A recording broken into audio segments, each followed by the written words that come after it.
Harry Potter, streaming videos at Hogwarts.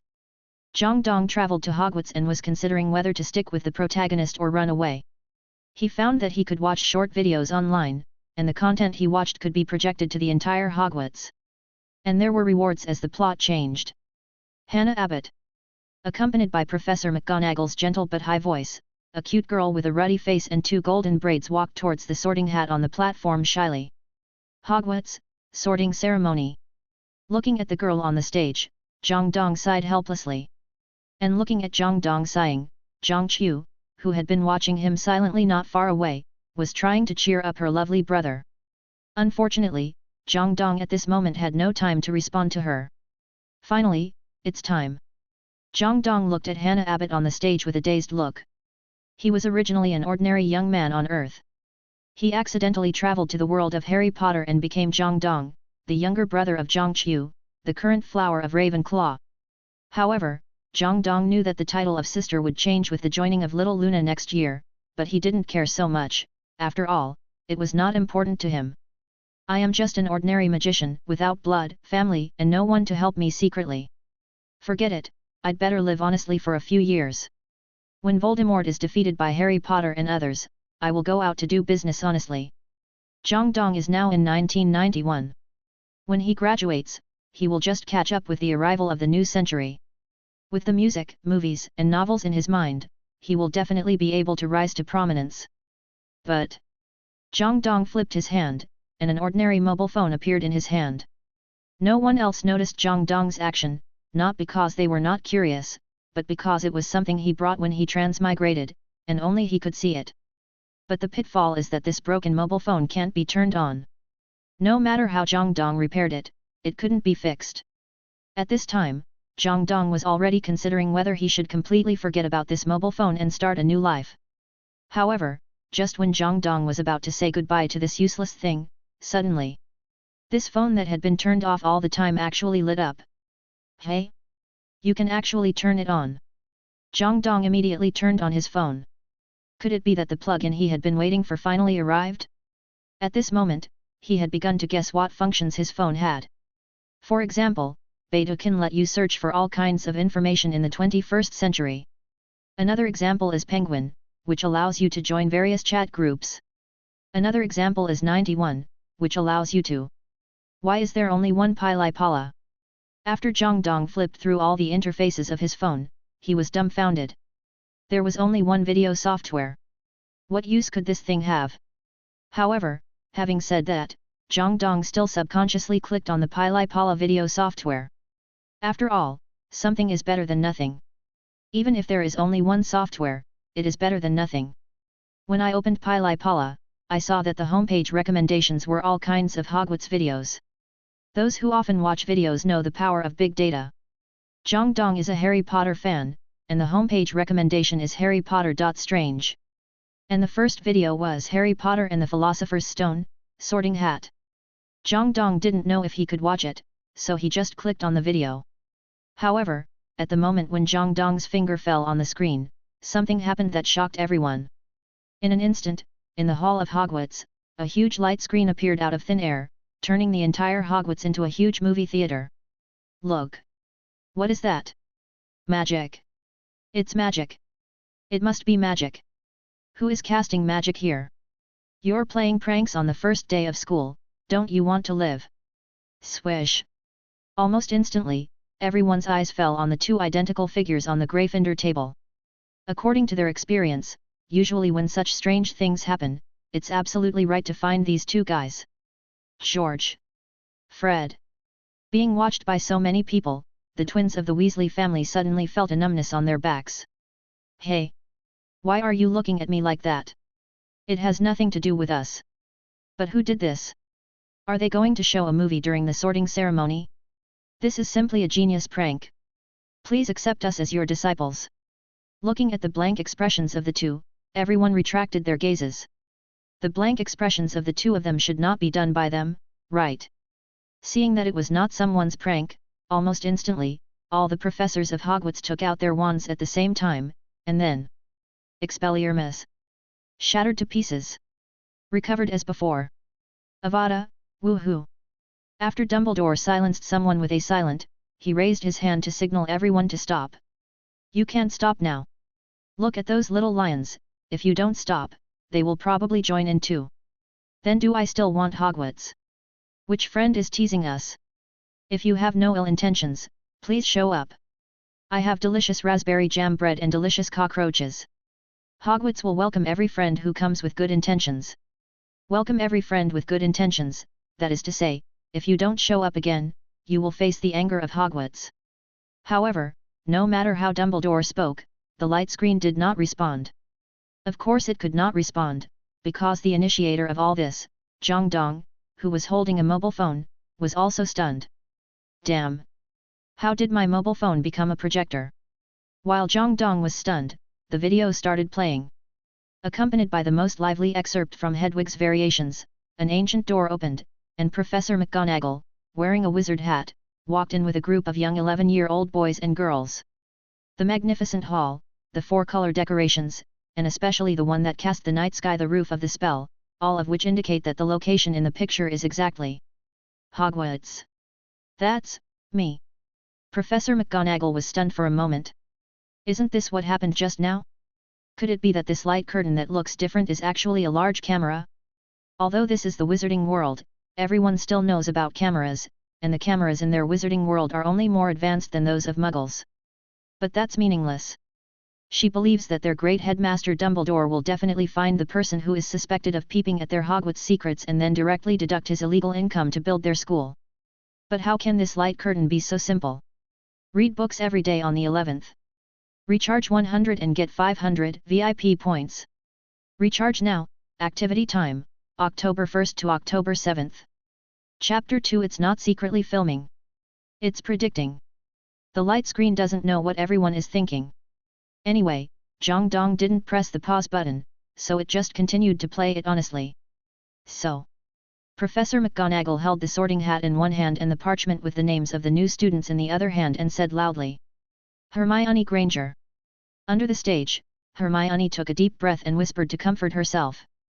Okay, relax, relax. In the crowd on the other side, the young Ron Weasley whispered to his good friend Harry Potter, who he had just met. I tell you, that person's brain is definitely not normal. Harry Potter nodded subconsciously. Hey? Seeing this, how can everyone still not know what this light screen is doing? Hermione? When did Hermione go up? Didn't we just get to Hannah Abbott? Are you really stupid or just pretending to be stupid? Haven't you reacted yet? It's not taking a sneak shot.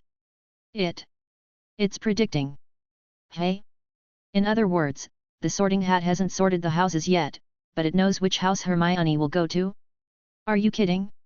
Even Headmaster Dumbledore can't do that. In the crowd, Hermione turned her head and glared at Ron and Harry after seeing this. As if to say, who is mentally abnormal? You are mentally abnormal. After being glared at by Hermione, Ron quickly lowered his head. Good guy, this light curtain is too tricky, it makes me offend someone for no reason. Although I have always wanted to say that sentence, I haven't said it yet. This is too unfair. And McGonagall hurried to Dumbledore and whispered. Albus, do we need to evacuate the students? However, Dumbledore raised his hand to stop her.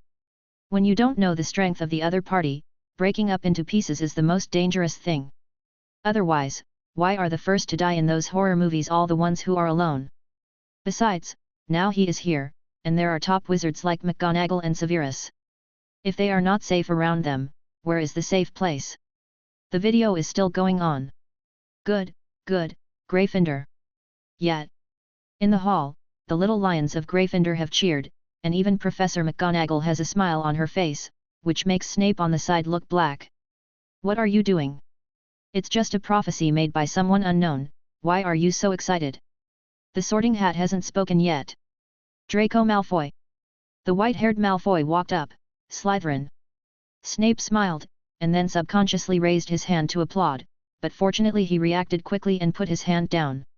Ron once again said to Harry Potter beside him, all those bad wizards come from Slytherin. Snape. Malfoy. Little snakes. Feeling the murderous gazes around him, Ron really wanted to slap himself twice. Can you stop talking nonsense? Even if it's all true. You're really cheating. Malfoy glanced at Ron angrily, and the meaning was very clear, kid. I'll remember you. Susan Burns. Hufflepuff. Ron Weasley. Another Weasley. Gryffindor. In the hall, Professor McGonagall had a headache, as if she saw that her hair was going to fall off again. Finally, the scene reached the most critical moment. Harry Potter. Harry Potter walked onto the stage under the gaze of everyone. He didn't dare to look at Snape, because for some reason, he would feel pain when he saw the lightning mark on Snape's forehead. He sat upright on the chair, and then heard the Sorting Hat muttering in confusion. Difficult, very difficult. You are very courageous, kind-hearted, talented, and ambitious to prove yourself. At this time, Harry Potter just closed his eyes and kept repeating, not going to Slytherin, not going to Slytherin.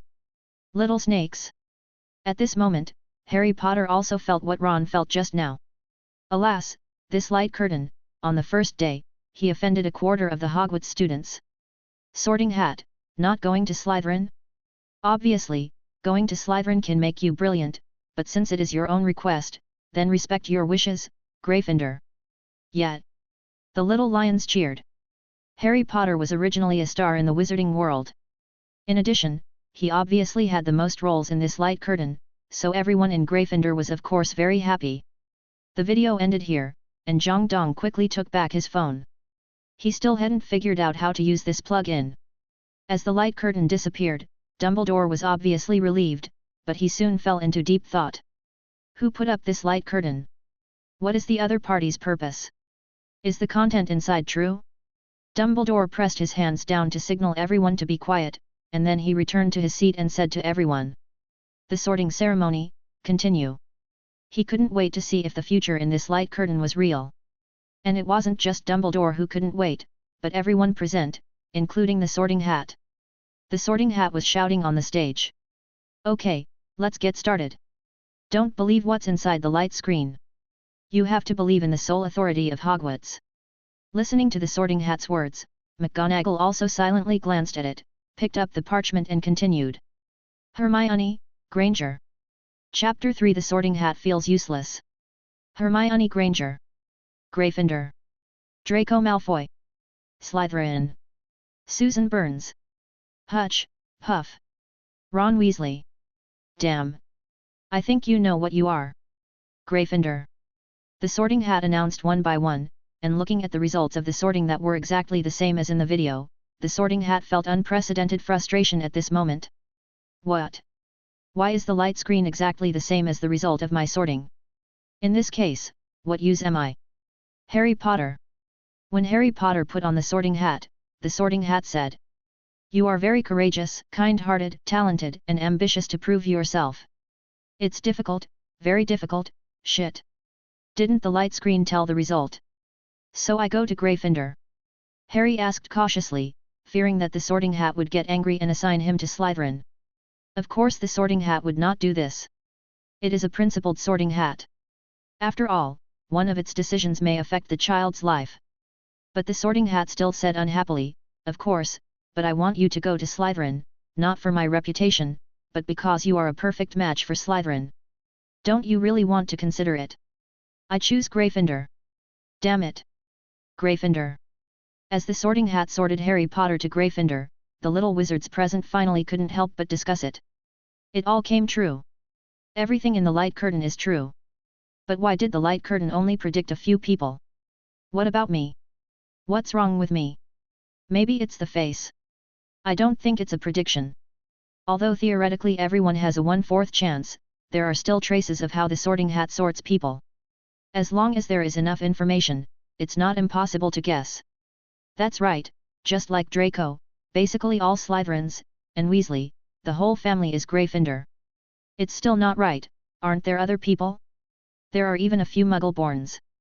But it shouldn't be difficult as long as we investigate. But why did he do it? Just for a prank? In the stands, the other teachers were also shocked, and Dumbledore lowered his head, not knowing what he was thinking. And in Jang Dong's mind, a voice rang out. Congratulations to the master for playing the video and shocking Harry Potter and Ron Weasley, reward, magic plus 20%. Congratulations to the master for playing the video and shocking Draco Malfoy and Hermione Granger.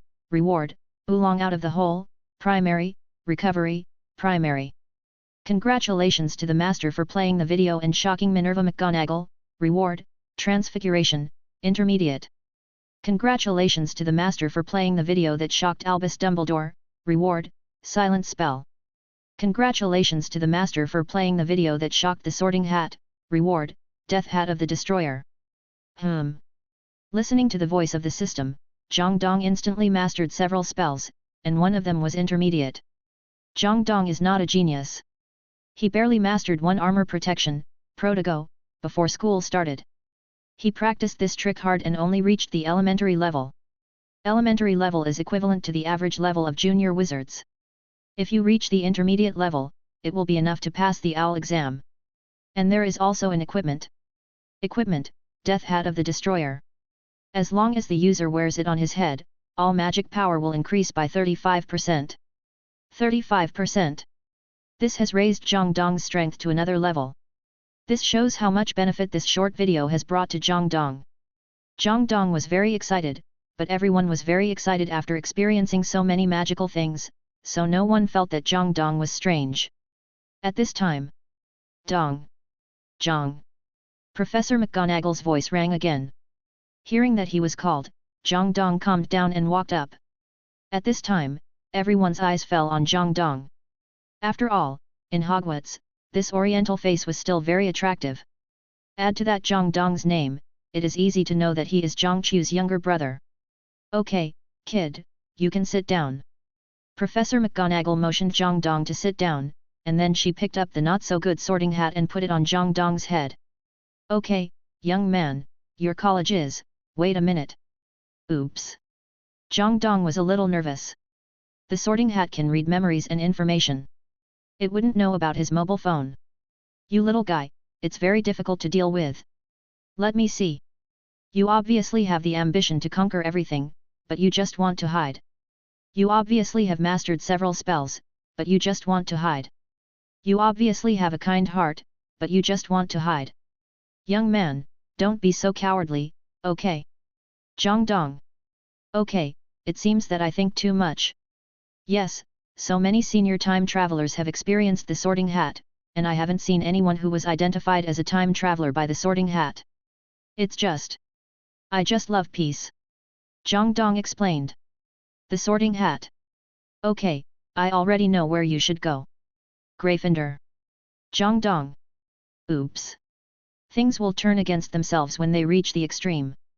Although the sorting hat usually assigns students according to their individual circumstances, if a student is too outstanding, it will try to adjust the other party.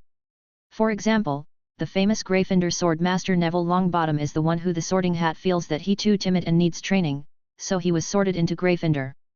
Yet, the little lions have started cheering, and even Professor McGonagall has taken the sorting hat off Jang Dong's head. Her face was full of smiles, as if she was happy that there were so many students joining Gryffindor this year. What else could Jang Dong say after seeing this scene? He could only show his standard smile with 8 teeth. Gryffindor, I hope you get enough places. Chapter 4 The Twin Stars of the Weasley Family. At the Gryffindor seat, with Jang Dong's arrival, several enthusiastic senior students responded to him enthusiastically, and several senior students even moved a seat to the side so that he could sit with the first-year lions. Thank you. Jang Dong nodded and smiled, then sat down. Hello, Hermione Granger. As soon as Jang Dong sat down, the little Lolita on the side stretched out her little hand to him. Jang Dong. Jang Dong also stretched out his little hand and shook her hand, and the two of them were considered to know each other. When she saw Jang Dong respond to him, little Hermione was obviously happy. Because they were all freshmen, she, Jang Dong, Ron and Harry naturally sat together, and because of Ron's diss to Hermione in the live broadcast just now, she naturally didn't want to talk to Ron now. As a child, the feelings are so sincere and simple. Naturally, Jang Dong, who was sitting on the other side, became the subject of her discussion. She was not the kind of person who talked a lot, but it was obvious that something that happened today made her excited. Not only her, the discussion around them at this moment obviously exceeded their interest in enjoying the delicious food. Except for Ron, who was enjoying the food with a chicken leg in one hand and a duck leg in the other, and had no consciousness of being the male protagonist of the video, looking heartless. On the other side, his two brothers were already excited. Oh my god! I bet! Anyone who dares to do this at the freshman ceremony must be the greatest prank genius of this century. This is really... What is it really? Jang Dong couldn't help asking. It's great! The other side of the twins shouted naturally. Then the two brothers looked at each other and said one after another as if they had rehearsed it. In front of everyone in Hogwarts, this prank was played in this way, and no one has discovered it yet. This prank is simply too perfect. Do you think this is just a prank? Jang Dong looked at the Weasley twins in front of him with interest. He heard people around him saying something. This is simply Merlin's miracle. Maybe it's a provocation from a dark wizard. What kind of dark wizard dares to appear in front of Dumbledore? Maybe it was done by a ghost in Hogwarts. Is it possible that all this was done by magical animals? Maybe because the live broadcast was too magical, everyone didn't regard it as a prank, except for the twins in front of them.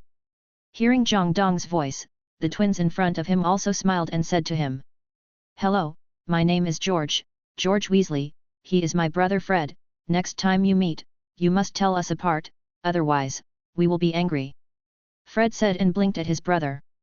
This is their regular little joke, using the similarity of twins to make people unable to distinguish their identities. This trick is basically invincible, after all, they are so similar, but... Okay Fred, I will write your name on a piece of paper and secretly stick it on your back, so that everyone in Hogwarts can tell you apart in the future. Jang Dong rolled his eyes and exposed the trick of the two brothers without hesitation. Why? How did you recognize me? Fred was stunned, obviously not understanding how he was exposed. But Jang Dong just smiled and replied, "Isn't this common sense, my friend? Just kidding, anyone who has seen Harry Potter knows the tricks of these two brothers, and do you really think that no one can tell you two brothers apart? Someone has done statistics. Throughout the Harry Potter series, George was mentioned 731 times, while Fred was mentioned more than 900 times. The biggest reason is that Fred is a little more extroverted and basically does more of everything, while George will mostly wait for Fred to take the first step before he follows up, and then supplement and explain for his brother in his own way. So basically, the one who speaks first between the two brothers will be Fred. In addition to this method, it also includes that George's batting level is higher, Fred likes to tell jokes and make jokes, and George is more compassionate. Of course, this way of distinguishing will not be used in a few years. It's not that the two have changed, but that you will never see Fred again. At this time, the two brothers still don't know why, and don't know where they were exposed. And Jang Dong still asked curiously, "So, you haven't told me yet, why do you think what happened just now was just a prank, not Merlin's prophecy or the conspiracy of the Death Eaters?" Fred said as a matter of course it's because I didn't feel any malice from the picture just now. George also nodded, "Of course, there is no useful information." Fred, deliberately joking, playing tricks, or teasing others makes people feel embarrassed. George, but it doesn't hurt anyone's feelings or body. Isn't this a typical prank? X2. Listening to the two brothers' words, Jang Dong couldn't help but smile. Indeed, the sorting ceremony just now did not reveal any useful information, but who said that was all? It seems that I have to choose some useful videos when I play it next time. Chapter 5, Second Video, Snape's 3 Questions. Password. Dragon Scum. As the fat lady opened the door, Percy, the prefect, led the first-year lions into an empty room. In the middle of the room hung a red lion flag representing Gryffindor, and there were several long tables in the middle. The dark brown armchairs were covered with soft cushions, which made people feel very comfortable. Welcome to the Gryffindor Lounge. Boys go up from the left, and girls go from the right. Your luggage has been sent up. Your names are written on the door plate. You can enter by yourself. Percy introduced everything about Gryffindor to everyone little by little. With Percy's introduction, Jang Dong easily found his bed, which clearly had the name Dong Jang written on it. Jang Dong also clearly saw the names of his other roommates on the beds next door. Harry Potter, Ron Bilious Weasley, Sheamus Finnegan, Neville Longbottom. Looking at the order, the dormitories should be arranged by name, so I'm sorry, Dean Thomas. After finding his bed, Jang Dong began to pack his things. The school uniform should be neatly hung on the coat rack, the books to be used tomorrow should be neatly placed on the table, and the wand should be carefully placed next to the pillow. Watching Jang Dong's actions, Ron, who had already packed, looked at him curiously. Your wand is placed there, aren't you afraid of accidentally breaking it? The wand is very important, but also very fragile. It is not much stronger than chopsticks. If you are unlucky, it may be broken by a fall. Therefore, at night, the little wizards who are not honest will put it on the table. But Jang Dong smiled. He took out the bag he had prepared long ago from his arms, put the wand in it and hung it by the bed. He gently patted the wand bag he made, then smiled and said, "It's safer to keep it by my side. If someone attacks us at night, I can react quickly." Hey! Ron looked at Jang Dong in confusion, as if wondering who would attack them, the little wizards, at night. Hogwarts is the safest place in the entire wizarding world. There is no need to be so careful. Hogwarts? Safe. Jang Dong looked at the yellow-haired mouse that Ron was playing with in his hand, and laughed in his heart. If it wasn't bad to kill someone's pet in front of him, Jang Dong would have secretly prepared some rat poison to feed the mouse. But Jang Dong certainly wouldn't show it. He just smiled and said, "When you're out, it's better to be a little kid. It's better to be more careful." Ron scratched his head, then sighed, "I feel that you may be more suitable for Ravenclaw. I thought so at first, after all, my sister is there." "Your sister? I seem to have heard Fred mention it, is her name Zhang Qiu?" Ron immediately thought of Zhang Qiu. After all, she is the current Ravenclaw beauty, so it is not surprising that she has been mentioned. "That's right. After all, it seems that we are the only two in the whole Hogwarts with Oriental ancestry." Jang Dong followed Ron's words and chatted with him. After all, they were roommates for the next 7 years, so the basic relationship still needed to be managed. Listening to the discussion between the two, Harry, Sheamus and Neville couldn't help but join in. Friendship between young wizards is still easy to establish. Ron talked about the senior gossip he heard from his brothers, Neville and Sheamus talked about interesting things in the wizarding world, and even Harry Potter couldn't help but tell some stories about muggles. Soon, everyone gradually became familiar with each other, and even Jang Dong couldn't help but listen. Although he had watched 7 Harry Potter movies and 3 Fantastic Beasts movies in his previous life, the wizarding world is not just about these stories, and he was also very interested in hearing some other stories. However, compared to this, Jang Dong was more interested in his mobile phone. Lying on the bed, Jang Dong silently opened his mobile phone and clicked on the only app. Looking at the videos on the app, Jang Dong also began to think. When I was watching the video at the sorting ceremony just now, the video appeared at the sorting ceremony. If I watch it here now, where will the light curtain appear? Is the appearance of the light curtain controllable? If it is controllable, will it appear in front of Jang Dong, in the hall, or in front of the people involved in the video? With this idea, Jang Dong decided to experiment silently. "I'm going to the bathroom." After saying that, Jang Dong quietly left the dormitory, and then found a quiet place to open the second video. Snape's Potions class. What will you get if you put narcissus root powder into wormwood infusion? And when Jang Dong clicked on this video, buzz!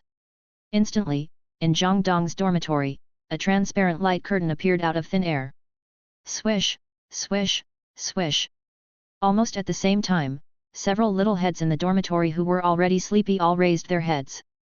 At the same time, in the girls' dormitory, Hermione and her roommates immediately looked at the light curtain in front of them. And finally, in an office where various potions were placed, in front of Snape who was leaning on his seat and thinking about something, a light curtain was slowly unfolding. The second short video began to play. Chapter 6 Gryffindor should be deducted 10 points. This light curtain appears again. Snape looked at the light curtain in front of him and subconsciously took out his wand and pointed it at it. It was fine in the hall before, as they had a large number of people in Hogwarts. But now, he was alone here, and this light curtain suddenly appeared, and the risk factor began to increase exponentially. Snape thought about it. As long as there was something wrong with this light curtain, such as someone crawling out of this light curtain, he would hit it with a sharp and shadowless shot. However, the picture he imagined did not appear, but instead, a video appeared. In the transfiguration class, the bell for class had already rang, and all the students were quietly studying with their heads down. However, 2 figures broke in at this time. They were the late Ron and Harry. Looking at the empty podium, finally caught up. If I were late, Professor McGonagall's face would be scary. Seeing this scene, Snape couldn't help but smile, because he saw a tabby cat standing on the podium in the classroom. Of course, he knew who it was. You're late for the first class on the first day. Gryffindor will deduct 5 points. Then, Ron and Harry just breathed a sigh of relief, and the tabby cat jumped down from the podium and turned into Professor McGonagall. Seeing this scene, Ron couldn't close his mouth. He was even more surprised than Harry, who had just come into contact with magic. Really, really amazing. Thank you for your evaluation, Mr. Weasley. McGonagall smiled kindly, responding to Ron's praise, but the next second, her expression became serious again. Maybe I should turn Mr. Potter and you into a pocket watch, so that at least one of you can keep time. We are lost. Harry said embarrassedly. Then turn it into a map. Okay, go back to your seats. This doesn't need a map. The first video ended. Minerva McGonagall. Snape widened his eyes. This is simply partiality. I dare say that if it were another professor, Gryffindor would at least lose 5 points. If it were me, these two people would lose 5 points each. Is there a problem with deducting points for being late for class? Absolutely no problem. But thinking about it carefully, it seems that I occasionally have a little bit of targeting. Forget it, I will deduct the points that Harry Potter didn't lose for Minerva. Snape calmed down and slowly sat down. Whenever he saw Harry's face, he would remember the time when he was bullied by Potter, Sirius, and others. That feeling made him feel disgusted with Harry. But his eyes. Lily. Snape took a deep breath and looked at the light screen in front of him again. And in Jang Dong's in the dormitory. Hey! Great, Professor McGonagall didn't turn us into pocket watches or maps. Ron breathed a sigh of relief. He knew Professor McGonagall's strength, and it would be easy to turn him into a pocket watch. Looking at the relieved Ron, Jang Dong, who had returned from the bathroom, smiled and comforted him. Don't worry, Professor McGonagall is just scaring you. She never uses transfiguration to punish students. Really? Ron didn't believe it. Really, if you don't believe it, you can deliberately be late tomorrow and try it. No need. Ron shook his head quickly, and then he asked Neville beside him, Neville, when you get up tomorrow, you must wake me and Harry, and we will go to class together. Okay. Neville nodded. Seeing this scene, Jang Dong shook his head regretfully. If his guess was right, there should be a light screen at Professor McGonagall's place. If Ron and Harry were still late tomorrow, McGonagall might really take action. Jang Dong really wanted to know whether the story we never used transfiguration to punish students was true. Second class, potions class started. The excited little wizards were whispering to each other, when suddenly the door of the classroom opened, and then Snape, wearing a coat, floated in. You don't need to wave your wands foolishly or chant spells randomly in my class. Snape tightened his coat, then looked around at the students in front of him and continued, so, I don't think many of you can understand the sophisticated and complex craft of potions, but for those few, I will teach you how to confuse your mind, how to confuse your senses, and how to brew brilliance, and even, immortality. At this point, Snape's eyes fell on Harry Potter, who was diligently taking notes. Seeing this, Harry was obviously relieved. I have behaved so seriously, this guy who looks so scary should not bother me. Then, he saw the following scene. Mr. Potter, our new generation celebrity, tell me, what will happen if we add narcissus root powder to wormwood infusion? Hey! Harry stared at Snape in the picture. What a joke, this is only the first class, how can I know such a question? Chapter 7 I am deeply sorry for your mother. What will happen if you add daffodil root powder to wormwood infusion? I don't know. Harry Potter sighed helplessly, he really didn't know. At this time, Ron on the side reminded him, daffodil root powder added to wormwood infusion can make a strong hypnotic, also known as the living hell decoction, also known as the water of life and death. Ron, you are so amazing. You actually know this. Harry Potter looked at his friend in surprise. Then he saw Ron using his staff as a light source and frantically looking for something in a book. Harry could still see the title of the book, called 1,000 Magical Herbs and Fungi. Harry Potter. Good guy, I thought you really knew it, but it turned out that you just flipped it. In reality, Harry knew the answer, but obviously, he didn't know the answer in the light curtain. Harry Potter stared blankly at Snape in front of him.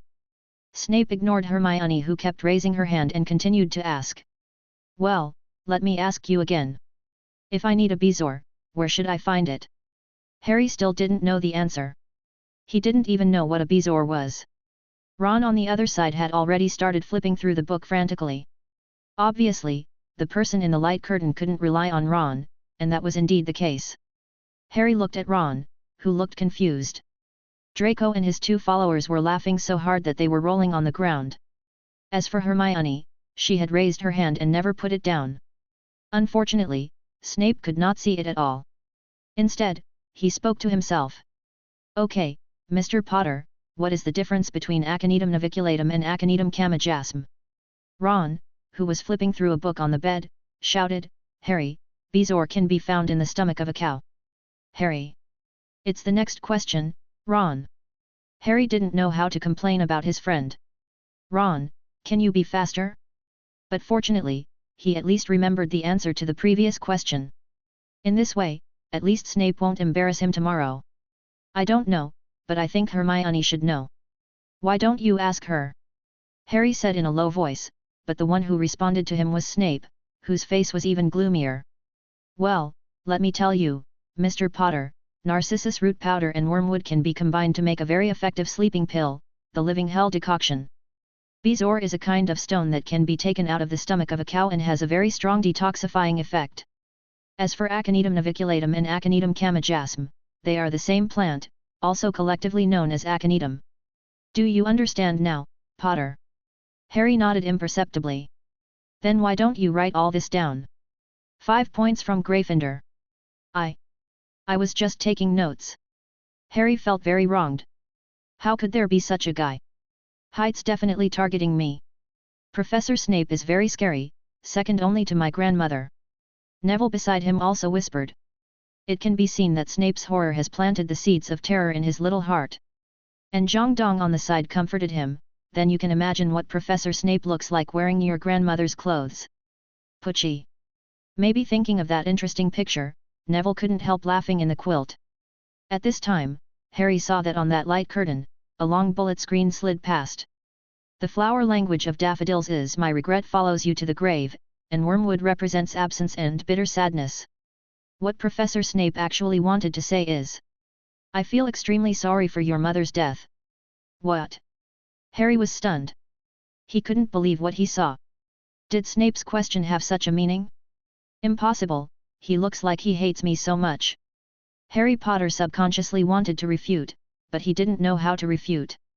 Ron on the side was also a little unconvinced. Snape didn't look like he was deeply sorry for Harry Potter. Maybe, it's just a coincidence. After all, the formula of the water of life and death is indeed like this. Well, maybe it's really a coincidence. Harry nodded. At such a young age, he might not understand the emotions of adults. However, what he didn't know was that at this moment, in that office, Snape had slumped in his chair. His hand holding the wand was a little weak, and his eyes were fixed on the line of bullets. Really, does anyone understand me? Does the person behind this light curtain really know what he is thinking? Who are you? Jang Dong naturally would not respond to Snape, as he had already taken back the light curtain. The experiment was over, and he had already figured out how to place the light curtain. The light curtain will be placed in front of the main character of the video, but if there are other people around, they will also watch it. At this time, a message that only Jang Dong could see appeared on his phone. Congratulations to the master for playing the video and shocking Harry Potter, Ron Way and Hermione Granger. Reward, Magic plus 30%. Congratulations to the master for playing the video and shocking Minerva McGonagall. Reward, Transfiguration, Advanced. Congratulations to the master for playing the video and shocking Severus Snape. Reward, Potions Talent, Primary, Mastery of the configuration of the living hell potion, Water of Life and Death. Advanced Transfiguration. Jang Dong looked at the reward he had just received in shock. This is Advanced Transfiguration. If the previous Intermediate Transfiguration allowed him to pass the Owl Transfiguration exam and graduate from Hogwarts, then the Advanced Transfiguration was enough for him to pass the Nutsi got an excellent in the exam, Advanced Wizard exam. Don't underestimate this excellent. After all, not everyone is as talented as Tom Riddle, who can get 12 excellent just after graduation. An Auror can only get 6. I got so many good things on the first day of school. I don't want Merlin to be alive when I graduate. Looking at the various rewards he received, Jang Dong covered himself with the quilt with satisfaction and fell asleep quietly. Tomorrow's Hogwarts will definitely be very interesting. Chapter 8 Armor Protection, Forever God. Early in the morning, in the Gryffindor corridor, the sun had just risen, and 5 figures had already begun walking on the long and quiet stairs. Hurry up, Ron, we must not be late today. Harry took the hand of the sleepy Ron and walked quickly towards the transfiguration classroom. Since he had seen the light screen yesterday and knew that he would be late today, Harry would certainly not make the same mistake again with his character. So, he got up early today, and then took Ron to rush to the classroom in advance. Although the sleepy Ron was still a little dizzy, he was still pulled forward by his friends. Harry. Ron rubbed his eyes, and finally reacted from his sleepiness. However, when he saw the situation nearby clearly, he was suddenly stunned for a long time, and then he looked at Harry beside him and asked. Harry, are you sure, do you know the way to Hogwarts? Hey! Harry didn't understand a little, is this a difficult thing? Can't we just follow the way we came yesterday? Ha!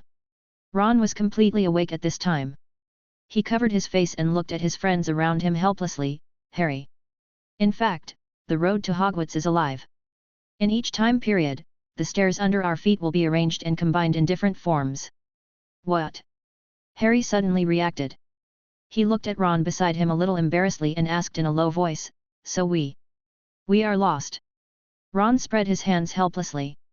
In fact, the reason why Harry and Ron were late for Transfiguration in the movie was that they accidentally took the wrong road and ran into the administrator Argus Filch.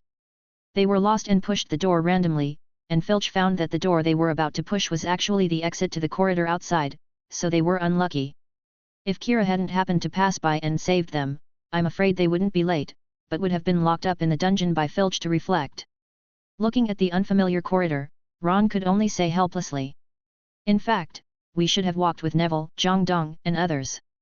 I thought you knew the way. In fact, I don't know either. Ron scratched his head. Although he is the little wizard of the Weasley family, in fact, he also came here to school on the first day. He only heard about this staircase from Fred, and he didn't know how to walk it. Just when the two little wizards were confused, a voice sounded in their ears. Oh look, there is a poor little wizard who is lost. What's wrong? Do you need help? Of course. Harry answered subconsciously, but when he saw the figure in front of him clearly, he took a step back in fear.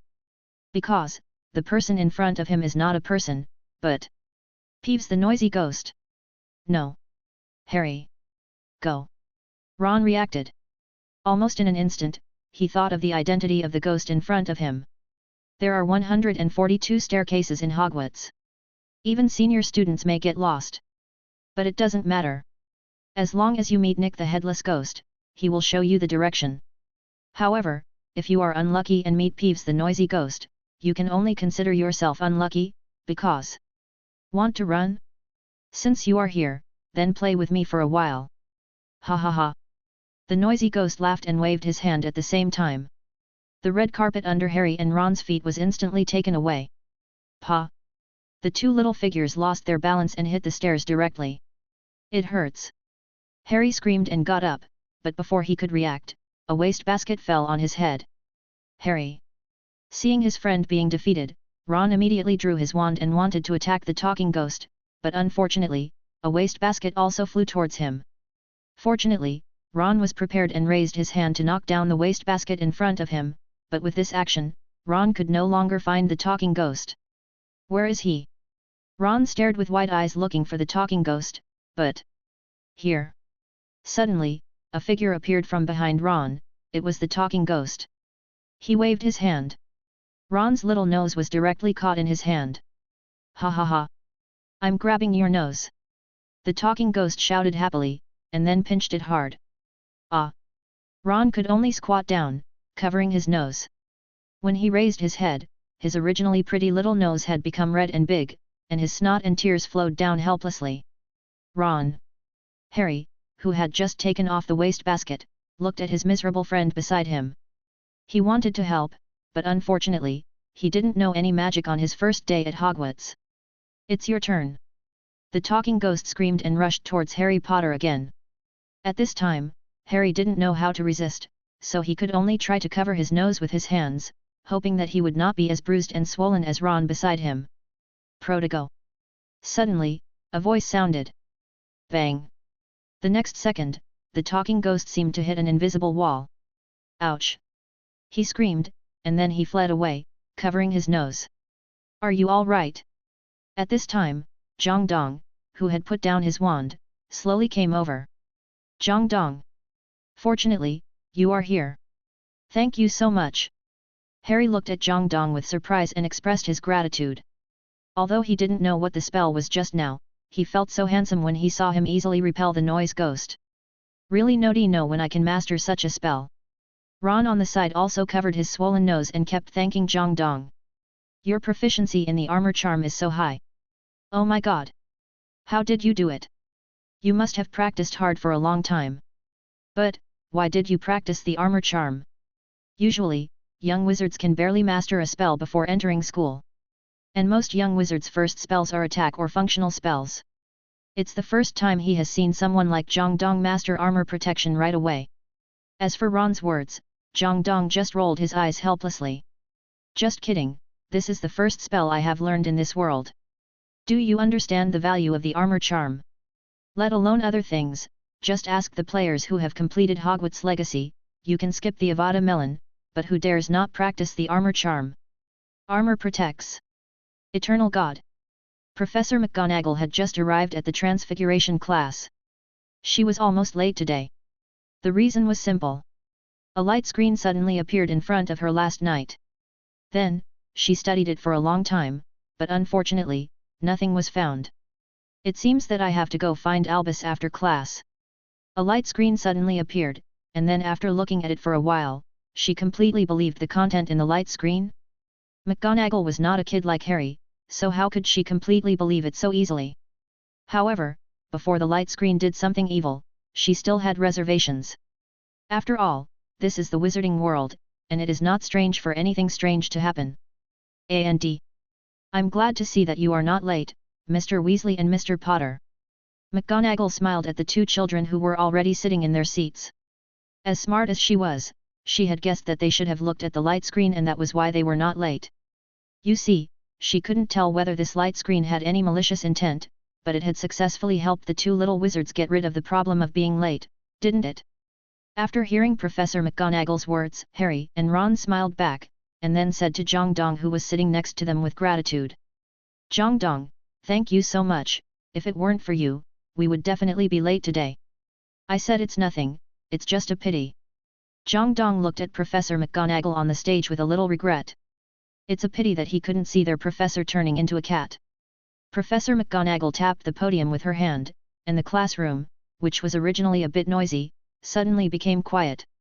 Everyone turned their eyes to Professor McGonagall on the podium. Okay. Before the class starts, I must remind you that transfiguration can be said to be one of the most complicated and dangerous spells you will learn. So, if anyone is naughty in my class, I will let him go immediately, and he will never come back again. Professor McGonagall took out her wand and tapped the podium lightly while speaking. Swish! In an instant, the podium was twisted and turned into a pig. Even the pig raised its head and looked at the little wizards in front of it, as if it didn't know where it was. Awesome! Can I do this too? Is this transfiguration? If I can learn it, can I turn my roommate into a stone? His snoring kept me awake last night. Oh my god! I really want to stab you in the ass with my wand. If you want to turn me into a stone because of this, then I will turn you into a cute big sister, at least it will be comfortable to watch. A group of little wizards have already started a heated discussion. Although the magic of Hogwarts is not very destructive, it is really magical. Looking at these excited little wizards, Mag nodded with a smile. The effect she wanted has been achieved. These little wizards are now very happy. This class is very interesting, but they will soon find that if they want to turn an inanimate object into a living object, they cannot do it without advanced transfiguration. The primary transfiguration can only convert inorganic objects into each other, and the mass difference cannot be too large, such as turning a feather into a piece of paper. At the intermediate level, you can change between mass sizes at will, such as turning a feather into a feather duster. And at the advanced level, you can transform between inanimate objects and living objects like Professor McGonagall just did, such as turning a feather into a duck.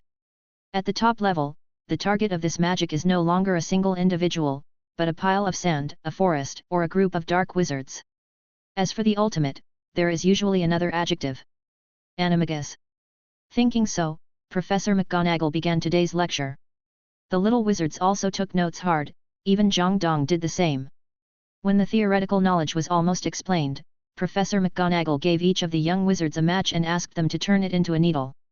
The young wizards immediately started to practice excitedly. Unfortunately, except for a few who barely made the match deform a little, the matches on the tables of others remained the same. Jang Dong, look! My matches! Harry looked at the matches in front of him that had changed color excitedly. Although they were still matches, they had changed a little, which made Harry very excited. In fact, he has always been very insecure. Although he is a celebrity in the wizarding world, he doesn't know any magic at all, which makes him feel uneasy that Dumbledore might have made a mistake. But now, the changes in front of him made him completely relieved. He really has a talent for magic. Then, he saw that the match in front of Jang Dong had disappeared, and it was replaced by a silver needle with white light. Damn, you not only turned it into a needle, but also waxed it. Are you a human? Harry and Ron immediately looked at Jang Dong in front of them with eyes that looked at a monster, and then lowered their heads silently without saying anything. Perfect. 5 points for Gryffindor. Professor McGonagall picked up the silver needle in front of her in surprise. She had seen many people who could turn matches into silver needles in the first class, but it was the first time she saw someone who could wax on a silver needle. What? Someone has already done it? And got extra points? Instantly, a group of little wizards looked at Jang Dong with envy or jealousy. What? Jang Dong has succeeded. He must have practiced before. Otherwise, how could he have done this? What's wrong with practicing privately? You can do it too. Among the shocked little wizards, Hermione also looked at Jang Dong, who seemed to be glowing in disbelief.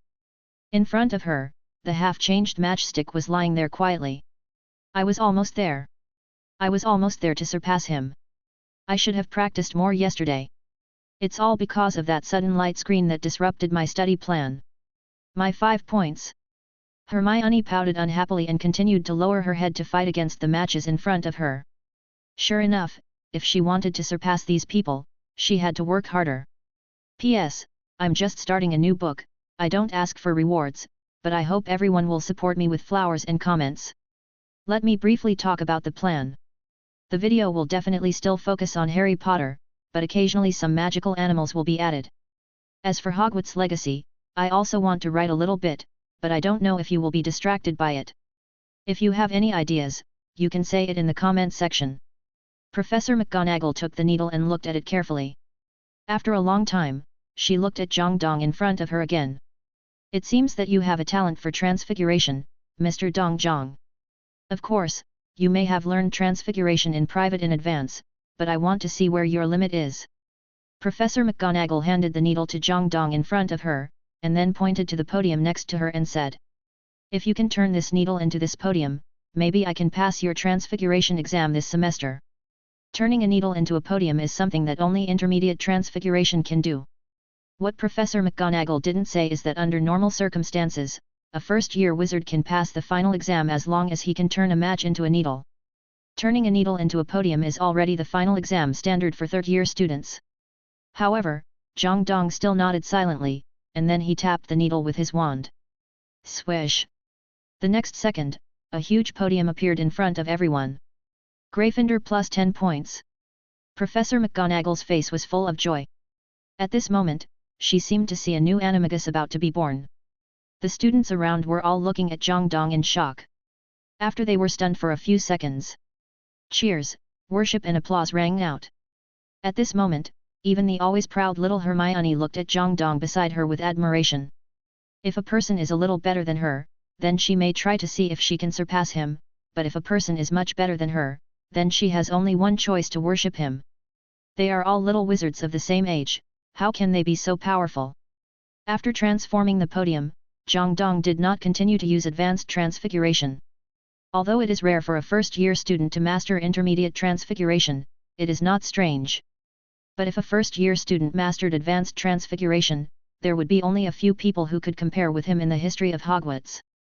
As if inspired by Jang Dong, everyone in the classroom became excited, until Professor McGonagall raised a silver needle and said, "Miss Granger, 5 points, the transfiguration class ended successfully."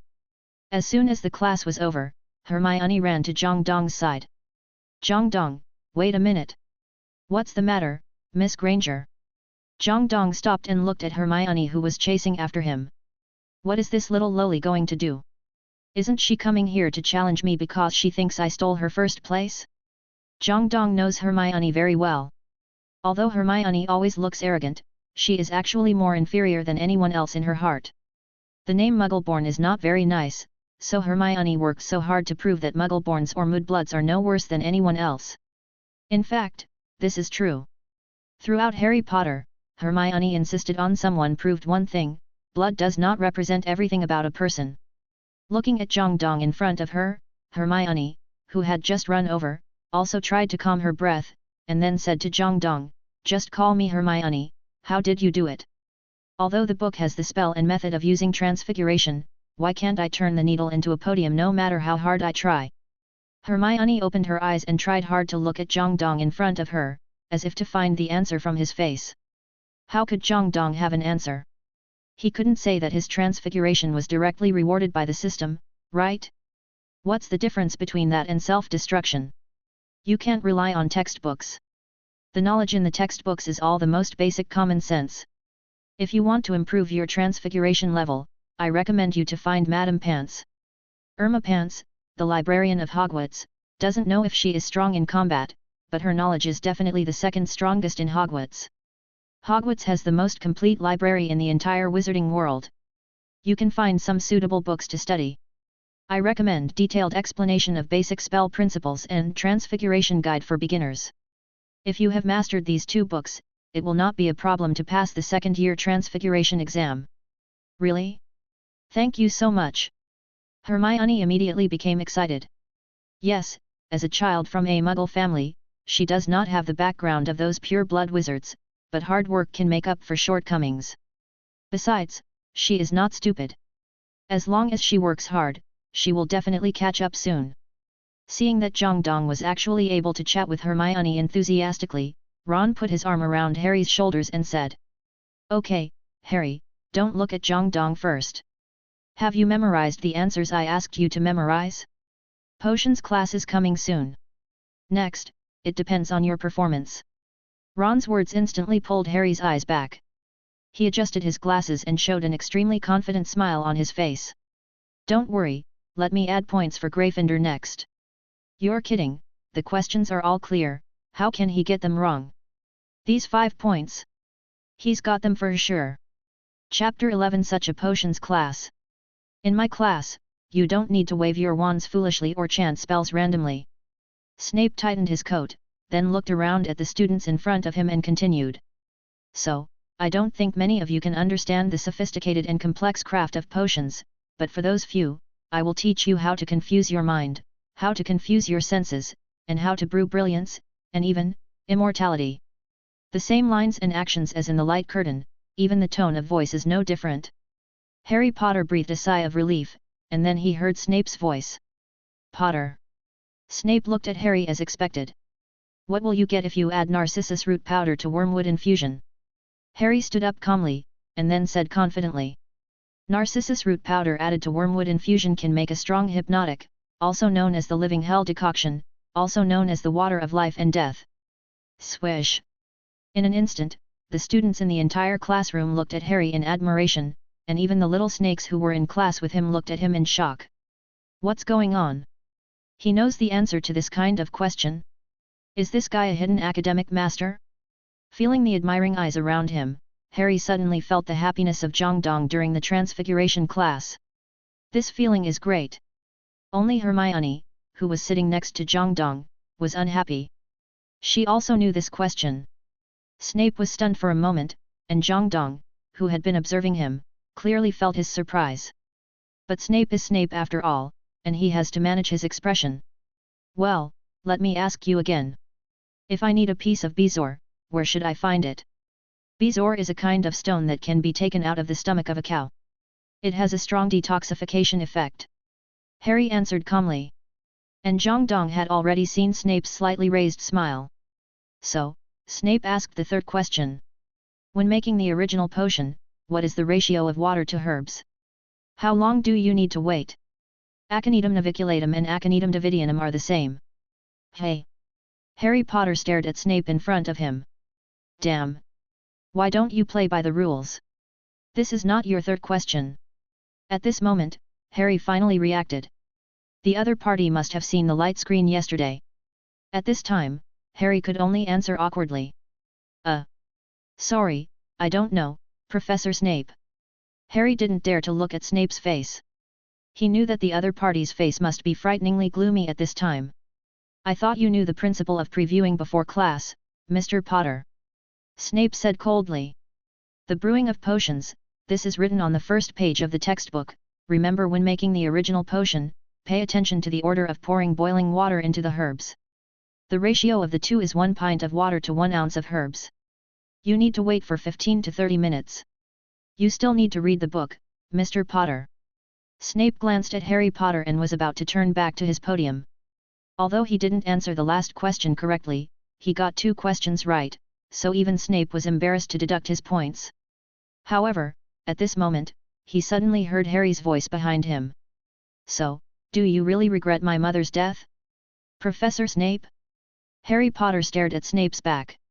He knew that it was inappropriate for him to ask such a question in class, but he couldn't help but want to know the answer. At this moment, he was just an 11-year-old boy who had never experienced maternal love since childhood, not the hero who saved the wizarding world. Snape's body paused. He turned around and looked at Harry in front of him with his hands behind his back. He looked into Harry's eyes, as if he saw Lily's reflection in those beautiful eyes, which made him retreat a little and dare not look at Harry's face. After a long time, Snape said, Gryffindor will deduct 5 points for chatting with the teacher during class time without reason. Hey? The little lions immediately became dejected. Good guy, this also has to be deducted. Only Harry was a little dejected, because he did not get the answer from Snape. However, Jang Dong on the side sighed softly. If Snape really didn't mean that, he would not have refused to answer directly just now. Unfortunately, Harry at this age can't understand this truth at all. Snape started the lecture. Maybe Harry's question just now made him feel not very good, so he simply taught these students how to make the burn potion, and then divided these students into 2 groups to make it by themselves. Harry and Sheamus were in one group, Neville and Ron were in one group, and Jang Dong was naturally in a group with Hermione, who was sitting together. This made Jang Dong feel relieved. Although Hermione was not the most outstanding potion genius here, but at least he won't cause any trouble. But when it comes to the most outstanding genius in potion science, it's Malfoy on one side. While the little wizard on this side is still thinking about how to weigh the nettles and how to grind the snake's teeth, Malfoy on the other side has already put the slugs into the pot. Originally, Jang Dong didn't understand the use of the potion science talent he got yesterday, but today he really understood it a little. Although they are all learning the contents of the books, the processing and understanding speed of people with talent and those without talent is really completely different. And obviously, although Jang Dong's potion talent is only elementary, but with Hermione, a top student, the speed is really not slower than Malfoy and Crabbe. When the green mist representing acid rose from the corner of the slug in the crucible, the whole potion classroom seemed to hear the harsh hissing sound. No matter how reluctant he was, Snape had to Neng said helplessly. Dong Zhang, Hermione Granger, Draco Malfoy have completed the preparation of the burn potion. Gryffindor and Slytherin will each get 5 points. This made Hermione next to Jang Dong very happy. She probably didn't expect that she could get extra points in the potion class, and she was not slower than that annoying Malfoy. And Malfoy on the opposite side looked at Hermione and Jang Dong provocatively, and his eyes clearly said, "This is just the beginning, let's wait and see." Alas, the self-esteem of children. Chapter 12 Plays, Explosive Genius Sheamus. At night, in the Hogwarts restaurant, Harry was sitting in his seat with his head down, fiddling with his knife and fork. Even the roast beef and pork ribs in front of him could not make him happy. "I told you, Professor Snape must hate me. Looking at the dejected Harry, Ron, who was holding a chicken drumstick in one hand, also silently put down a chicken drumstick, and then patted his friend's shoulder to comfort him. Harry, you have to cheer up. Snape is not targeting you. He often deducts points from Gryffindor, especially Fred and George, who deduct more points a year. This is the truth. Jang Dong nodded. Throughout Harry Potter and the Philosopher's Stone, the trio deducted 150 points, which sounds like a lot, but in fact it is not enough to directly make Gryffindor the last. As for the rest of the credit, it is naturally contributed by the Weasley twins. If it weren't for Dumbledore's actions later, Gryffindor would have been at the bottom. Jang Dong silently ate a bite of his Yorkshire pudding, then took out his phone and started to check it. These days, who can eat without checking their phone? Others naturally don't know what Jang Dong is doing because they can't see his phone, but no one cares about this. After all, this is Hogwarts, and there are many strange people, such as Sheamus sitting opposite Jang Dong. Rabbit eyes are dim, skin is leisurely, and clear water turns into wine. Sheamus was shaking the wand there, but it was obvious that the water was still water, and there was no change. What is he doing? Harry looked at Sheamus in front of him curiously. Ron thought for a moment, then explained, turning water into wine, I guess it was because Jang Dong and Hermione were stimulated today. Beside Jang Dong, the curious Hermione was also looking at Sheamus in front of her. She gently poked Jang Dong's arm and asked in a low voice. Do you think he can succeed? Turning water into wine is not an easy task. Turning water into wine is also a kind of transfiguration. Transfiguration is actually a large category. Transfiguration, mimicry, petrification, and even summoning magic all belong to the subject of transfiguration. Jang Dong knows a magic oolong out of the hole, which belongs to the summoning magic and also belongs to the transfiguration subject. Listening to Hermione's question, Jang Dong, who was browsing his phone, smiled and clicked on a video named Explosion Genius Sheamus. Buzz. As Jang Dong clicked on the video, a light curtain appeared directly in the Hogwarts restaurant. Oh! It's here again. Look. There's something interesting. It's so nice to eat and watch TV at the same time. I'm just curious about what interesting content this light screen can show us today. Instantly, everyone's eyes were focused on the light screen, and even the professors in the front row stopped what they were doing and started watching the video. Just kidding, such an interesting thing, of course you should watch it more. Even Dumbledore quietly put on his reading glasses, ready to watch the video played on the light screen this time. Under the attention of everyone, the light screen began to play. Rabbit eyes are dim, skin is leisurely, and clear water turns into wine. In the picture, a blonde boy is holding a wand and casting magic there. Swish! Instantly, everyone focused their attention on Sheamus, who was stunned. This look made Sheamus stop his hand movements in fear. But Sheamus was obviously very happy. After all, it seemed that he was the protagonist today. Then, boom! Accompanied by an explosion, Hermione, who was watching the excitement, was frightened. The picture turned back. At this moment, Sheamus' face was grey and black, and his originally neat blonde hair became messy. He looked unwell.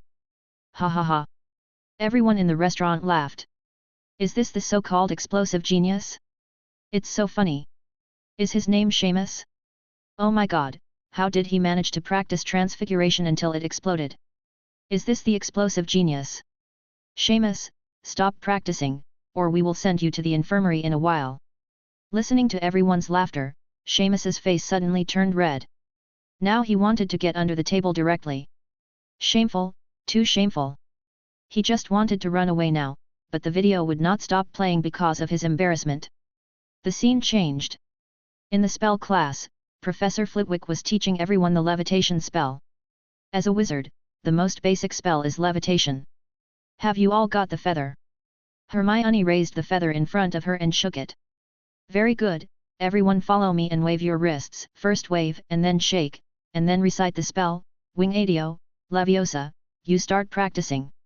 After the voice fell, the little wizards practiced enthusiastically, but none of them succeeded. Until Hermione slowly picked up the wand. Wingardium Leviosa. Buzz. The moment the voice fell, the feather in front of him floated up directly. Miss Granger succeeded. Professor Flitwick said happily. And seeing Hermione succeed easily, the naturally strong Sheamus also picked up the wand and shouted. Wingardio, Leviosa. Seeing Sheamus so serious, Professor Flitwick was also pleased to encourage, well done, practice a few more times. The moment the voice fell. Boom! Accompanied by a violent roar, the bright firelight almost blinded Flitwick's eyes. Flitwick, staggering, finally managed to steady himself, but when he turned around, Sheamus' face was grey and black, and his neat blonde hair became messy. He exploded again. No. Sheamus couldn't bear to watch it anymore. Why did it explode again? Does he really have no talent for magic? Harry, who was standing on the side, looked at his face with half black in the video, and silently said to Ron beside him, Charms class, let's change seats. No, Harry. Ron shook his head like a rattle. What a joke, sitting next to Sheamus is obviously life-threatening. Even Professor Flitwick in the stands silently made up his mind to stay away from Sheamus during class tomorrow, so as not to get himself covered in dust when the explosion happened. At this time, the third video had been played. Still in the restaurant, at this time, Neville Longbottom jumped in from outside. Obviously, his legs were under a restraining spell, and he couldn't move his legs. No. My legs. Neville felt unhappy when he saw this scene. Why were his legs imprisoned? No need to think, it must be Malfoy and the others who did it. And what scared him even more was still to come. Neville. I'll help you remove the curse. As a good brother, Sheamus stepped forward without hesitation. Looking at such an enthusiastic Sheamus, even though Neville was already swaying, he still declined Sheamus's kindness. No. Sheamus. You will set my knees on fire. Sheamus. Sheamus glanced at Neville beside him unhappily. What's going on? As a good brother and roommate, even you don't trust me. And Neville breathed a sigh of relief. It seemed that his legs should be saved. Hearing Neville's words, Sheamus was also unhappy and loudly defended himself. Longbottom. I don't want to be ridiculed by you. And if anyone notices. My eyebrows have grown back. Righteous words. Extremely confident. Looking at the confident Sheamus in the picture, Neville suddenly felt a little ashamed. Did he not trust his friend too much? It was just a spell removal, Sheamus should be able to do it. Then, Sheamus turned his head silently, leaving everyone with a blank back of his head without a single hair. Puff. Ron couldn't help but almost spit out the milk in his mouth. What? I thought you really made progress. But it's still the same. No hair left. Keep working hard. I guess there will be no hair left in front. In the stands, Mag covered her forehead with a headache. After all, she was a student of her college, and it was a bit uncomfortable to be publicly executed like this. However, Dumbledore on the side showed a kind smile. Minerva, as a wizard, if he can only use explosive magic, then perhaps he is indeed a fool. But if he can use explosive magic to achieve the effect of any magic, then perhaps he is another kind of genius. Can it still be understood this way? McGregor looked at Sheamus below, and she clearly saw that Sheamus couldn't stand it any longer. He felt as if everyone around him was laughing at him, so he silently put down his wand, stood up and said, I'm full. Then he was going back to the dormitory. However, Jang Dong grabbed him at this time. Sheamus, don't you want to see what happens next? Looking at Jang Dong's eyes, Sheamus also felt a little warm. Jang Dong was right, since the person was already lost, it would be better to see what he would look like next. Anyway, it's already like this. Sheamus sat down again, and at this time, the fourth video was also played, but this time, the style was completely different from the previous ones. In the corridor of Hogwarts, a group of figures are walking out in a hurry. The one walking in the front is Professor McGonagall. Next to her is Professor Flitwick, who is dressed in a suit and has his hair and beard combed neatly, and two young men around 18 years old. That's me. McGonagall looked at herself in the light curtain. The woman in the picture had many more wrinkles and her hair turned grey, but it was obviously herself. Obviously, this should be many years later, Minerva.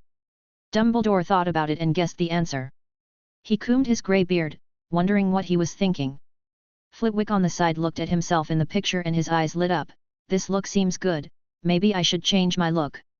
Ron below stared at the picture in the light curtain with his eyes wide open in disbelief. His attention was mainly focused on the woman behind Minerva. Molly Weasley. That. It was his mother. Oh my god. How could she appear in Hogwarts? Could it be that I had caused some trouble and she broke into Hogwarts to punish me? No. Haha, Ron, it looks like you're done. Fred and George also ran to their brother and teased him happily. They were really happy to see their brother in trouble. However, Ron suddenly reacted. He pointed at his two brothers and said loudly, "No, maybe you got into trouble and Mom came to find you. After all, the probability of you two getting into trouble is obviously higher than mine." However, Fred smiled and touched Ron's hair and said, "Hey Ron, look at the time in the picture. The young man next to Professor McGonagall has changed a lot, but it is obviously Mr. Neville Longbottom next to you, that is to say. George, the two of us. We have graduated a long time ago." Fred laughed even more happily. "Maybe at this time, we are already happily making our way in the wizarding world. George, we will fight the Death Eaters. Fred, it may also be opening an interesting prank prop store. George, oh my god, this is a great idea." Fred looked at Ron happily and said, "Anyway, the two of us must be having fun outside, so. George, Mom must be looking for you. After all, Ginny is so obedient, it can't be him who caused the trouble." Looking at the two brothers who were showing off in front of him, Ron bit a chicken leg unhappily. These two brothers are the most annoying. Neville stared at himself in the light screen with wide eyes. Is that me when I grow up? Great. I didn't become a fat man like my grandma said. Seeing his well-proportioned future self, Neville was very happy. But Sheamus on the side obviously didn't think so. Looking at himself next to Neville, he always felt that he was a little ugly. At this time, the picture had already started playing. "I want to ask the professor clearly, do you really allow us to do this and blow up the Hogwarts bridge?" Neville looked at Mag nervously beside him. When they saw this, all the wizards felt nervous. What happened? They actually wanted to blow up the Hogwarts bridge right away? That's the iconic building of Hogwarts. But no one said anything, but continued to watch. Listening to Neville's words, Mag just said one word. Bang. This has already made her meaning clear. After hearing what Professor McGonagall said, Neville finally breathed a sigh of relief, and then he asked curiously. "But, what are we going to do? He couldn't blow up the Hogwarts bridge." But Professor McGonagall just said calmly, "Why don't you ask Finnegan, I remember he has a talent for fireworks." Of course.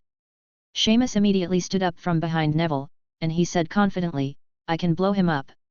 The next second, the scene changed. Boom. Boom. Boom. The flames shot up into the sky, and the Hogwarts bridge, which had stood for hundreds of years, appeared with bursts of light. The bridge began to collapse, and on the bridge, a group of dark wizards holding wands were desperately fleeing. However, the explosion was too fast.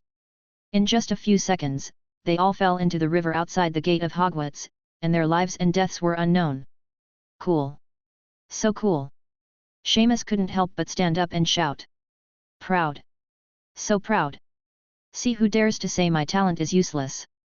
Do you understand the value of blasting magic? At this moment, Sheamus finally understood that art. Its explosion. Did you see it? Did you see it? I blew up the school, do you understand? I blew up Hogwarts. Ron pulled his clothes and reminded him, "You only blew up a bridge." But Sheamus said nonchalantly, "That's also part of Hogwarts. This is really cool." Yes. It's really cool. The Weasley twins quickly left their brother and ran to Sheamus' side and held his little hand enthusiastically. "Fred, please join us." "Sheamus. George, we are just about to set off a grand fireworks display. Our plan will be perfect with your participation." "No." Ron, who understood his two brothers, quickly pulled Sheamus over. "They will fireworks can cause bombs. You must not join them." Listening to Ron's words, Sheamus nodded continuously. What a joke, everyone in Hogwarts knows how unreliable the Gemini are. You must be crazy to join them. In the stands, Professor Sprout also smiled. Fortunately, he didn't join the evil camp, otherwise his talent would definitely give the Aurors a headache. Looking at the smiling Sprout, Flitwick on the side looked at her helplessly and said, "Pomona, isn't the focus of this video about the dark wizards attacking Hogwarts?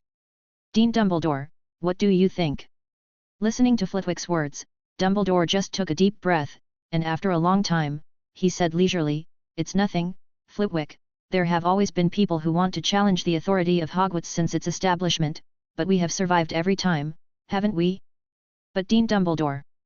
This is obviously the most dangerous moment. They are forced to blow up the Hogwarts bridge." "Okay, Professor Flitwick, that will be at least 5 years later. We can't do anything now. Maybe you can ask Trelawney to see if she can tell you something." "Me?" Sybil Trelawney pointed at herself blankly, then smiled awkwardly. What a joke, she couldn't predict such a long-term event even if she had the third eye. At this time, Dumbledore had no appetite. He silently put down his knife and fork, and said to Snape on the side, "Severus, come with me." Snape didn't say anything, but stood up silently and followed Dumbledore's steps and left the hall directly. At this time, Jang Dong also quietly put away his mobile phone, quietly ate the fried pork ribs on the plate, and listened to the voice of the system in his mind. Congratulations to the master for shocking Harry with the video he played, and reward spell, Illumination, Elementary. Congratulations to the master for shocking Ron with the video he played, and reward magic plus 10%. Congratulations to the master for shocking Hermione with the video he played, and reward spell, Levitation, Elementary. Congratulations to the master for shocking Neville with the video he played, and reward spell, Imprisonment, Elementary. The rewards at the beginning are elementary spells provided by several young wizards. To be honest, they are not very useful. The real highlight is still to see the people behind. Congratulations to the master for shocking Sheamus Finnegan with the video he played. Reward spell, Thunderbolt Blast, Intermediate. Here it comes. The real good stuff is coming. Just wait a minute, Thunderbolt Blast? Sheamus has used this spell? Isn't he purely relying on talent? But it doesn't matter, it's quite reasonable anyway. Congratulations to the master for shocking Molly Weasley with the video he played. Reward spell, Petrify All, Intermediate. Ron's mom? She saw this at home to a video. But think about it, since this light screen will be played in front of the real owner, it is not surprising that Molly saw it. Congratulations to the master for shocking Minerva McGonagall with the video he played. Bonus spell, Expelliarmus, Intermediate. It appears. This is the most frequently used offensive spell in Harry Potter. Jang Dong likes this spell too much. After all, Thunderbolt Explosion is too lethal and cannot be used on everyone. But Expelliarmus is different. It is very versatile. Congratulations to the master for shocking Phileas Flitwick with the video he played. Bonus spell, Levitation, Intermediate. Well, the levitation spell I just got has become intermediate. Don't underestimate this levitation spell. The intermediate levitation spell can easily control an adult. It is a very good means of control. In general, it seems okay. Jang Dong feels that although it is only 2 days after school, he can now pass the final exam smoothly. Thinking of this, Jang Dong began to eat the food in front of him with satisfaction. Today's dinner time was particularly lively, mainly because of Sheamus. After all, in everyone's eyes, he is now treated like a big star. Although Harry and his friends have appeared twice in the light curtain, there were too many people in the first sorting ceremony and no one took it seriously. Only a few people saw the second time. So in comparison, Sheamus, the little wizard who made a single highlight, became the one with the most scenes, which made people pay attention to him. Jang Dong didn't care about these. After finishing his meal, he packed up his things and returned to his dormitory. He actually wanted to try out the spells he had just obtained today while everyone in the dormitory was away. After all, although he already knows it, knowing it doesn't mean you can use it without any obstacles. Just like Mirong Fu and Tianlong, he knows so many martial arts, but if he can't integrate them, he can only be a rookie who has never won. However, there must be a goal for practice. Jang Dong looked around the dormitory. The bed was unusable. Where would he sleep at night if he stepped on it? The table was unusable. Where would he do his homework if it was broken? And Jang Dong didn't plan to practice with dead objects. That wouldn't be challenging. As for living things. Hedwig? No, you're not going to fight me when Harry comes back? And Hedwig is pretty. I can't bear to hit her hard. As he said that, Jang Dong looked at the mouse cage that Ron had placed at the head of the bed. Scabbers. Damn. Hedwig is pretty, but you can't bear it. Then can you bear to hit my cute mouse hard? Are you still a human being? Jang Dong showed a harmless smile and came to the cage where Ban Ban was placed. He gently opened the cage, took Ban Ban out and said to it gently. Run faster, otherwise I can only compensate Ron. If I give him 10 gold galleons, he shouldn't care about your life or death. 1 galleon is equal to 17 sickles, which is equal to 493 nats. 10 gold galleons is definitely not a small amount. After all, a brand new wand in Ollivanders' wand shop is only 7 galleons. The wand Ron is using now is the one left by his brothers. Even this mouse was given to Ron by his brother Percy. If he were to exchange its life for 10 gold galleons, Ron would really agree. At this moment, Ban Ban had only one thought in his mind. Escape. Squeak. Ban Ban screamed and kept running around the room with his 4 short legs. Along the way, cups, candlesticks, and confiscated crucibles were all knocked over by him, but at this time he only wanted to escape. Looking at the crazy Ban Ban, Jang Dong showed an excited smile on his face. Wingardio Leviosa. Buzz. Jang Dong waved his wand, and a magic power flew towards Ban Ban. Then, Ban Ban's body floated up directly. Squeak. Ban Ban struggled constantly. It wanted to get rid of the control of the floating spell. It's just a first-year wizard who just entered the school. It's probably just preparing for the floating spell for tomorrow's spell class. This level of spell can be broken free with a little effort. Ban Ban thought so, and then struggled desperately. There was nothing wrong with his idea. Under normal circumstances, a primary floating spell can only control small dead objects such as feathers and pens to fly. With his strength, it would be no problem to break free from the floating spell. I kick. I kick. I kick again. Squeak. Ban Ban looked at Jang Dong in front of him blankly, who was smiling. At this moment, it finally reacted. This kid's floating spell. It's intermediate. Ban Ban still wanted to struggle, but the next second, it found that it could no longer control its limbs. It could feel that its body had become extremely stiff at this moment. All petrified. Intermediate. No. Ban Ban finally found something wrong. The little guy in front of him. He actually practiced both the floating spell and the petrifying spell to the intermediate level. This guy. What kind of genius is he? No. When he used the petrifying spell just now, he didn't seem to chant the spell. Silent release. No. This guy is not a genius at all. He is a monster.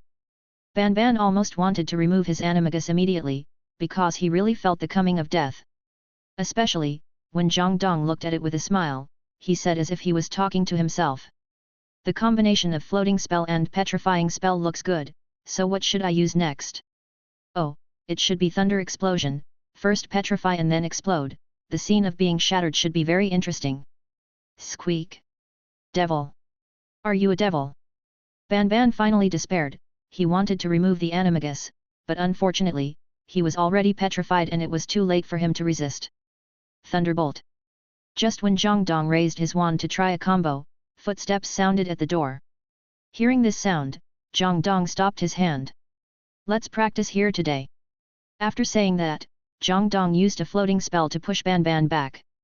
He didn't really want to kill Shorty Star Peter directly just now. After all, in everyone's eyes, this guy is still a hero who died in battle. Killing him would be too much trouble. And his current strength is only a little stronger than that of the little wizards, and he can only fight 3 or 4 rounds. It's too early to enter everyone's field of vision now. And Ban Ban. No, Shorty Star Peter.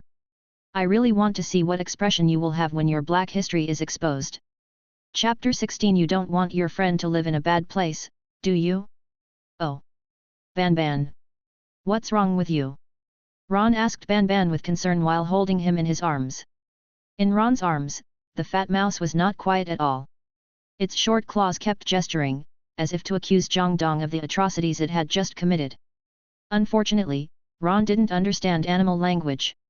He could only scratch his head, then took out a box of strange-tasting beans and looked at it and asked, "Are you hungry? Do you want some strange-tasting beans?" Ban Ban. My own shit shoveler is really stupid. Jang Dong on the side came to Ron, staring at Ban Ban in front of him, and then said, I heard that there is a disease called plague, also known as the Black Death, which killed 25 million people in the Middle Ages. This disease is spread by rats. I heard that rats will go crazy like this before they get sick, and even bite people. Ah! Ron's hands trembled when he heard Jang Dong's words. Although he had known Jang Dong for a short time, Jang Dong always gave him the impression of being knowledgeable, calm, and reliable. Of course, he would choose to believe what Jang Dong said. Only Ban Ban looked at Jang Dong on the side stupidly, as if saying, "You have the plague. You have the Black Death. It shouldn't be." Ron said a little scared. Out of his feelings for Ban Ban, he was still reluctant to destroy it humanely. Seeing Ron say this, Jang Dong said, "Then, let's replace your cage with some sturdy bars and put a lock on it.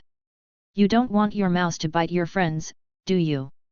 Although Jang Dong felt that with the courage of Peter the Dwarf, he would definitely not dare to come out to retaliate against him after he fell asleep, but it is better to be prepared. Jang Dong, who is so cautious, would not make such a low-level mistake. Replace the cage with titanium alloy and put a big lock on it. If he dares to show his true form, he will be squeezed into a meat paste in the cage. Only then will Jang Dong feel at ease. Ron was struggling, wondering if this would be unfriendly to Ban Ban. Then he heard Jang Dong say, "I'll pay for the cage, and buy it a roller for it to exercise in it." "Okay." Ron agreed immediately. Ahem, he didn't feel sorry for the cage money. The main thing was that he also wanted Ban Ban to live better, didn't he? Seeing Ron agreed, Jang Dong also smiled, and then quietly came to his bedside to rest. However, lying on the bed, Jang Dong was still thinking about his own things silently. You can't always use Ban Ban to practice spells, otherwise, go find the room of requirement another day. There is a private space, and many things will be much easier. Thinking of this, Jang Dong secretly petrified Ban Ban, who had not yet changed his cage, and then closed his eyes and fell asleep peacefully. Ban Ban turned into stone. Flying lesson. As a wizard, a broom is definitely one of their most important tools. After all, it is more important than cleaning up garbage. Riding a broomstick is more in line with their wizard temperament, so before class, every little wizard was very excited. "I tell you, riding a broomstick is very simple," Sheamus said to Jang Dong, Harry, and others while holding his broom. I don't know if it's because of yesterday's video, but he was quite confident today. "When I was 8, I rode a broomstick and flew around in the wilderness. The feeling of flying close to the ground was really great." However, Ron looked nonchalant about Sheamus' words. "That's nothing. When I was 7, I rode Charlie's broomstick to chase a glider." Haha. Malfoy looked at them with disdain. "Don't brag. When I was 6, I rode a broomstick and flew in the sky. I almost hit a Muggle helicopter. Fortunately, I have a special talent, otherwise the plane would have crashed." Jang Dong. "Damn, can you all stop bragging like that? If I hadn't read the novel, Tima, would have almost believed it. Especially you, Malfoy. You almost crashed a helicopter. Who do you think you are? Superman or Thor?" But then again, Jang Dong glanced at Harry beside him. This guy is indeed a flying genius. Although he may not remember it himself, Jang Dong knows that this guy could fly around the house on a magic broom when he was 1 year old. Who? A heavy breathing sound came to his ears.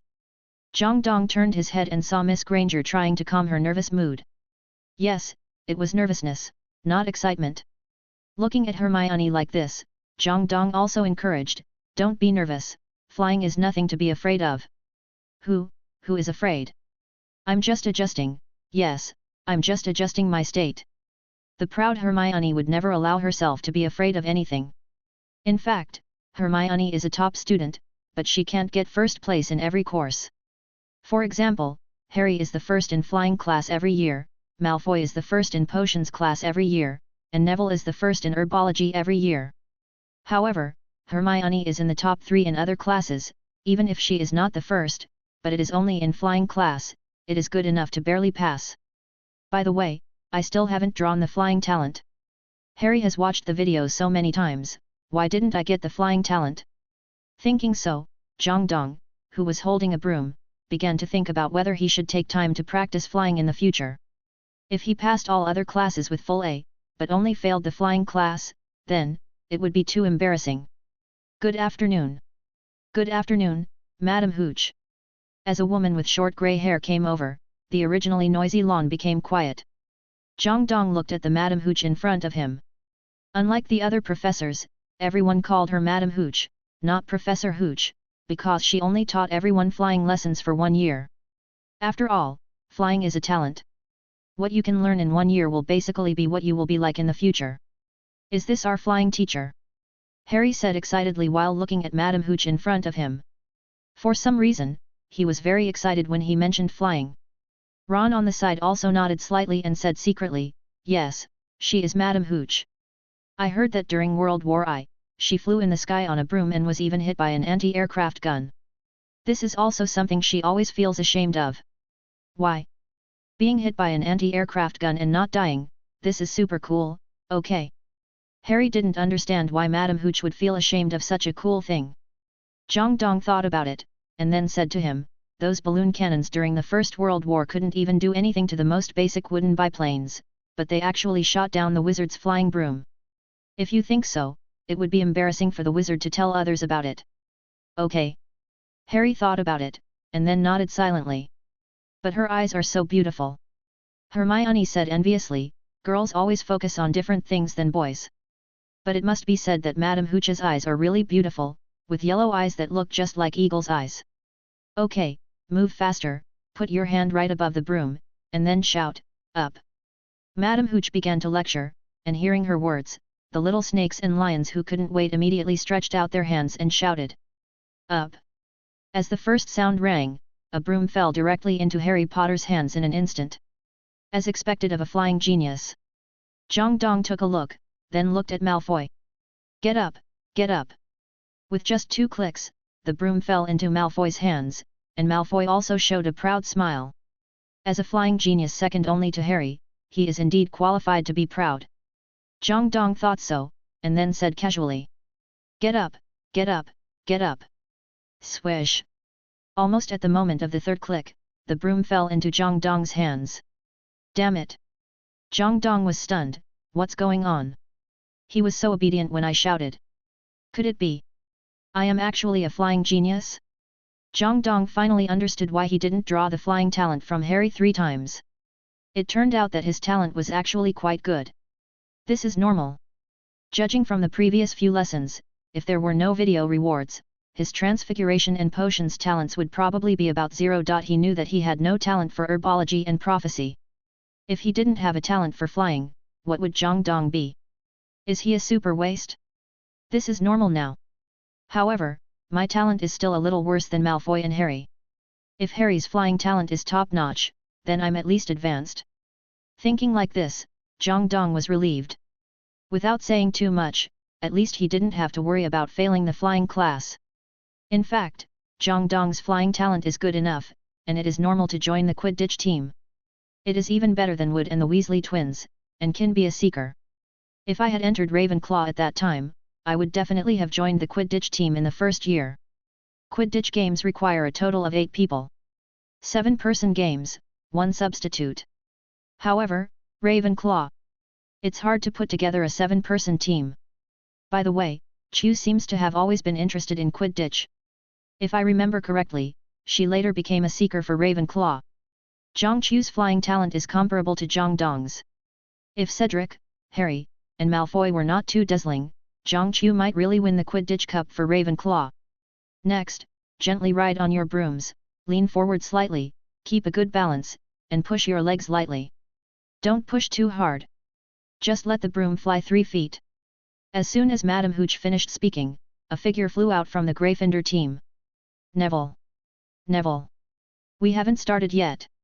Neville Longbottom, the Gryffindor swordsman who might get into trouble if he stood on the ground with his feet, now that his feet are off the ground, he can't control his body anymore. Looking at this scene, Jang Dong also sighed helplessly. He thought about whether to remind Neville in advance, but he quickly gave up the idea, because if he would not make mistakes if he reminded him, then he would not be Neville Longbottom. Buzz! Neville's body instantly flew to a height of 100 meters, and then quickly made a circle on the playground. I'll do it! Madame Hooch immediately drew out her wand to save Neville, but at this time Neville dived towards Madame Hooch. Then Madame Hooch dodged this dive with a nimble cat-like dodge, dodged. Ah! Neville was still howling, and then he finally couldn't control his body and fell from a high altitude. Neville! The little wizards shouted nervously. They watched Neville's body fall from a height of several hundred meters, and several timid girls even covered their eyes. At this moment, Jang Dong suddenly drew out his magic wand. Wingardio Leviosa.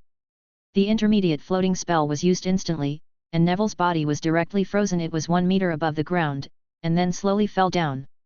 This is it. Everyone looked at Jang Dong at this moment, especially Madame Hooch. Although she was not awarded the title of professor, she still had strength and vision. Beautiful levitation spell. 5 points for Gryffindor. Madame Hooch breathed a sigh of relief after saying this, and then ran to Neville and said with concern. Mr. Longbottom, are you okay? Neville, who was still in shock, breathed a sigh of relief and said, I'm fine. Okay, although I feel that you should be fine, but when something like this happens, I'll take you to the infirmary for a checkup. Although he didn't fall, moving quickly at high altitude can still cause deafness, tinnitus, and brain congestion. People with poor heart may even have the risk of sudden death, so he still has to go to the infirmary. However, when Mrs. Huochi left, everyone's eyes fell on Jang Dong. Did he do that just now? Cool. Dong. You saved Neville just now. Ron looked at Jang Dong excitedly. It must be said that he was very handsome just now. Hermione rolled her eyes at Ron unhappily, then looked at Jang Dong and said, It's the levitation spell, we will learn this in tomorrow's spell class, and I have prepared for it. Is it the spell that makes the feathers fly? Harry also remembered the video he watched last night. Wait! But Jang Dong didn't chant a spell. That's a silent spell, a very advanced release technique, even those senior wizards don't know it. Hermione explained again. But when she said this, she looked at Jang Dong with more excitement. Even the others were the same. The levitation spell is not new, they can learn it tomorrow. But the silent spell, the name sounds cool, right? Humph, I'll learn it sooner or later. Malfoy muttered unhappily, and then he walked to the side and picked up a crystal ball that was shining in the sunlight. Memory ball, a kind of magic prop, as long as you hold it in your hand, when the white mist inside turns into red mist, it can remind the holder and tell him that he forgot something. Considering Neville's memory, Neville's grandmother prepared this thing specially for Neville. Holding this memory ball, Malfoy said excitedly. Look what this is! The crystal ball of the little fat man. I'll put it on the roof and let him find it himself. Give me the ball, Malfoy. Harry looked at Malfoy in front of him. As Neville's roommate, he naturally couldn't pretend not to see it at this time. However, how could Malfoy listen to Harry? Harry was the person he hated the most in the whole Hogwarts. No. I want to hide this ball and let Longbottom find it himself. After saying that, the guy rode on the broomstick and flew into the sky. However, just when Malfoy flew 3 meters high, he found that the broomstick under him suddenly turned into a thick mace, and the position of the mace head just faced Malfoy's little butt. Ah! Malfoy screamed and fell directly from the sky, and then fell heavily to the ground. 3 meters, it's not high or low, at least it seems that Malfoy is now much more miserable than Neville. Malfoy! Crabbe and Goyle, as Malfoy's 2 henchmen, ran over and helped him up. Seeing Malfoy falling flat on his face and covering his butt, all the little lions couldn't help laughing. Jang Dong! Malfoy looked at Jang Dong in front of him in anger and silently released transfiguration. Who else could do it except Jang Dong? Swish! Malfoy took out his wand directly. When had he ever suffered such a loss? Seeing that Malfoy was about to take action, Crabbe and Goyle also took out their wands immediately. Although these 2 people have low IQ, their loyalty to Malfoy is indeed commendable. Jang Dong! Let us teach you a lesson today. Faint to the ground. Stand still. Grinning. 3 against 1. No martial ethics. Instantly, 3 spells turned into 3 rays of light and shot towards Jang Dong. Jang Dong, we will help you. Harry and Ron took their wands, and then found out, they didn't seem to know any attack spells. Hermione did, but Jang Dong had already cast his spell just as he took out his wand. Protector of Armor. A transparent light curtain appeared in front of Jang Dong, bang! Bang!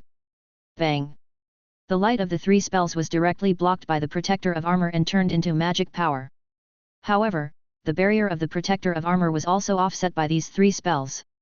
And at the moment when the barrier disappeared, a red light came to Malfoy. Expelliarmus! Bang! Facing the intermediate Expelliarmus, Malfoy had no way to resist. With just a flash of red light, his small body was directly thrown to the ground by the spell, and the wand in his hand also flew out of his hand and fell directly into Jang Dong's hand. Malfoy! Crabbe and Goyle were about to release the spell again, but unfortunately, their chanting speed was not as fast as Jang Dong's. Expelliarmus! X2! Swish! 2 more red lights fell, and Crabbe and Goyle lay beside Malfoy, and Jang Dong had 2 more wands in his hand. 1v3, Jang Dong won. Jang Dong!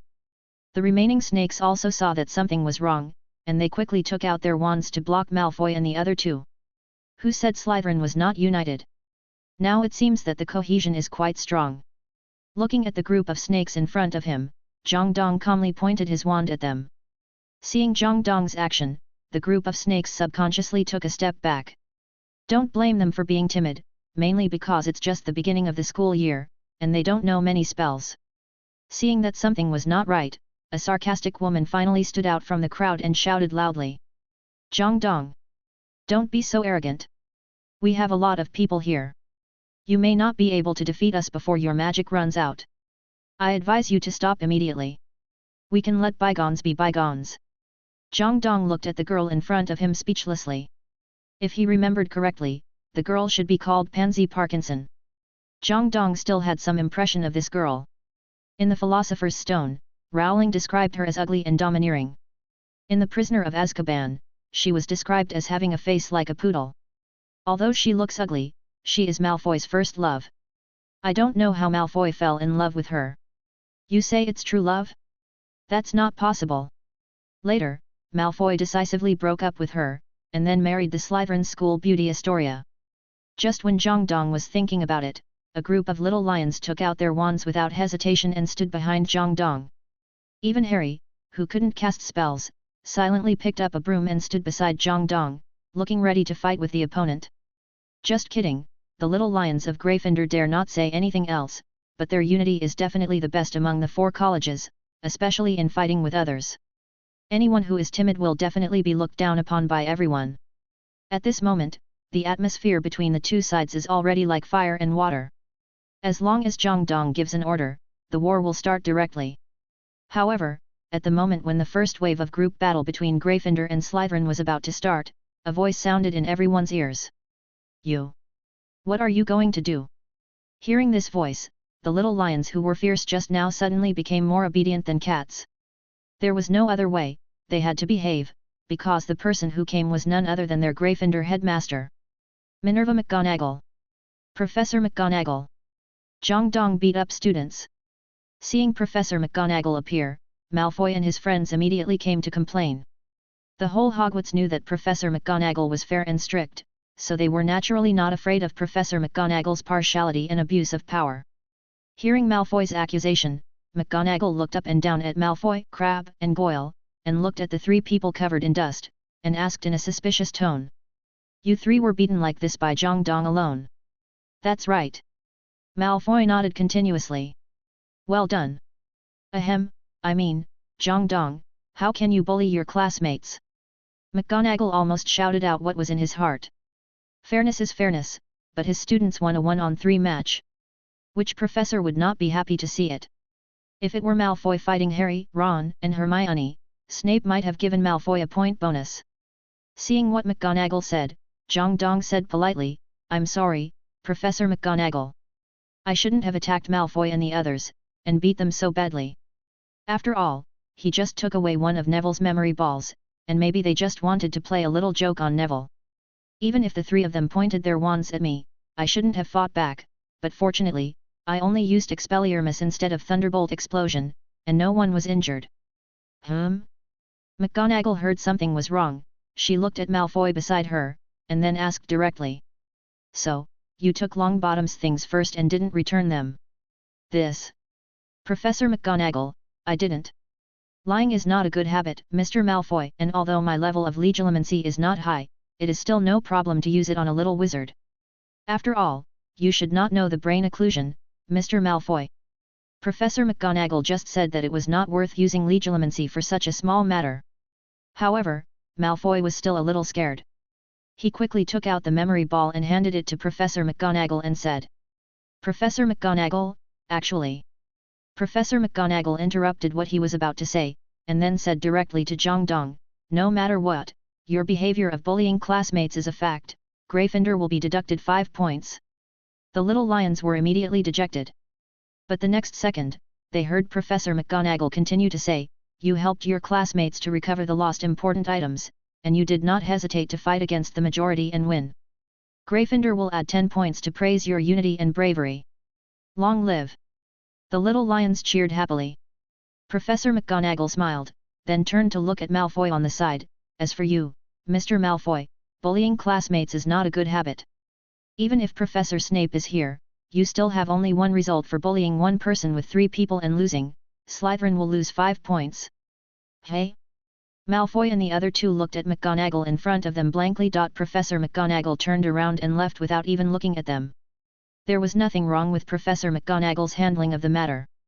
After all, Jang Dong was very sensible in dealing with people, and he knew the severity of his actions. He also took the moral high ground of self-defense and helping his classmates. It would be strange if he was still punished.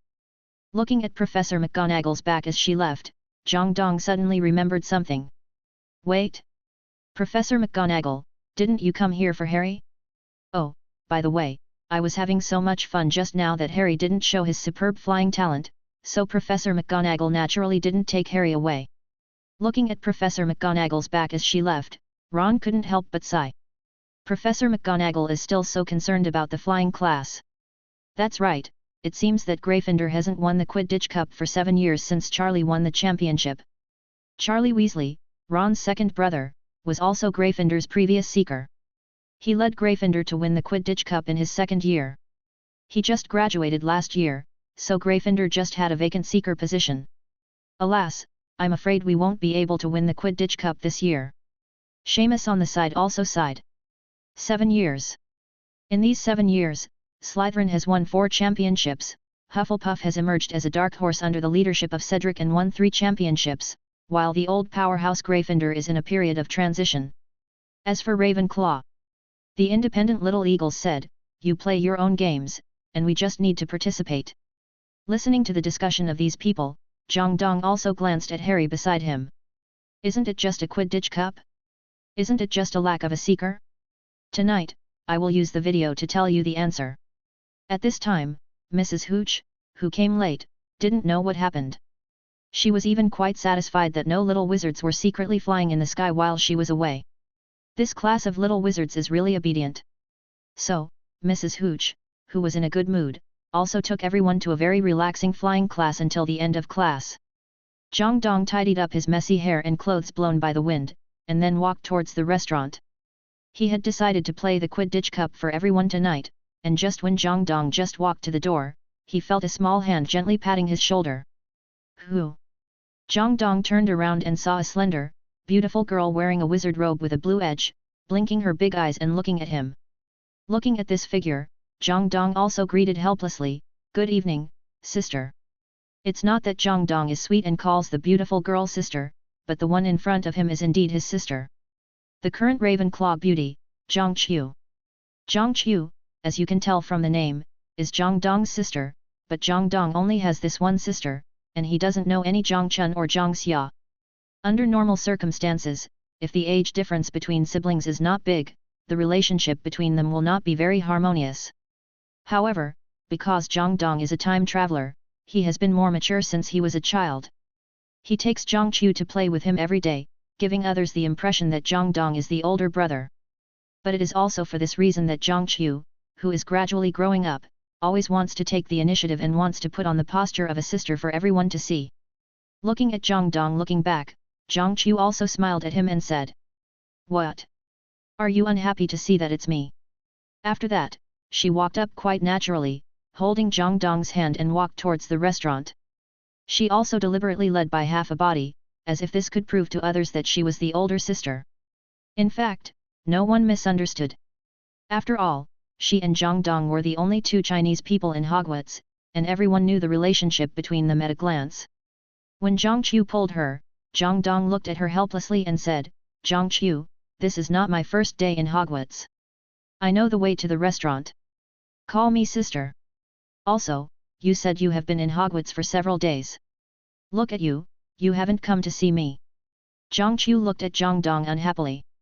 When dealing with others, Zhang Qiu may have to be a lady to maintain her school flower persona, but for Jang Dong, who grew up naked, she naturally has nothing to be embarrassed about. In fact, because there is an extra brother than in the original book, Zhang Qiu's personality is naturally very different from her in the original timeline. People with older sisters should have a deep understanding of this. When they are outside, they dress brightly and behave gently. When they return home, they may not even wash their heads if they don't go out. Although Zhang Qiu is not like this, there are still some changes in her personality. I'm busy. Jang Dong scratched his head embarrassedly. Indeed, it's a bit inappropriate that I haven't visited Zhang Qiu once in Hogwarts for several days. After hearing Jang Dong's words, Zhang Qiu looked at Jang Dong with a resentful look and said, Ah, busy, be busy. Zhang Qiu, that's enough. You didn't come to see me either. I'm busy too. You're busy?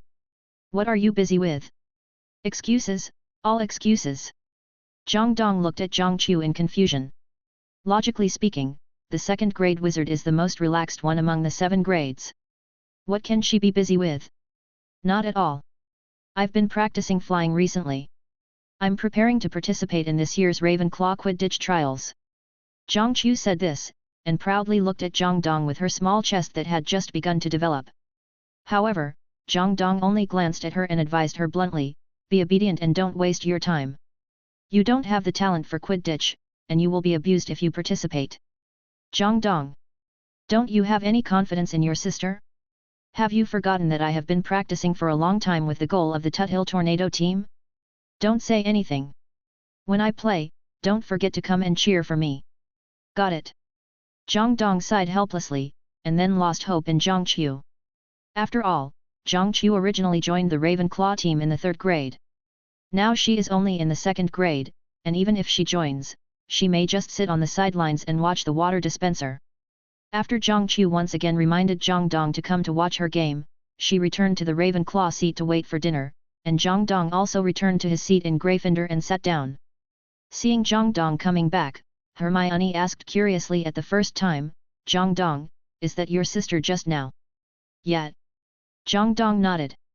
Hermione smiled happily when she saw Jang Dong say that. At this time, Malfoy brought Crabbe and Goyle to the opposite side of Jang Dong and his group. Looking at the arrogant Malfoy, Ron on the side said before Jang Dong spoke. Malfoy, what are you doing here again? Haven't you been beaten enough during the day? That's enough, Ron. Put away your ugly look. It was Jang Dong who defeated us today, not you. Malfoy looked at Ron unhappily, then he turned his head and looked at Jang Dong aggressively. Jang Dong, I don't want to waste time with you. We were defeated by you during the day because we were not prepared. Tonight, the 3 of us are going to have a real wizard duel with you. How about it? Do you dare to come? Poor provocation. Jang Dong raised his head slightly and glanced at them, then said lightly, I am not interested in fighting with children. Wait until you learn 2 more spells before coming to me. We are not small.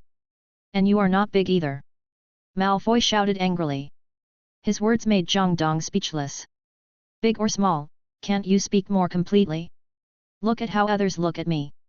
Perhaps he felt that the eyes around him were a little strange, so Malfoy whispered in front of Jang Dong.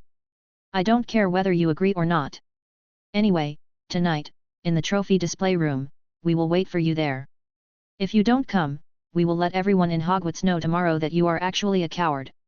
After saying that, Malfoy turned around and left with his 2 followers. Looking at Malfoy's back, Ron on the side said angrily before Jang Dong said anything, this guy is really looking for a fight. Jang Dong, don't worry, Harry and I will go with you tonight. We will fight 3 against 3 and win. But Ron, I don't know any attack spells yet. Then use your wand to poke their noses hard. Believe me, a little wizard of this age, you won't even feel as much pain from a spell from them as from a punch in the face.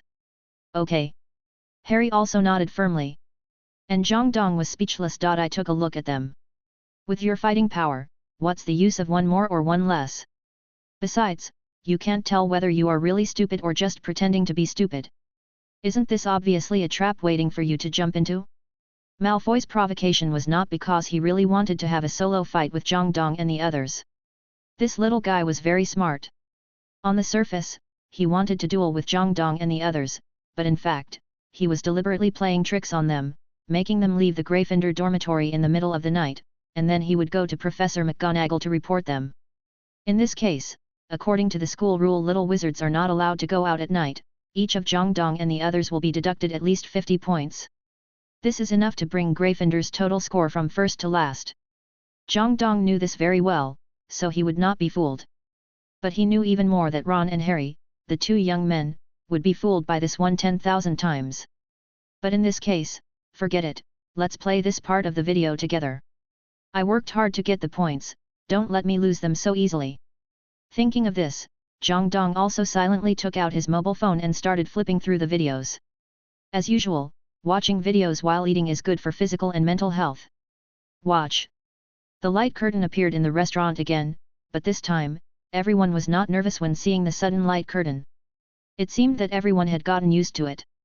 Only a few professors sitting in the stands took out their wands with some caution, but compared to the previous times when they threw spells right away, everyone was in a much better state. Great! The light curtain finally appeared again. I can watch videos again. Without videos, I can't even enjoy my meal. Last time, Sheamus was the protagonist of the video. Is it my turn now? If Sheamus can be on the video, then I can be on it too. Looking at everyone who was so excited, Jang Dong smiled slightly and clicked on a video. Gryffindor's New Seeker, Part 1. Seeing this title, everyone's interest dropped by 3/4 at once, and the other quarter came from the little lions of Gryffindor. Everyone was excited when they saw the title. It's us! It's us! Gryffindor's New Seeker? So this video is about Quidditch. But who could it be? There doesn't seem to be anyone suitable to be a seeker among the students from grades 3 to 7. Could it be a second-year student? Everyone didn't think of the first-year students. After all, there was no precedent for first-year students to be seekers at Hogwarts. Everyone was already impatient to see who the new seeker was. Defense against the Dark Arts class. In the stands, Professor Quirrell was reciting the knowledge of defense against the dark arts. In the classroom, every student looked drowsy, as if they had been knocked unconscious by Quirrell's degraded version. And at this moment, bang, the door of the classroom suddenly opened, and Professor McGonagall appeared at the door of the classroom. I'm sorry, Professor Quirrell, I have something to say. Can I go find Wood? Of course, go ahead. Wood whispered great. And followed Professor McGonagall out of the classroom. However, when he walked into the classroom, a figure that almost everyone knew appeared in front of him. Wood, I found you a new seeker. What? Seeing this, everyone's expressions instantly became exciting. Harry Potter. How is it possible? He is only in the first grade. Can he use a flying broom? This should be possible. They seem to have a flying class this afternoon. I secretly saw it in the classroom. Jang Dong fought 3 people alone and used the spell very beautifully. Hey? You didn't even call me for such a good thing. Is this the point? Isn't the point that Harry Potter and his friends just started flying classes today? Alas, Gryffindor is also empty. Listening to the discussion of the people around him, Harry was also a little surprised. Obviously, he didn't understand why he suddenly became a seeker. By the way, what is a seeker? In the stands, the eyes of the professors around were also focused on McGonagall, obviously asking her what happened. However, Professor McGonagall was also confused at this time. Dumbledore smiled, obviously thinking of something interesting. Have you heard? Harry Potter has become the youngest seeker in history. Soon, the news spread throughout Hogwarts, and everyone was discussing it. Listening to everyone's discussion, Harry was obviously a little nervous, but Ron, who was walking beside him, said with great interest. Harry. Quidditch is the most exciting. The most exciting game. You will definitely perform well.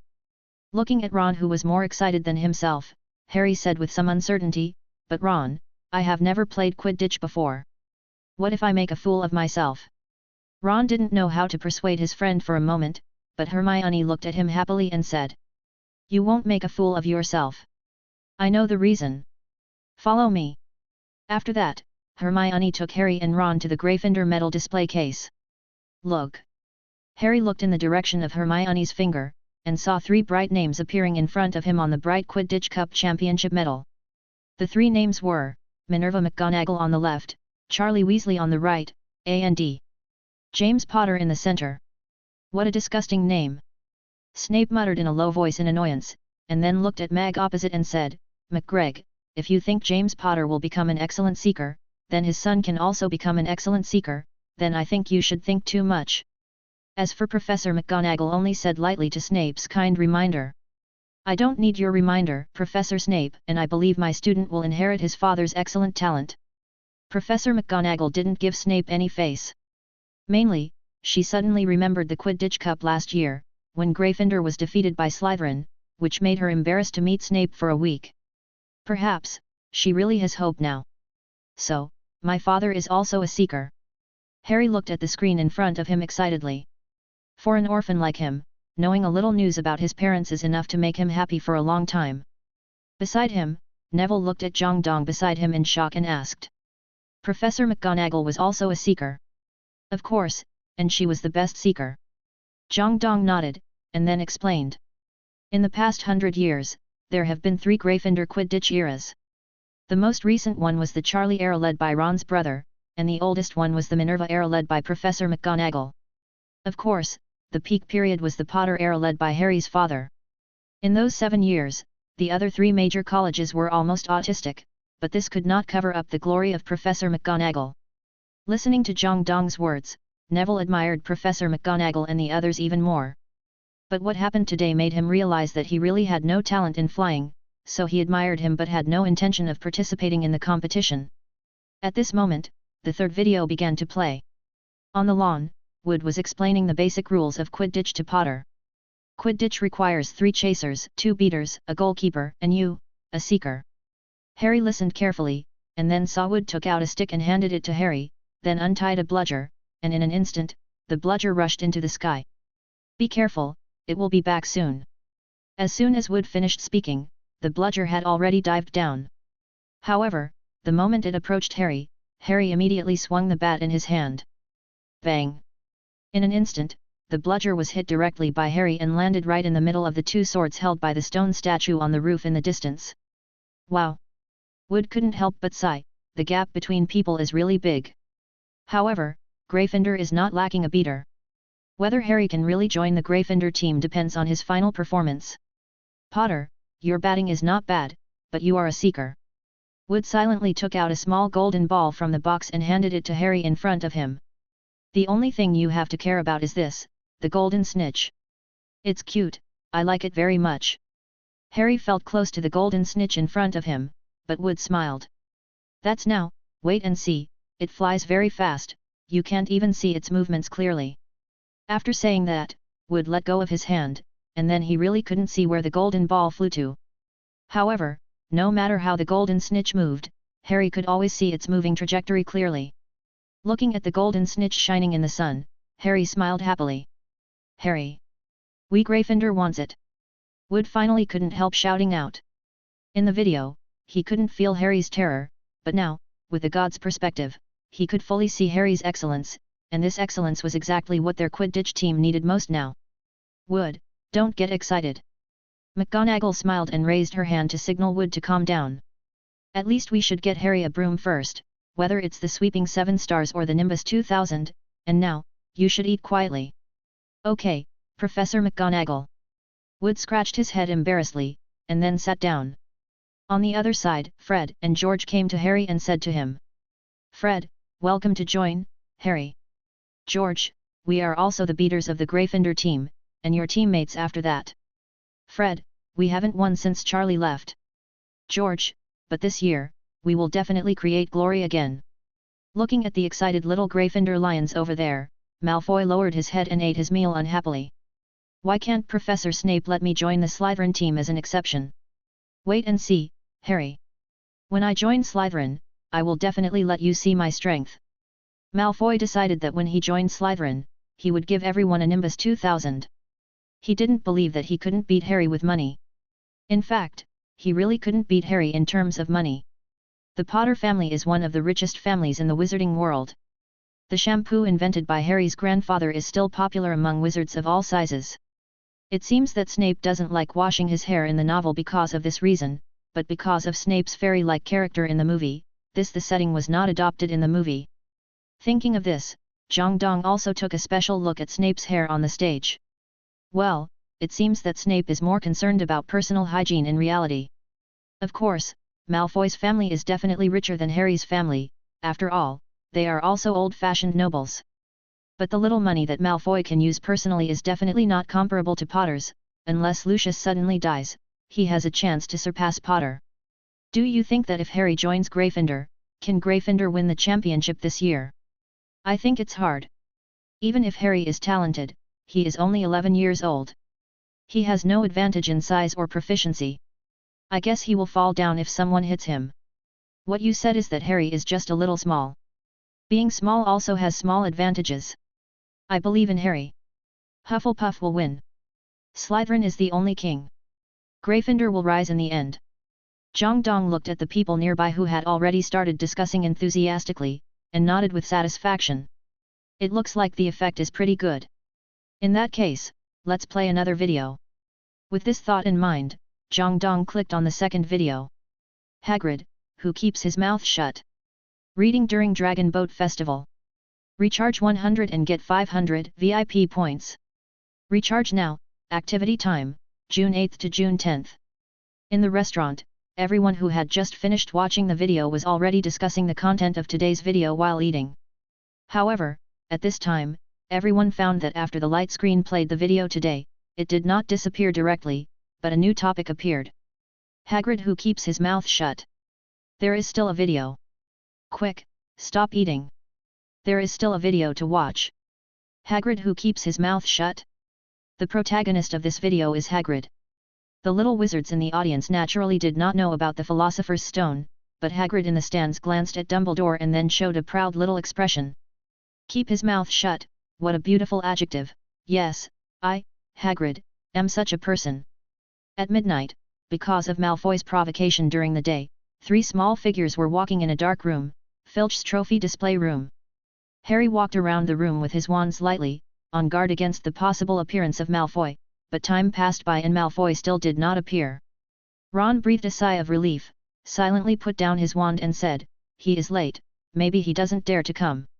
However, Hermione had already discovered that they were fooled and said, "Malfoy didn't come to Filch's showroom at all, you were fooled." Watching the beginning of this video, Harry and the other two changed their faces instantly, because they had heard Professor McGonagall's voice.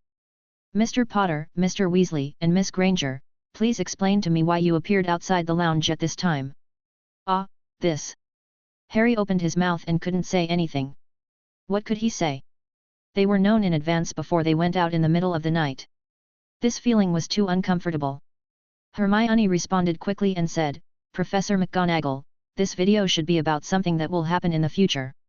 Maybe we won't go there at night." "Won't go? What a clumsy lie." Snape looked at Professor McGonagall on the side. He didn't think that these little lions would break their promise after making an appointment with someone to fight. "I don't think I need to remind you of the punishment for night tours, Professor McGonagall." "Of course not, Professor Snape. But I think we can't deduct points from innocent students for something that didn't happen, right?" Professor McGonagall wouldn't deduct points like this. She is fair, but she is not stupid. Nothing happened. Why should I deduct points from my students? However, why do I feel that even if these 3 little guys watched this video, they would still not let her worry? Hey! Seeing that Professor McGonagall was not going to hold them accountable, the 3 little wizards breathed a sigh of relief and then glared at Malfoy opposite them at the same time. Malfoy also lowered his head and ate his meal in embarrassment. After all, it was very embarrassing to tell others that he had made an appointment to fight someone but did not fulfill the agreement, especially now that his plan was exposed. Those guys would definitely not let's go. Alas, I was despised for no reason, and I didn't even lose points to the other side. I'm so unlucky. But Ron quickly reacted, "Why are there only 3 of us? Where's Jang Dong?" Before Ron finished speaking, Hermione rolled her eyes at him and said, "It's obvious that Jang Dong has seen through Malfoy's little tricks. Also, if I didn't want to stop you from losing points for our school, I wouldn't have run out with you, you know. Well, we were wrong. Ron admitted his mistake helplessly. None of them thought that Jang Dong didn't show up because he was afraid of Malfoy. After all, Jang Dong could fight 3 people alone during the day, so there was no reason for him to be afraid of the 3 of them at night. The trio who knew they were being fooled prepared to return to Gryffindor Castle. However, when they came to the stairs happened to change at this time, and they happened to be sent to a door. Oh, let's go this way, or the stairs will change again in a while. Harry said, pushed open the door and walked in with the 2 of them. Fred, it's over. You've been caught sneaking into the forbidden area. George, I really envy you. The 2 of us have always wanted to go in but never had the chance. The Weasley twins looked at Harry and the others with envy, which made Harry confused. Forbidden area? Why is it a forbidden area? But he soon found out. At the end of the corridor, a giant dog as big as a hill was staring at them with eyes as big as light bulbs. More importantly, it has 3 pairs of such eyes, growing on 3 identical heads, and the 3 noses twitched at the same time, and the sticky saliva fell on the ground, making a sizzling sound.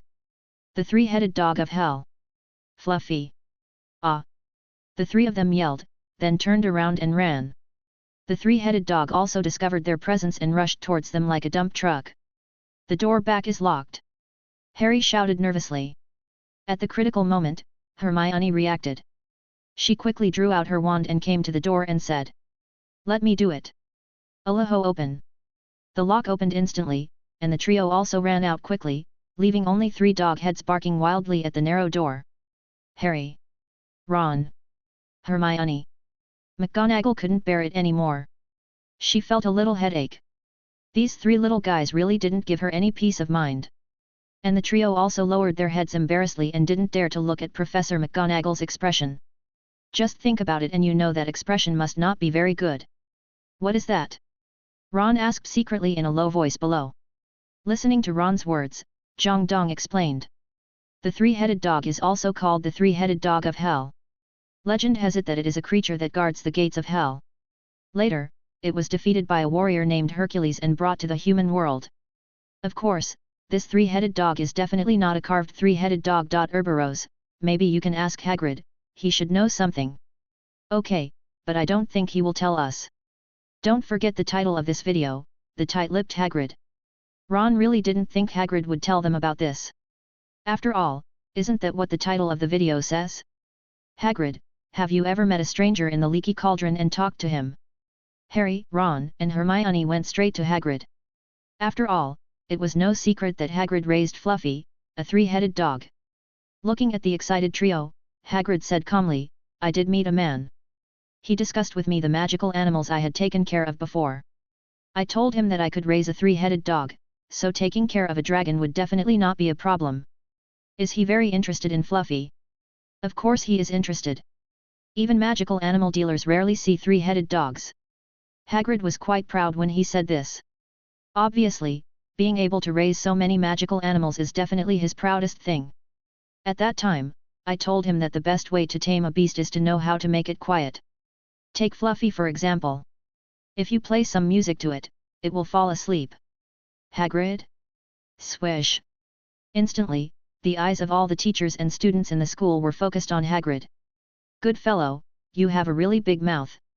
Now, although we don't know what the 3-headed dog of hell is guarding, this level is completely useless.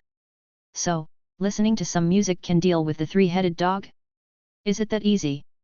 Ron still didn't believe it. The big dog looked so fierce, but it was so musical. Looking at Ron who didn't believe it, Jang Dong also said, according to legend, Orpheus played the harp to make Cerberus fall asleep, and then he successfully sneaked into the underworld, so it's not surprising that the 3-headed dog likes music.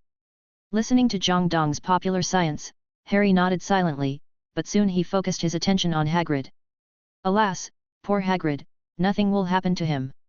To be honest, Hagrid was a little nervous now. He lowered his head and dared not look into Dumbledore's eyes. He was a giant almost 5 meters tall, but now he acted like a child who had made a mistake. When Dumbledore saw Hagrid like this, he didn't have the heart to blame him and said, "It's okay, Hagrid. We don't only have Fluffy as a line of defense. Don't worry, that thing is very safe." Hagrid felt a little relieved after hearing what Dumbledore said. But soon, Hagrid reacted and looked at Dumbledore and asked. But Dumbledore, if this light curtain will expose Fluffy's weaknesses, will it also broadcast all your arrangements? This shouldn't be possible. Dumbledore was shocked. Good guy, I didn't remember it until you said it. Yes, this light curtain has exposed Lu's weaknesses, so what about my own arrangements? Alas, I can only hope that this light curtain will show mercy. As the second video finished playing, Jang Dong also silently looked at the system rewards. From now on, Lao Fu's arrangements have begun to be exposed little by little. If he finds me, won't I be in danger? Although Jang Dong felt that Voldemort had no reason to find him, he thought it would be better to improve his strength quickly for the sake of safety. Your video shocked Harry Potter, reward, magic plus 10%. Your video shocked Ron Weasley, reward, wizard chess mastery. That reward for Harry is fine, after all, magic is still very important. Now I calculate that my magic has increased by 70%, even though senior wizards are no more than that. But wizard chess? Jang Dong has no interest in this thing. Your video shocked Hermione Granger, reward, spell, Alaho Open, elementary. You still have to watch the top students. Although it is only an elementary spell, Alaho Open is very practical. Your video shocked Oliver Wood, reward, spell Lumos, intermediate. Senior Wood, you are also quite water. By the way, I have watched all 7 Harry Potter movies, and it seems that you have not missed a spell. Jang Dong sighed, but Lumos is good, better than nothing. And Jang Dong also understands that the real reward still depends on the professors behind. Your video shocked Hagrid, reward, strength plus 20%. I am a wizard, why are you giving me strength? Do you really expect me to stab people to death with a wand? Next. Your video shocked Minerva Mag, reward, spell healing, intermediate. Healing? Finally, there is milk. Under the intermediate healing, as long as the important parts are not fatally injured, they can basically recover easily, which is very practical. Under normal circumstances, Jang Dong would be very happy with this reward, but compared with the rewards below, an intermediate healing is not worth mentioning. Your video shocked the Hell Dog Loe, reward, 12 trials. 12 trials, the legendary hero Hercules completed 12 trials, including killing the 9-headed snake Hydra and defeating the Hell Dog Cerberus. Effect, after the owner dies, reborn on its own, the upper limit of stored lives is 12, and 1 life will be automatically restored every 3 days after use. And after resurrection, the previous means of death will be invalidated. Looking at this reward, Jang Dong's eyes almost popped out. 12 trials. This represents more than just 12 lives. What's more important is the last sentence, after resurrection, the previous means of death will be invalidated. In other words, even if Voldemort is reborn, after he uses Avada Melon on Jang Dong once, this spell will never work on Jang Dong. When Harry was hit by a melon and survived, he was called the boy who survived a disaster and was famous in the wizarding world. So, if I can take a bath in the Avada Melon, what kind of scene will it be? Jang Dong thought about that scene. Voldemort the Dead came back to life with hundreds of Death Eaters and let Avatar eat the big melon against Jang Dong, but Jang Dong was not in a hurry. He rushed up with his wand and hit Voldemort's nostril with 1,000 years of death. That scene, just thinking about it makes me excited. Thinking of this, Jang Dong looked at Quirrell not far away. Voldemort, Voldemort, I hope this day will not be too far away. Come on. Zhang Qiu. You are the best. On the lawn, Jang Dong was still cheering for Zhang Qiu. In fact, Jang Dong himself did not expect that Zhang Qiu actually joined the Ravenclaw team 1 year earlier than in the original book. And judging from the situation, it seems that he has adapted well. After the training, Zhang Qiu jumped off the broom and looked at Jang Dong in front of him. Zhang Qiu also smiled and said to him, "How about it, brother, your sister is flying well, right? I have always had a question, you are flying on the broom, don't you really hurt your butt?" Zhang Qiu. I asked you if I was flying well, and you asked me if my butt hurts? If it wasn't Jang Dong who said this to her, Zhang Qiu would really want to pull out her wand and hit him. But Zhang Qiu thought about it, and nodded silently. It's really not very comfortable. Flying on a broom, it's impossible to be comfortable. It was fine when I was on the ground, because my legs were my support points. But once I flew into the sky, under the action of gravity, my body weight would be all on the broom, and it would be strange if I could feel comfortable. Why don't you try to install a seat on the wand? Jang Dong thought about it and made a suggestion that he thought was good, and then he got a good roll of the eyes from Zhang Qiu. What are you thinking, Seeker? One more weight will slow down the speed, and you added a seat. You thought of it. Okay, you go back first. I have to go back to Ravenclaw to wash up, so it's not convenient to take you back to the dormitory. Okay, then goodbye. Jang Dong said goodbye to Zhang Qiu directly, and turned around and left here without any nostalgia. Looking at Jang Dong's back, Zhang Qiu was even more speechless. If a girl asks you to go back, you really go back, don't you know to send her off? Ah, it's really a headache. Jang Dong certainly understood what Zhang Qiu meant, but for him at this moment, he had more important things to do. How do I get into the room of requirement? Jang Dong silently came to the 8th floor of Hogwarts and began to search. Hogwarts is very large, and because of magic, everything nearby can change at any time. Therefore, let alone knowing a general location, even if you go back to the dormitory at the wrong time, you may get lost. Finally found it. After searching for a long time, Jang Dong finally found his target, a tapestry with a troll beating Barnabas. Jang Dong came to the opposite side of the tapestry, thinking carefully about the private space in his mind, and then walked back and forth 3 times. Finally, a door appeared on the originally smooth wall in front of him.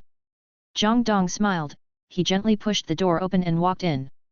In front of him was a room full of sundries, which looked like a large warehouse. This is not the private space I want. Jang Dong strolled in the House of Requests, and then followed the direction in his memory and finally came to an ancient table, took away the hemp rope on the table, and an ordinary box appeared in front of Jang Dong. Jang Dong gently opened the box, and saw a crown inlaid with a gem as big as a pigeon egg lying there quietly. Ravenclaw's crown? It's really beautiful. Jang Dong picked up the box. Ravenclaw's crown, according to legend, as long as you wear it, you will gain the wisdom of Ravenclaw. Unfortunately, it was made into a Horcrux by Tom Riddle, that crazy guy. When Tom Riddle came to Hogwarts, he learned the location of the crown from Ms. Grey, who had become a ghost, and then made it into his 5th Horcrux, and then hid it directly in the room of requirement. Even at that time, Tom did not add any protective magic to it, because he believed that the existence of the room of requirement was known only to him. In fact, it was true. Even Dumbledore at that time did not know how to enter the room of requirement. Unfortunately, Tom could not have expected that there would be a time traveler like Jang Dong in this world. Thunderbolt Blast. Jang Dong fired a Thunderbolt Blast without hesitation. However, facing Jang Dong's Thunderbolt Blast that was enough to destroy a wall, the crown still did not suffer any damage. Alas, it seems that I can only try it after I get the Sword of Gryffindor or learn the Fire Curse. Jang Dong is confident that within 7 years, he will have the power to destroy Horcruxes.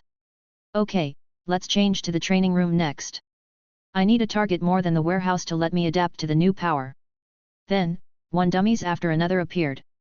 Looking at the running and jumping dummies in front of him, Jang Dong smiled. Petrify all. Expel your weapons. Thunderbolt Blast. Various magical lights flickered in this small room.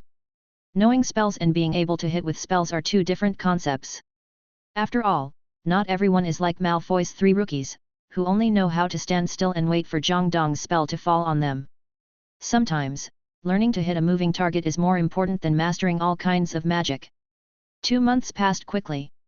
Hogwarts was particularly quiet during this period, and everything was going on in an orderly manner. During this period, Jang Dong was so obsessed with studying that he didn't even play the video. This was not because Jang Dong was deliberately hiding his shortcomings, but he understood that the effect of the video could only be maximized when it was played at the most appropriate time. According to the rules he found out after playing it several times, frequency is more important than duration, and everyone's emotional fluctuations are more important than the number of people watching. Otherwise, wouldn't he just play all 7 Harry Potter movies in one go? Among the various courses in the 1st grade, Charms, Transfiguration, and Flying are obviously the most popular, especially Charms. The little wizards have no resistance to learning new spells. Although Professor Flitwick only taught them 2 spells in these 2 months, Dispel Weapons and Obstacles, everyone still studied them very seriously. After all, these 2 spells can be said to be the 2 most practical spells. For example, Harry was very happy.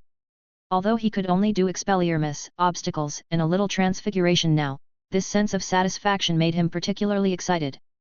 He could finally proudly say that he was a wizard. In addition to the Quidditch training twice a week, he had a very fulfilling life in the past 2 months. Comparatively speaking, Jang Dong had a very simple life in the past 2 months. He went to class for half a day, spent half a day in the library, and practiced spells in the room of requirement after dinner. He was already at the intermediate and advanced level in expelliarmus and transfiguration. 2 months was not enough to upgrade a level, but he did not gain nothing. Obstacles, elementary, armor, intermediate. That's right, armor has reached the intermediate level. Even Jang Dong didn't understand why armor was upgraded first when he practiced various attack spells every day. Perhaps, this spell was born for him. Library. Jang Dong, what are you reading? Hermione looked at Jang Dong across from her curiously. During this period, she reviewed and previewed with Jang Dong almost every day. Because of this, Jang Dong became Hermione's only friend so far. Listening to Hermione's words, Jang Dong silently closed the book he was reading so that Hermione could see the name on the cover clearly. Walking with Trolls by Gilderoy Lockhart. Gilderoy Lockhart, isn't this the best-selling author? Is this book good? Hermione asked in confusion. She didn't remember that Jang Dong was a fan of this person, but she had to admit that this book was indeed very well written, and the details were so outrageous that it was obvious that the author had experienced it personally. Listening to Hermione's words, Jang Dong smiled and handed the book to her, saying, "Would you like to take a look? I feel like you have a connection with trolls." Pfft! You have a connection with trolls. They are big, ugly, and dirty. I don't want to meet such a thing. That's not necessarily true, but the book is really well written, especially this paragraph. Although the troll is tall and powerful, his body proportions are not coordinated, and the brains are simple but the limbs are strong, so a slight blow to the head can cause coma. This study is very comprehensive at first glance. When Jang Dong said this, he couldn't help but sigh. He didn't know who was so unlucky that Lockhart stole all his research results and personal experiences with one shot of oblivion. It was really pitiful. Thinking that he would come to Hogwarts to replace Quirrell next year, the little wizards in Hogwarts would be even more pitiful. After all, what can you expect Lockhart to teach them? Oblivion? The kind that can format yourself? Hermione didn't take Jang Dong's words to heart at all. She was only interested in various spells. Even now, Jang Dong didn't know how many spells she had mastered, although they were all elementary. This was different from Jang Dong, who focused on armor protection. Perhaps Hermione thought that knowing a little about everything would make life more colorful. Hermione looked at the time and reminded, "It's getting late. There is Professor Flitwick's class in the afternoon. We should go there."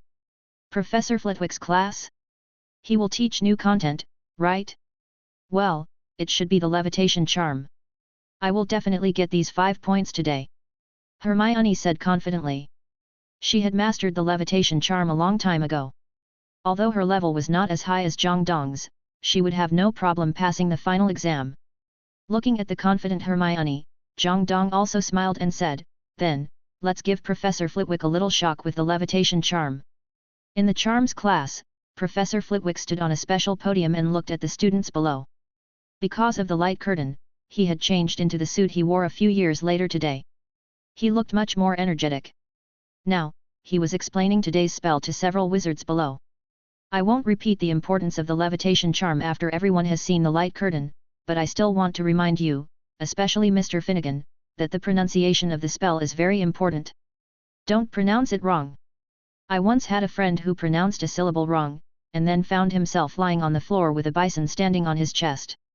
I don't know if Professor Flitwick was deliberately making up stories to scare the students, but after hearing what Flitwick said, everyone became serious. Okay, Wingardio Leviosa. Start now.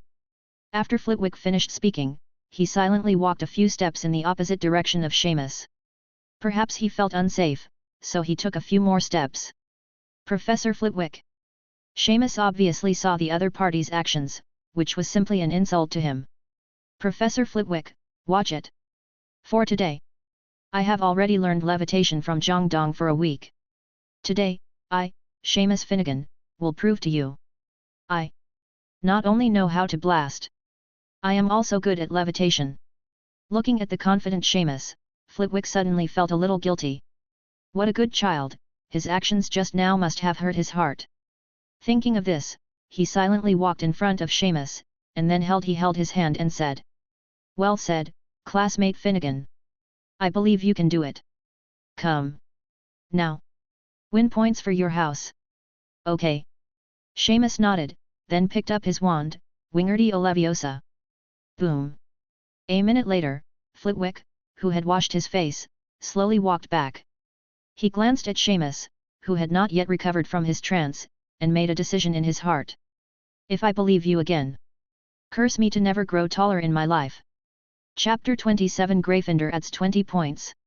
Jang Dong, who had already dodged far away, was quite helpless when he saw Sheamus live up to everyone's expectations and explode the feathers in front of him. No, you can prove it to others, but can you not say that you learned it from me? My lifelong reputation. It seems that I have to do something for my reputation. Thinking of this, Jang Dong looked at the feathers in front of him, and then gently waved the wand in his hand. Wingardium Leviosa. Buzz. The moment the voice fell, the feathers in front of him fluttered gently, and even danced in the air with Jang Dong's wand. Beautiful levitation spell. Gryffindor adds 5 points. Flitwick was very satisfied. Finally, a reliable student appeared, but since the one in front of him was Jang Dong, it was not surprising. The rule for extra points in the spell class is relatively simple.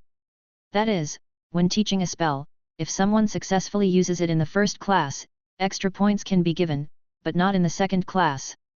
Moreover, a spell is only taught for 1 month, and there are only 4 classes in a month, so this levitation spell is already the 15th point Jang Dong has added to Gryffindor. Wingardium Leviosa. Harry also waved his wand silently, and the next second, the feather in front of him also flew up. Harry. Ron looked at Harry next to him in disbelief. He actually made the feather fly in the first class? Unbelievable. Looking at the shocked Ron, Harry also said embarrassedly, when Jang Dong taught Sheamus, I was also learning with him. Please don't say that Sheamus was taught by me anymore, thank you. Jang Dong said helplessly, indicating that he didn't want to admit it. Wingardium Leviosa. Neville waved his wand, and the feather also floated up. As roommates, if you drive 1 sheep, you can also release 2 sheep. Since you have taught them all, why not teach them together? Ron. So, what was I doing? You are teasing your mouse, Ron. Neville whispered. Seeing that his friends succeeded, Ron immediately became nervous. He quickly picked up his wand and said. Wingardium Leviosa. Wingardium Leviosa. S.A. S.A. Sasa. Ron on the side kept waving his wand, but unfortunately, the feathers in front of him did not react at all. You will poke other people's eyes out like this. Hermione looked at Ron in front of her helplessly. She silently picked up her wand and reminded him. It's Wingardium Leviosa, not Wingardium Leviosa. Pay attention to the pronunciation. As she spoke, the feathers in front of Hermione also flew up. Hermione looked at Ron who was unhappy in front of her, and proudly waved the wand in her hand, causing the feathers to flutter in the sky. Ron lowered his head unhappily, and secretly decided that when Jang Dong's class started in the future he must not slack off again. It seems that Mr. Jang Dong has the potential to be a professor. Miss Granger, Mr. Longbottom and Mr. Potter have all succeeded. Gryffindor, add 15 points. Professor Flitwick was particularly shocked. This was the first time that so many people in his class had used the levitation charm directly. With Jang Dong, 20 points were added to the class, which really broke his own record. Even Flitwick was considering that in the future, he would only add 1 point to each person. This is also because the levitation charm is relatively basic. The transfiguration class next door has been 2 months, and some little wizards still can't turn matches into needles. Otherwise, why would there be a special class for transfiguration? And Jang Dong finally smiled. See, I still have the talent to be a teacher. Simon was just an accident. The next class was relatively simple. Everyone was practicing silently, especially Ron. However, the more anxious you are, the easier it is to make mistakes. Although Harry was teaching him enthusiastically, Ron still didn't learn it before the get out of class was over. This is normal. If you can learn a spell in 40 minutes, you are already a very talented magician. Because of this, Ron, who was unhappy, complained to Harry and Neville. "It's Wingardium Leviosa, not Wingardium Leviosa. She is so annoying. No wonder she can't make friends." Ron complained like this, but with his loud voice, how could Hermione not hear it? Hermione walked in front of him unhappily. Looking at Hermione's angry eyes, Ron was also embarrassed. It would be strange if he could have the nerve to say bad things about someone behind his back and be heard by others. I have friends." Hermione just said this and turned around and left here. Inside the restaurant. Because Halloween is getting closer and closer, pumpkin lanterns have been hung on the ceiling of the restaurant. Halloween is a big festival in both the Muggle and Wizard worlds, but the difference in the Wizard world is that there are real ghosts in Halloween to scare people. Peeves. If you hide in the pumpkin lantern again to scare people, don't blame me for being rude to you. Jang Dong shouted at Peeves on the ceiling.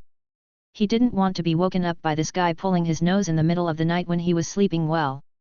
Listening to Jang Dong's words, Peeves stuck out his tongue at Jang Dong, and then got into the pumpkin lantern and didn't come out. Seeing that Peeves knew he was wrong, Jang Dong put down his wand and prepared to fight the pine nut cake in front of him. But he found that the seat on his left was empty, so Jang Dong asked Harry and Ron opposite him. "Where's Hermione? Have you seen her?" Hearing Jang Dong's question, Ron said a little embarrassedly, this. Ron didn't know how to tell Jang Dong what happened today. After all, he knew that Jang Dong and Hermione seemed to have a good relationship. Looking at Ron like this, Jang Dong didn't know what happened. "Originally, I thought that if I taught everyone the levitation spell, this incident would not happen." After all, although Ron was not there at the time, so many people knew the levitation spell, and he should not say anything to Hermione, but the result was still the same. "I can only say that this guy is really mean." Thinking of this, Jang Dong also stopped his actions and stood up from his seat silently. "Jang Dong, where are you going?" "Looking for Hermione." Jang Dong said so, and then left Ron and Harry with a handsome back. Just when Ron wanted to say "I'll go with you," they saw Jang Dong silently walked back, then picked up the cake plate in front of him, and once again left Ron with a handsome back. People are iron and rice is steel. If you don't eat for a meal, you will really be hungry. I'll make it clear in advance that I'm not a pervert. Who would believe me? Standing at the door of the girls' bathroom, Jang Dong felt a little embarrassed. He could hear a girl sobbing slightly inside. Hermione should be inside. But it was the girls' bathroom. It was not right for him to go in or not. "How about I wait for a while?" "But I can't just wait there. How about watching a video?" I remembered that I hadn't watched a video for a long time. This time, I should watch a video. And if Jang Dong remembered correctly, at this time, I guess that big guy has been released by Quirrell. Thinking of this, Jang Dong silently clicked on a video. Trolls before Halloween. Swish. At this moment, in the restaurant, the light curtain appeared again. Looking at the light curtain, all the little wizards were particularly excited. "Look! It's the light curtain. Great! We have videos to watch again. God knows what I've been through in the past 2 months. I'm dying without videos to watch. It's almost the end of the semester. Do you think the light curtain will reveal the final exam questions to us? That would be so cool. What are you thinking?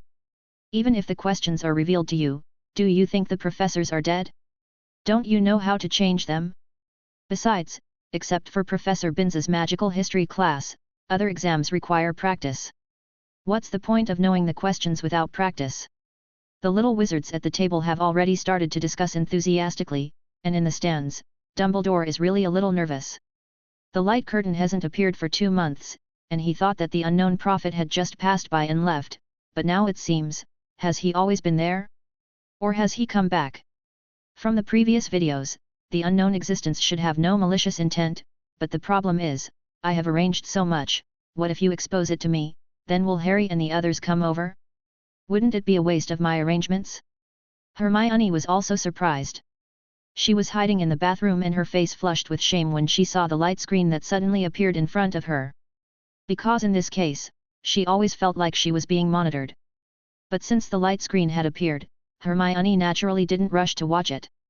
Inside the restaurant, the young wizards were happily enjoying the excitement before Halloween.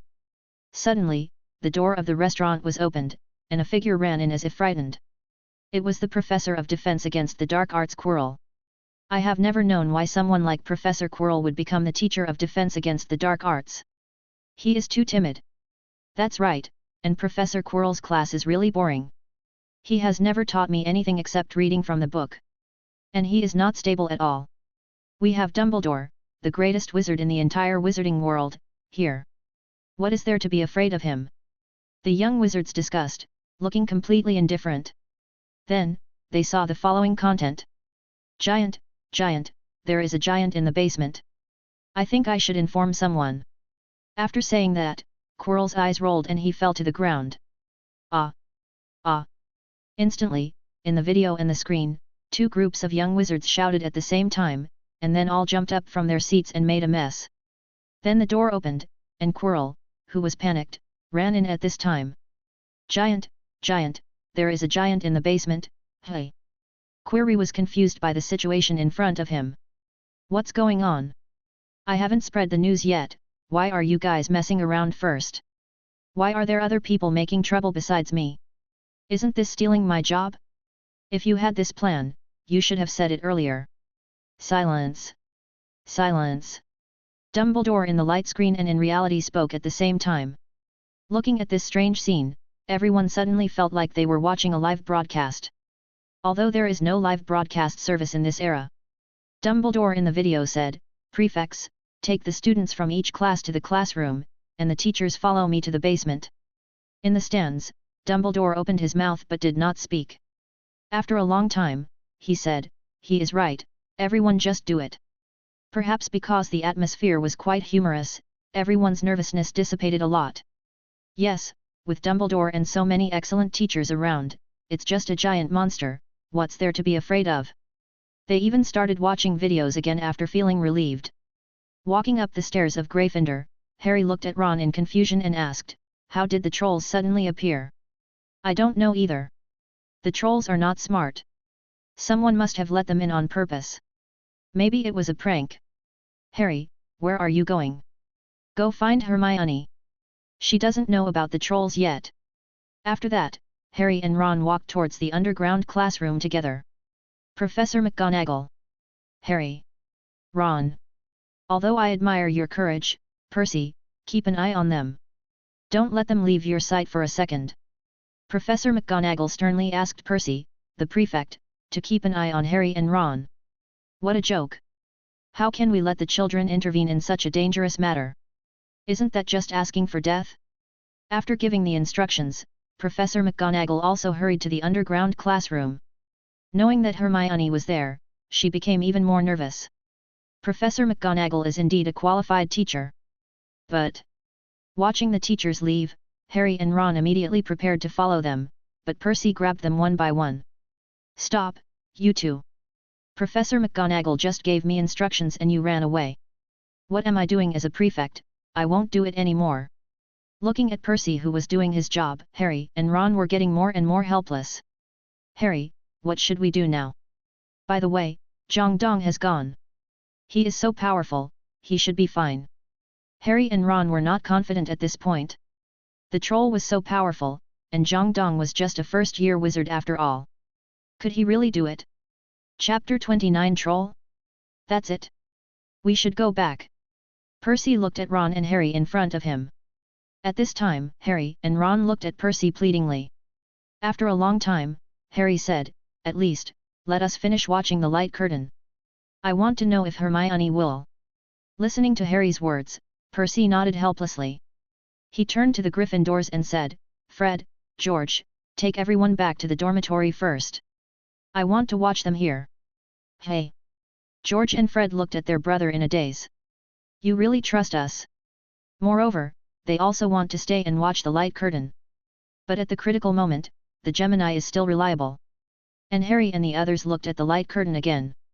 Hermione finally wiped her tears and walked out of the bathroom. However, as soon as she walked out, she saw a huge figure blocking her way. It was a green monster, nearly 5 meters tall reaching the ceiling, and the big stick in its hand alone was taller than Hermione. "Ah!" Hermione screamed, and then immediately ran to the toilet at the back. Unfortunately, the thin wooden door was so fragile in front of the 5-meter-tall monster. With just one sweep, all the toilets were smashed into pieces. No. Hermione was scared. She couldn't care about crying at this time.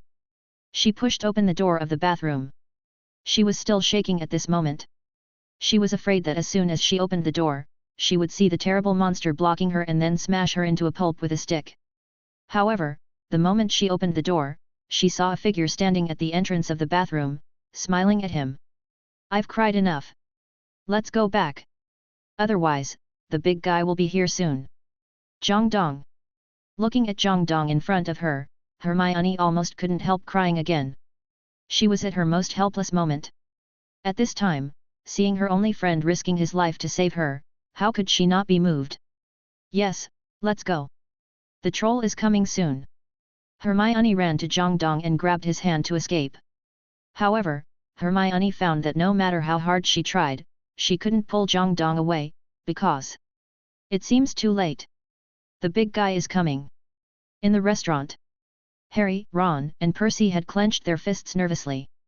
Sure enough, Hermione was discovered by the troll. "Ah! Help!" Hermione kept shouting. Hearing Hermione's voice, Harry and Ron also ran over quickly. But what can the three little wizards do when facing the terrifying troll? "Ah!" Harry rushed forward with his wand, and he used the troll's stick as a springboard to directly reach the troll's head. Then he took the wand and stabbed it directly into the troll's nostrils. "Harry! You should have stabbed its eyes," Percy said helplessly. If it were him, he would definitely use the wand to poke the troll's eyes blind. No, why would he poke it when he has a wand? Wouldn't it be better to use magic? Harry nodded and silently remembered it. Sure enough, Harry's physical attack had no effect on the troll. The troll stretched out his hand and grabbed one of Harry's legs. The troll held Harry in one hand and raised the stick high with the other hand to swing it down. No one would doubt that as long as the stick fell, Harry's thin body would be beaten into a meat pie. Sure enough, Professor McGonagall is right. I should have watched you. Percy sighed. He thought of the next scene, Harry was hammered into a meat pie, and then Ron and Hermione.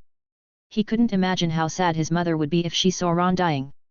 Hopefully there will never be such a day. Percy prayed silently in his heart. Hurry up and find a way. Harry shouted. What way? Ron had no idea what to do. Any way will do. Looking at Harry, whose life was hanging by a thread, Ron picked up his wand and was at a loss, while Hermione reminded him loudly. Wave your hand and shake it again. Hearing Hermione's reminder, Ron finally remembered the spell he had just learned today. Wingardium Leviosa. The levitation spell worked, and the troll's stick floated in the air, and Ron's newly mastered spell naturally could not last long. The stick was no longer floating and fell from the air, hitting its head with a bang. The troll swayed for a moment, then fell to the ground with its body tilted. Harry. Ron. Percy. At this moment, the three people had only one thought in their minds, the troll that frightened Quirrell to faint was like this? When Professor McGonagall arrived with Snape and Quirrell, they only saw a fallen troll. Seeing this scene, Hermione took the initiative to stand up and take responsibility. It's all Professor McGonagall's fault. I came here because I thought I could deal with it. Harry and Ron came here to save me. Ms. Granger. I always thought you had enough judgment. 5 points deducted from Gryffindor. Professor McGonagall was very angry, not because Hermione violated the rules, but because she was worried about her safety. And you too. 5 points for each of you for your good luck. After that, Professor McGonagall signaled the trio to leave quickly, and when the trio passed by Snape, they were surprised to find that there was a bleeding wound on Snape's leg. That was the mark of being bitten by some animal. The video ends completely. Oh my god, Percy, XI. Because of you. Gryffindor gets 10 points more. Ron immediately shouted at Percy. Listening to Ron's words, Percy was also very speechless at this time. Who could have thought that such a terrifying giant monster would be so weak? That's not the point, Ron. Harry looked at Ron on the side.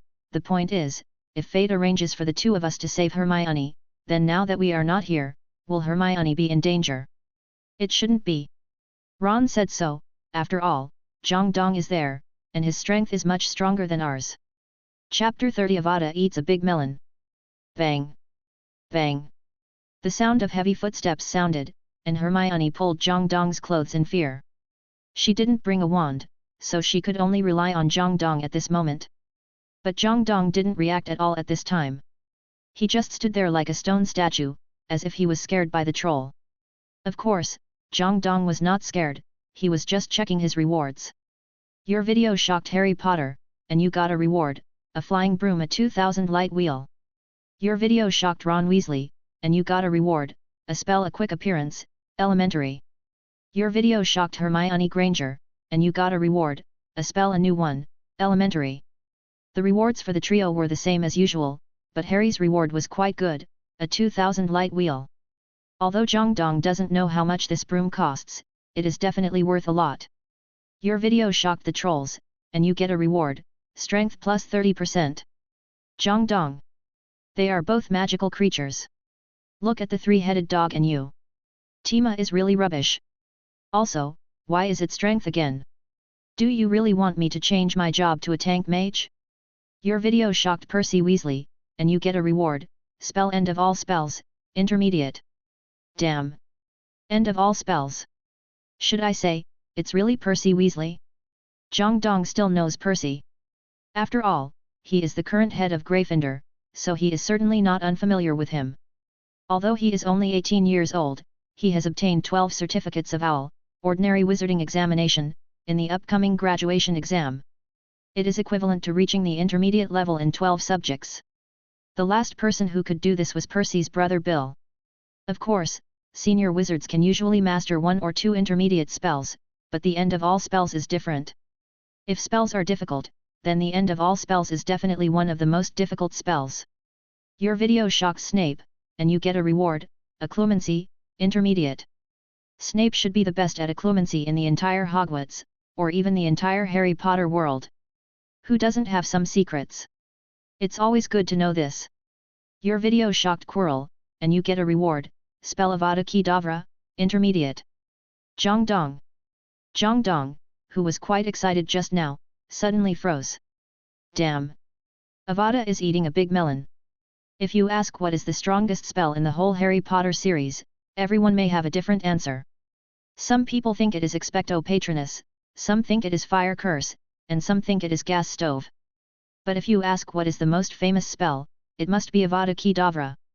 Avada Kedavra, one of the 3 unforgivable curses, has only one effect and only one result, death.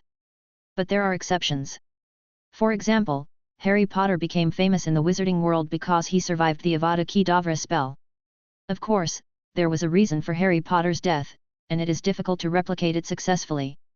After all, not everyone has a wizard mother who loves her children so much that she is willing to sacrifice her life for them and is proficient in passive resistance spells. But this Avada Kedavra is divided into elementary, intermediate, and advanced levels?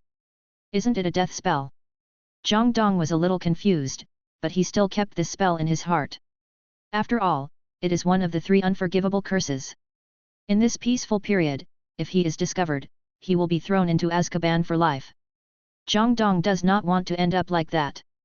So, unless it is necessary, he will never release this spell. As for the last one, your video shocked Minerva McGonagall, and you get a reward, Transfiguration, Ultimate. You have learned Transfiguration Animagus. Animagus, primary, you can transform into an ordinary animal. Once the first transformation is confirmed, it will be locked forever. Animagus. I learned it just now. Jang Dong looked at the last reward he got excitedly. It is difficult to bite the big melon in Avada, but there are quite a few people who can do it.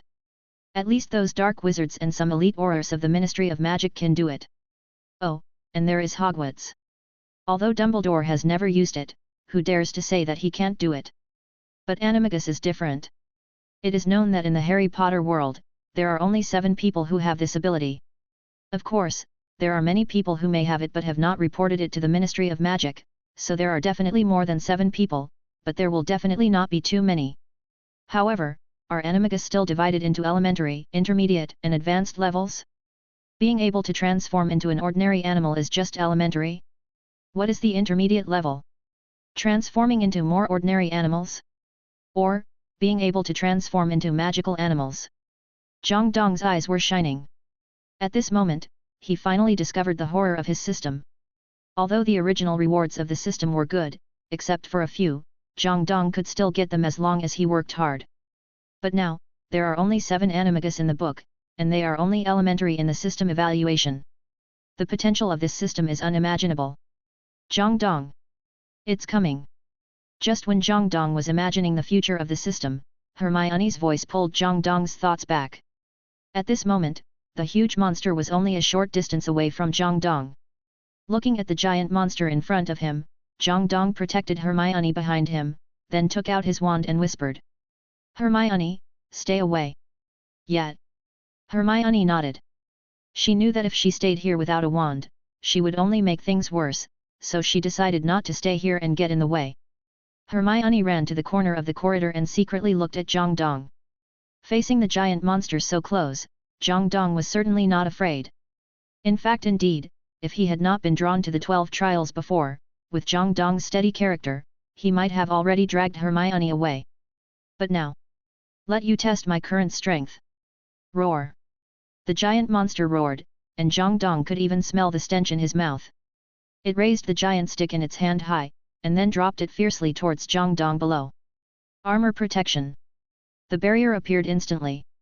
Although Jang Dong could cast spells silently, the power of the spell would be weakened in that case, so Jang Dong chose a safe method. Bang! The giant stick fell directly. The giant monster's strength has been reflected in the previous video. With one stick, 5 toilets were smashed to pieces. However, such a stick did not have any effect on Jang Dong's armor protection, but only caused a few cracks on the thin barrier. The action of force is mutual. Although it is an unscientific wizard world, this law still exists. Roar! The giant staggered by the recoil. He looked at Jang Dong in front of him and raised his big stick again. Come again. One time is enough. Do you want to come a few more times? Jang Dong waved his wand. The giant, who was about to swing the stick down, suddenly felt his hand lighten. He looked up curiously. At this moment, he found that the stick in his hand had turned into a large screaming chicken. When he exerted force, this thing also made an "ah-oh" sound. Haha! Hermione, who was hiding on the side, was amused by this funny scene. No wonder Jang Dong was fearless. It turned out that his strength had become so strong without knowing it. Roar! The giant threw the screaming chicken to the ground. At this moment, it didn't need weapons. It clenched its huge fist and smashed it at Jang Dong. Without weapons, it is still the giant monster with infinite power. Petrify all!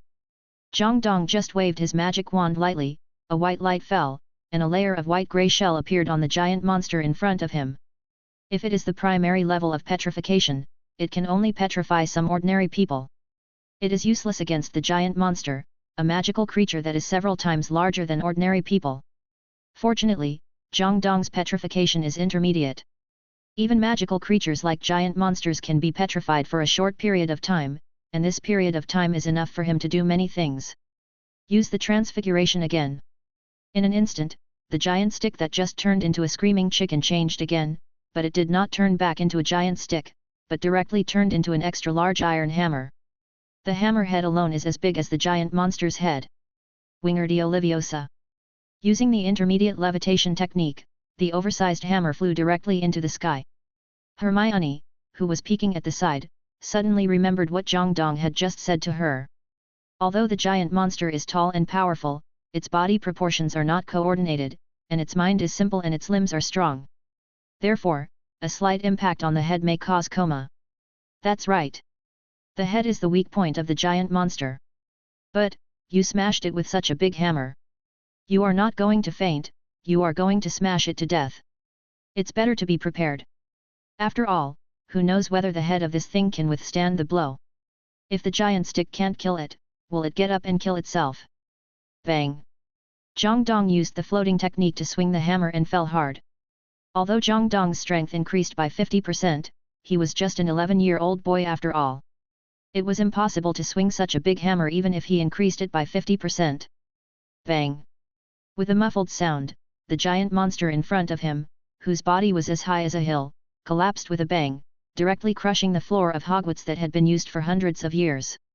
The white and red mixed liquid splashed everywhere, but fortunately, Jang Dong, who was prepared, stepped back several steps, so he didn't get himself all over.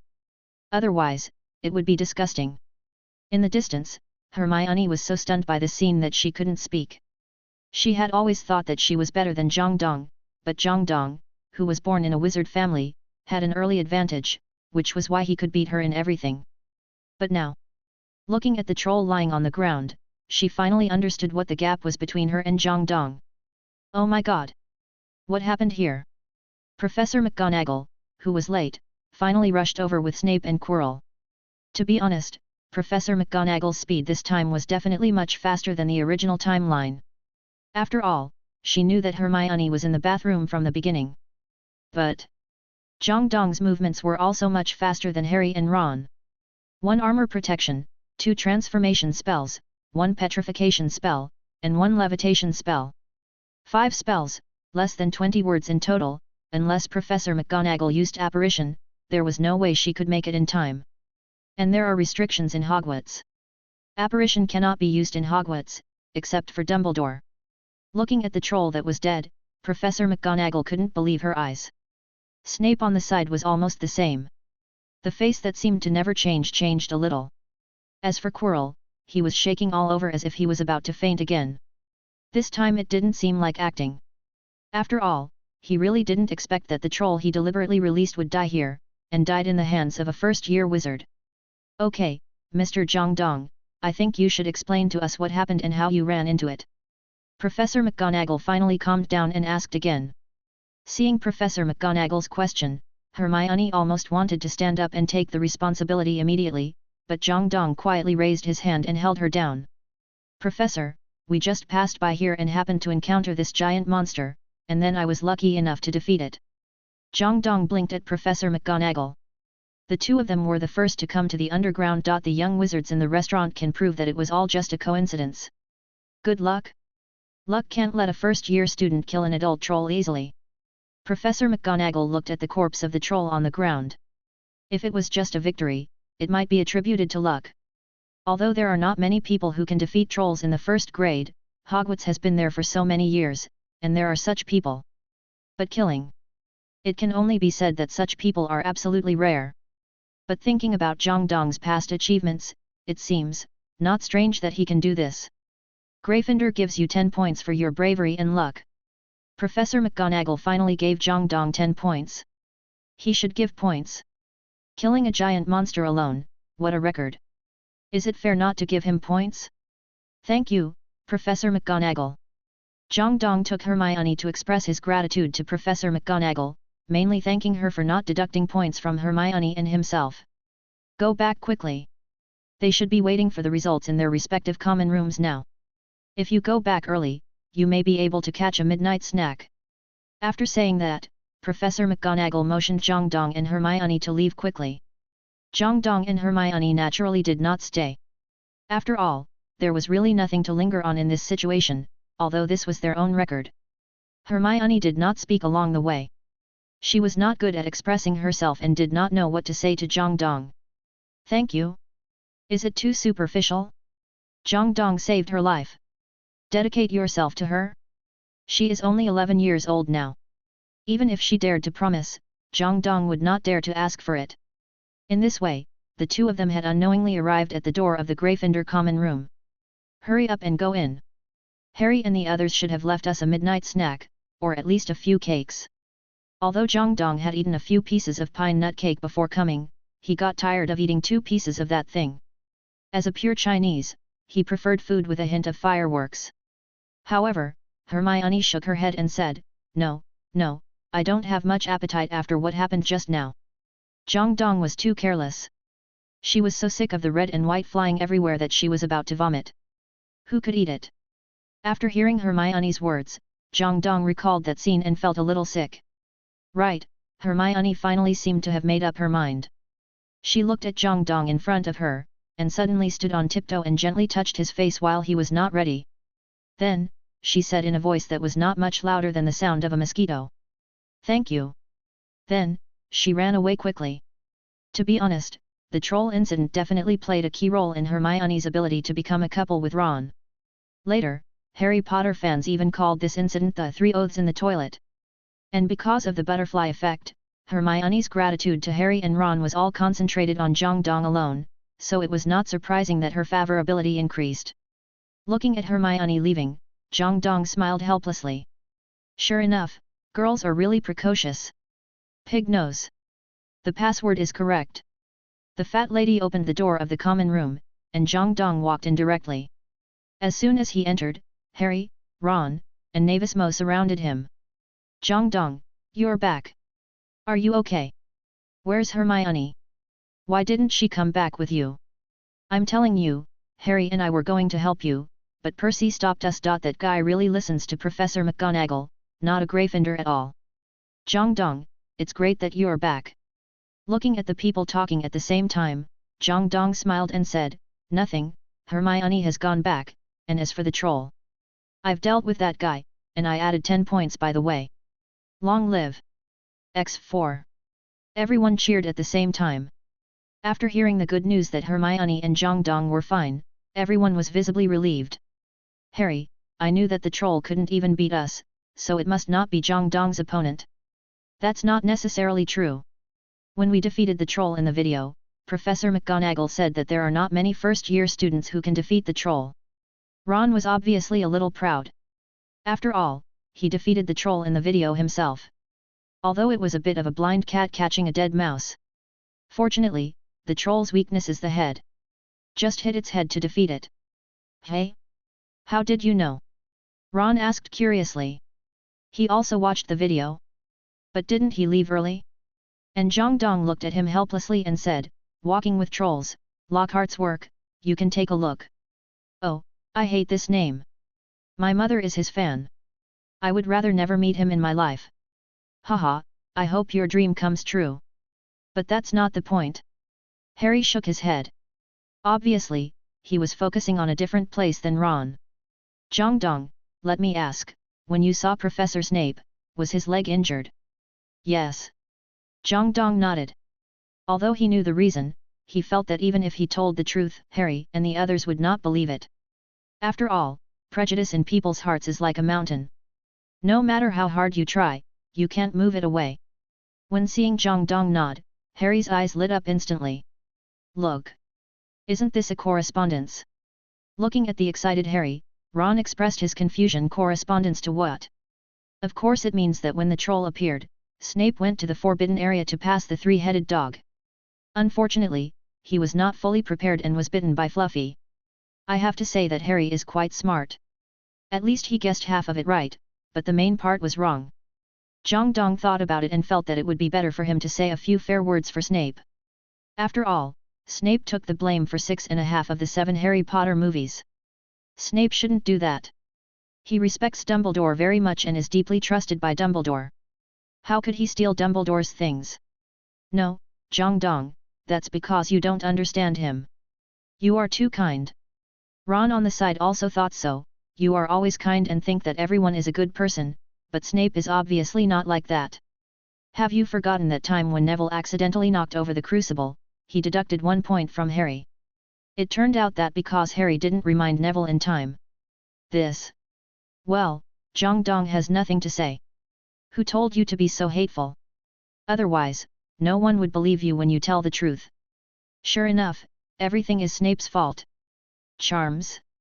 Professor Quirrell was explaining today's defense against the dark arts class on the podium, but there were only a few students listening to his lecture, even Hermione, who was usually the most studious.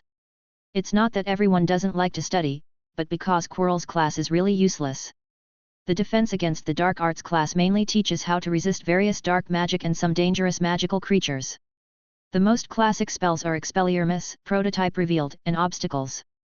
However, because Quirrell's teaching level is very poor, the teaching of these spells is temporarily replaced by Professor Flitwick, and Professor Quirrell is just holding the textbook and reading it in his stuttering voice. If he can't teach the first graders, I really don't know how he will teach the seniors. Sheamus couldn't stand it anymore and muttered in a low voice. Hearing Sheamus' words, Ron, who also did not attend the class, added. I asked Fred and George, and they told me that he has never taught the middle grade defense against the dark arts classes of stupefaction, petrification, and armor. What about the seniors? Hermione's attention was also attracted. If it weren't for the lack of time, she really wanted to preview all the 7th grade classes in the first year. Percy said that the main things seniors learn are shattered to pieces, end of all curses, and patronus. Unfortunately, Professor Quirrell didn't even mention it. Fred and the others suspected that Professor Quirrell might not know these spells at all. Everyone was discussing more and more excitedly, but Quirrell seemed not to hear it. Perhaps, he might have heard it but didn't care at all. Listening to the discussion of the students around him, Jang Dong also shook his head helplessly. It's not that he doesn't know how to do it, he just doesn't want to teach. Quirrell is a person who truly supports Voldemort. For him, these little wizards in Hogwarts can be said to be his future enemies. How can he teach his enemies how to deal with him? Fortunately, Jang Dong didn't expect to learn anything from Quirrell. At this time, he was still thinking about a more important thing, that is, what is his animagus? The practice of animagus is very complicated. The whole process takes at least half a year, and each step is very difficult. As long as there is a mistake, all the previous efforts will be wasted. First of all, you have to hold a mandrake leaf in your mouth for a whole month. If you accidentally bite the leaf and spit it out or swallow it, it will be declared a failure. Then, you have to collect dew for 7 days, and the dew cannot be exposed to the sun. Then it is time, place, and people. You have to wait until a thunderstorm, point the wand at your heart and start chanting Amato, Animato, Animagus. Then take the potion, and the transformation of Animagus can really begin. However, when the wizard turns into an animal, it does not mean success, because during this process the wizard must always keep his heart in mind. Once the heart is lost, the animal instinct will completely devour the wizard's intelligence. Thus, it completely turns into a deer, a cat, or a beetle. Just thinking about this process makes me tremble all over. If there is no system, Jang Dong will definitely not learn this, but now. Just chant the spell of Amato, Anima, Animagus. If those who failed in the practice knew that my process was so simple, I'm afraid they would be angry to death. The time for get out of class is over. When the time is up, everyone walks outside without any reluctance. Jang Dong also thinks so, but he has more important things to do. He plans to find a place where no one is around to see what kind of small animal he can turn into. As a member of Gryffindor, I should be able to turn into a lion, right? No, even if I turn into a lion, tiger, or elephant, it's just a spell, not a magical animal. At this time, Jang Dong, who was thinking about his animagus form, didn't notice that behind him, a pair of eyes had been staring at his back. He didn't pack up his things until Jang Dong left completely. Then he quietly went to the bathroom. After confirming that there was no one around, he quietly took off the thick turban, revealing a pale and gloomy face, the face of the mysterious man who couldn't tell his name. Master. Quirrell said with some concern, I have been observing the person you asked me to observe for a long time. I feel that he is just an ordinary wizard, nothing strange. Nothing strange. Idiot. Voldemort's angry voice sounded behind Quirrell's head. Although Quirrell couldn't see that face, he knew how angry that face should be now. He killed a troll in his first year. His talent is only slightly weaker than mine. You actually said that there is nothing strange about such a wizard. Then Master, do you need me to kill him? Idiot. This is Hogwarts. You killed a student here. Do you think Dumbledore won't find out? Listening to Voldemort's scolding, Quirrell felt that he was too wronged. He began to doubt whether he was really stupid. He could only ask in a low voice. Master, what should I do now? Continue to look for opportunities to steal the Philosopher's Stone. Steal? Haha, then tell me where you are going to steal next. Do you know where the Philosopher's Stone is? Steal it. This. Quirrell really didn't know what to say. No matter what he said, this guy was not satisfied. What else could he do? He could only remain silent. Speak up. Idiot. Master, I really don't know what to say. You are really brainless. Have you forgotten the light curtain that appeared recently? Since the light curtain can predict the future, it must know where the Philosopher's Stone is. If you can't find the Philosopher's Stone, it's the same if you find it. Speaking of the light curtain, even Voldemort's tone is not. He couldn't help but become serious. He had actually been secretly paying attention to the light curtain, but even he couldn't see through the truth of the light curtain. Perhaps, his hope of resurrection was hidden in the light curtain. Listening to Voldemort's words, Quirrell's eyes lit up. That's right, although he couldn't find where the Philosopher's Stone was hidden, the light curtain must know. As long as he could find the owner of the light curtain, he would definitely be able to find the location of the Philosopher's Stone.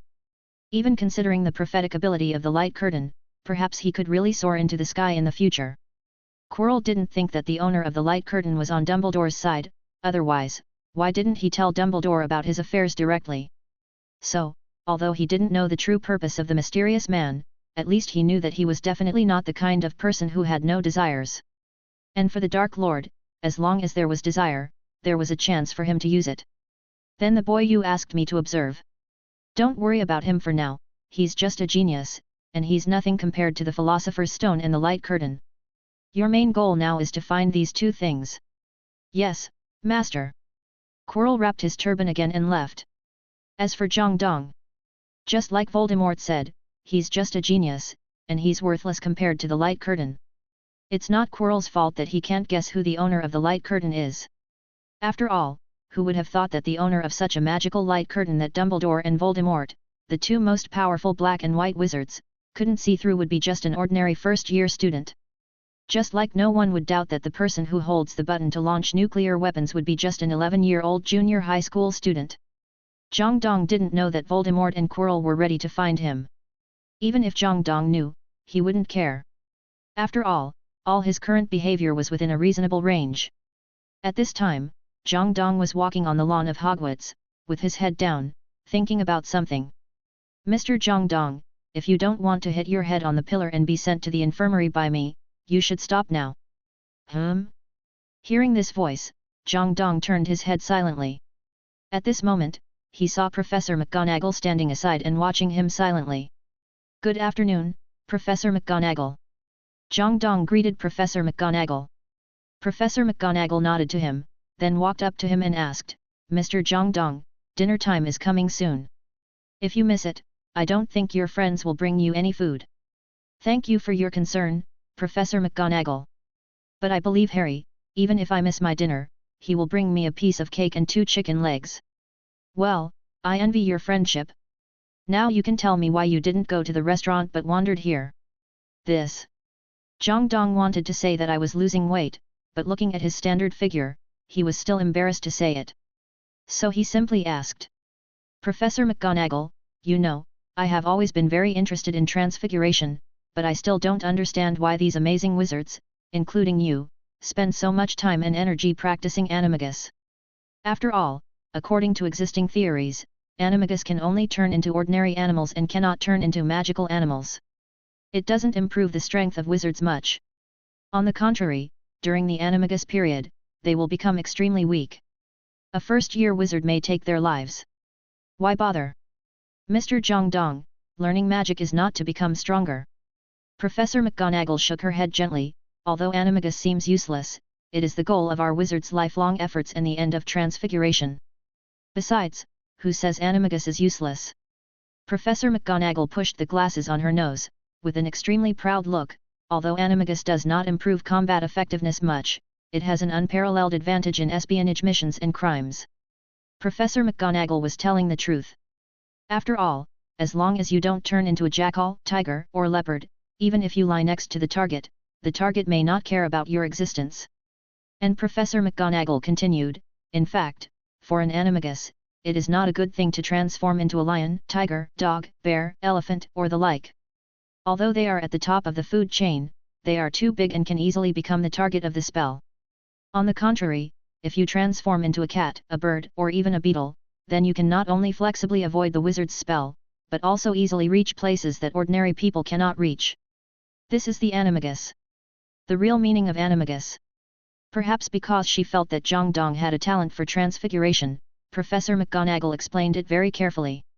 In the first class, Jang Dong had the ability of intermediate transfiguration. Now that the end of the semester is approaching, it is not surprising that he has broken through to the advanced level.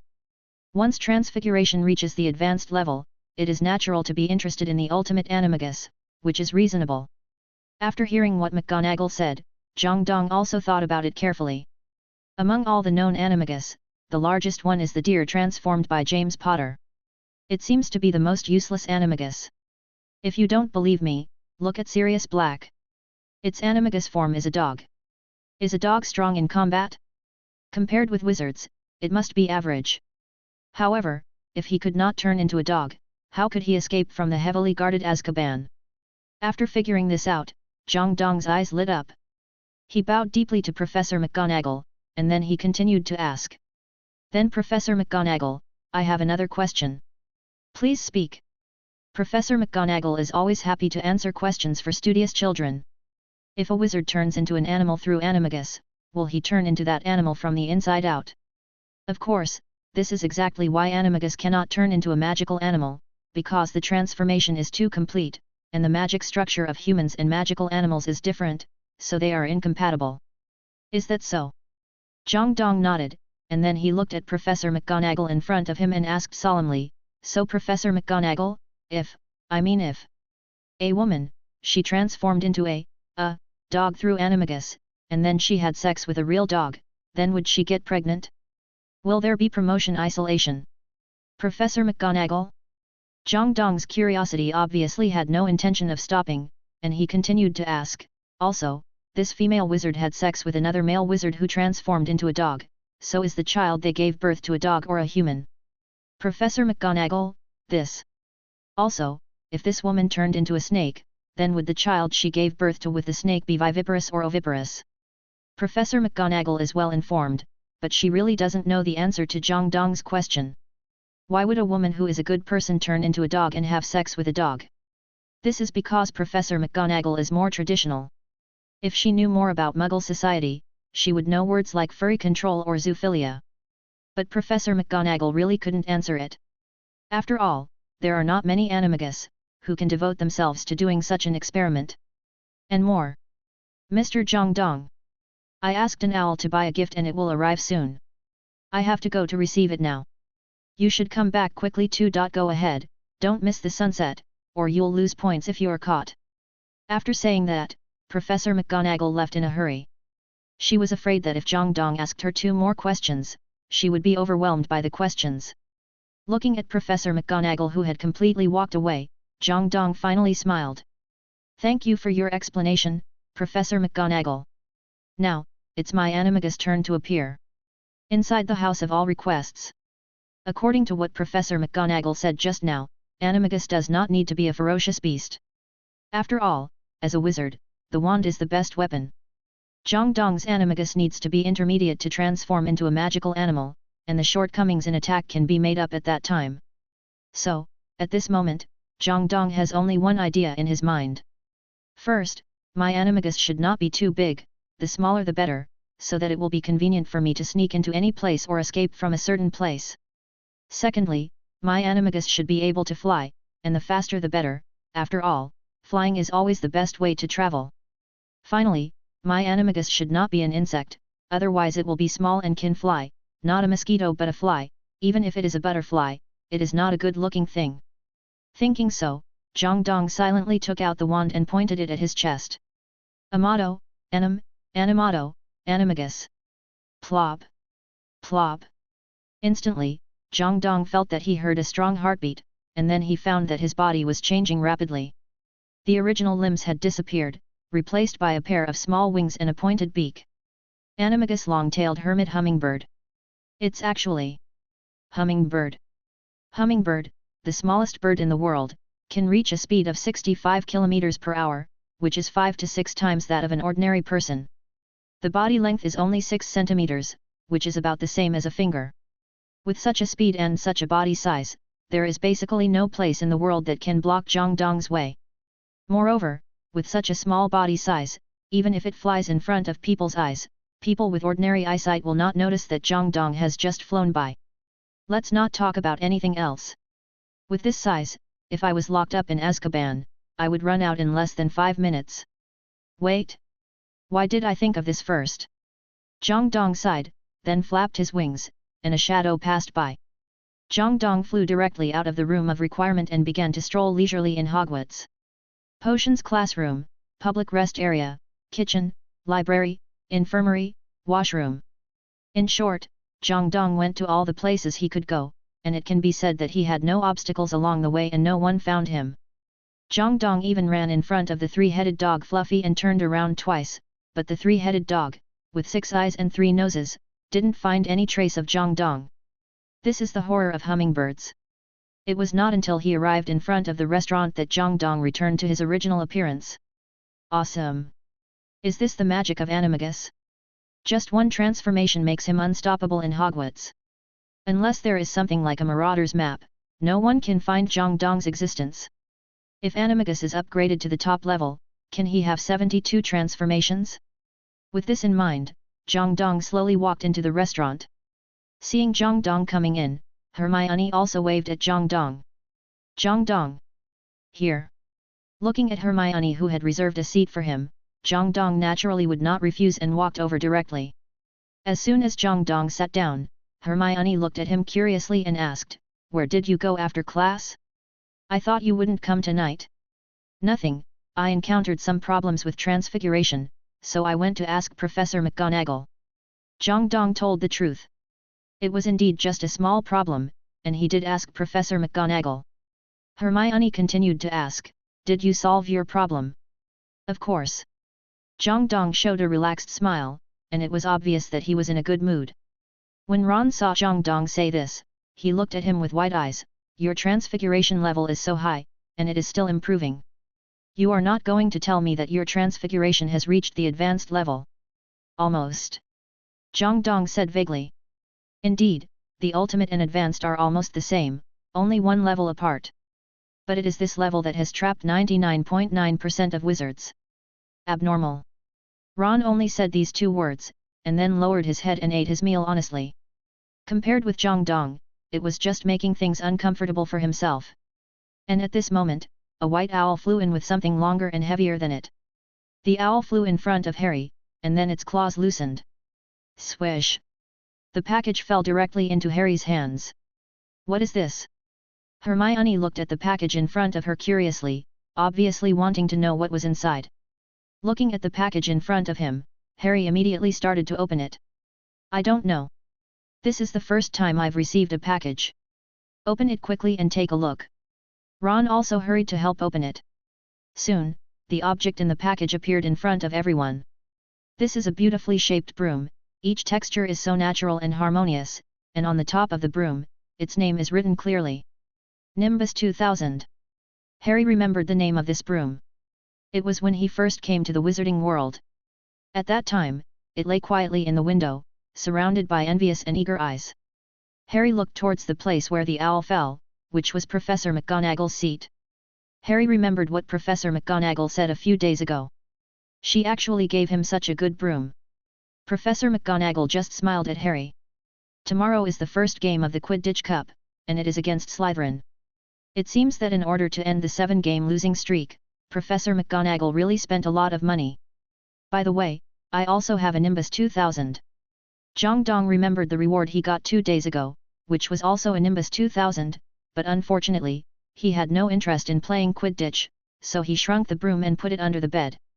By the way, since tomorrow is the match between Gryffindor and Slytherin, how about I add some fuel to the game? Jang Dong suddenly remembered that classic Quidditch match, and hoped that everyone in Gryffindor would have some confidence in tomorrow's game after watching it. The light curtain appeared silently.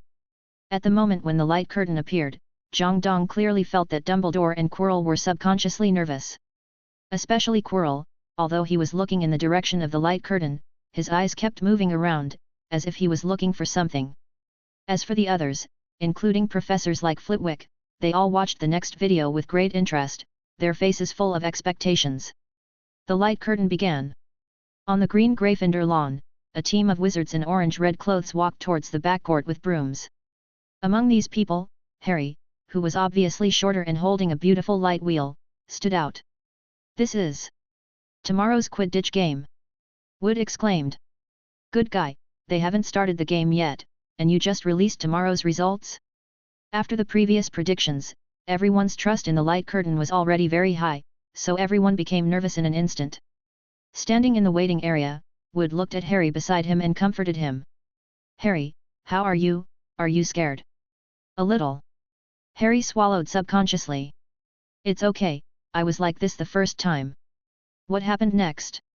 "Well, I can't remember. I was hit by the bludger as soon as I got on the court, and then I was in a coma in the hospital for a week." "Harry, Thank you for your comfort, Senior Wood. Wood on the side also felt embarrassed. Well, he had to admit that he really didn't know how to comfort people. However, he still ran over and patted Harry on the shoulder, and then said, "Don't be nervous, Harry, we are the best Quidditch team ever, we will definitely win." Listening to Wood's encouragement, Harry nodded and felt much more comfortable. The gate at the back field opened, and the little wizards rushed directly to the competition venue on their flying broomsticks, especially the Weasley twins, who even deliberately circled the Slytherin flag twice, which was usually a provocative move made during a night duel in the history of Great Britain. And this move obviously ignited the atmosphere of the stadium. In an instant, both the Gryffindor camp and the Slytherin camp began to shout. Harry even saw that in the Gryffindor camp, Ron and Jang Dong were holding a simple banner with 4 words written on it. "Potter will win." Looking at these 4 words, Harry suddenly felt a little dazed. He seemed to see his father in the past, as high-spirited as he was now. "Come on, Potter!" In the restaurant, someone suddenly couldn't help shouting this, and the voice echoed in the empty hall. Maybe he felt a little embarrassed, and the head that made the voice shrank, and then he didn't dare to speak. But the next second, "Come on, Potter! Gryffindor will win! Kill those little snakes!" Instantly, the whole restaurant turned into a Quidditch arena, and the little lions on the Gryffindor table shouted loudly. Whether it was a game or a video, they would treat it as a real competition and cheer for their classmates. Just like when Muggles watch the World Cup broadcast. Jang Dong also felt that he would be suspicious if he didn't appear in the video, so he specially edited himself in with editing software. However, they watched live or recorded broadcasts, and what they watched was considered a preview. As if stimulated by the shouts of the little lions, the usually elegant little snakes also shouted, "Slytherin must win! Slytherin is the king of Quidditch! Gryffindor, who hasn't won once in 7 years, dares to challenge us!" Neither side gave in to the other. If it weren't for the Ravenclaw table in the middle, they would have probably fought. "Jang Dong, help me!" Ron took Neville and Sheamus and ran directly to Jang Dong's side. They originally wanted to use a bed sheet as a banner to cheer for Harry in tomorrow's game, but now, it might be too late. "Okay, don't blame me if you deduct points." Jang Dong took out his wand helplessly and tapped Ron's plate. Transfiguration. In an instant, the small plate turned into a big banner. There were just 4 words written on it. "Potter must win." Seeing the banner being pulled up, the little lions who reacted immediately took out their wands. The next second, some senior wizards with intermediate transfiguration skills turned their own and their companions' knives and forks into orange-red flags, and the whole Gryffindor turned into an orange-red ocean. Even the wizards of Slytherin did the same, waving small green and white flags to confront Gryffindor. Unfortunately, no one in Slytherin obviously had advanced transfiguration skills, and Jang Dong's huge banner instantly killed them all. "This is it." Harry looked at this scene in shock. At this moment, he was suddenly moved and wanted to cry. For the first time, he, an orphan, found the feeling of home. In the middle of Slytherin and Gryffindor, Zhang Qiu, who had become a Ravenclaw seeker, looked at the huge banner with bright eyes. "My brother is actually a transfiguration genius. No. When I go on stage, I must ask him to change a banner like this for me." In the stands, Professor McGonagall couldn't help but secretly clap under the table. "Great transfiguration. If it was in class, I would definitely give Jang Dong 10 points. 2 palm-sized plates turned into a banner of more than 10 meters, this kind of transfiguration is definitely at an advanced level." Professor McGonagall would never guess that Jang Dong's transformation at this moment the technique has reached the ultimate, and even the Animagus has been completed. The players of both teams are in place, the referee Madame Hooch has arrived at the arena, and the game is about to begin.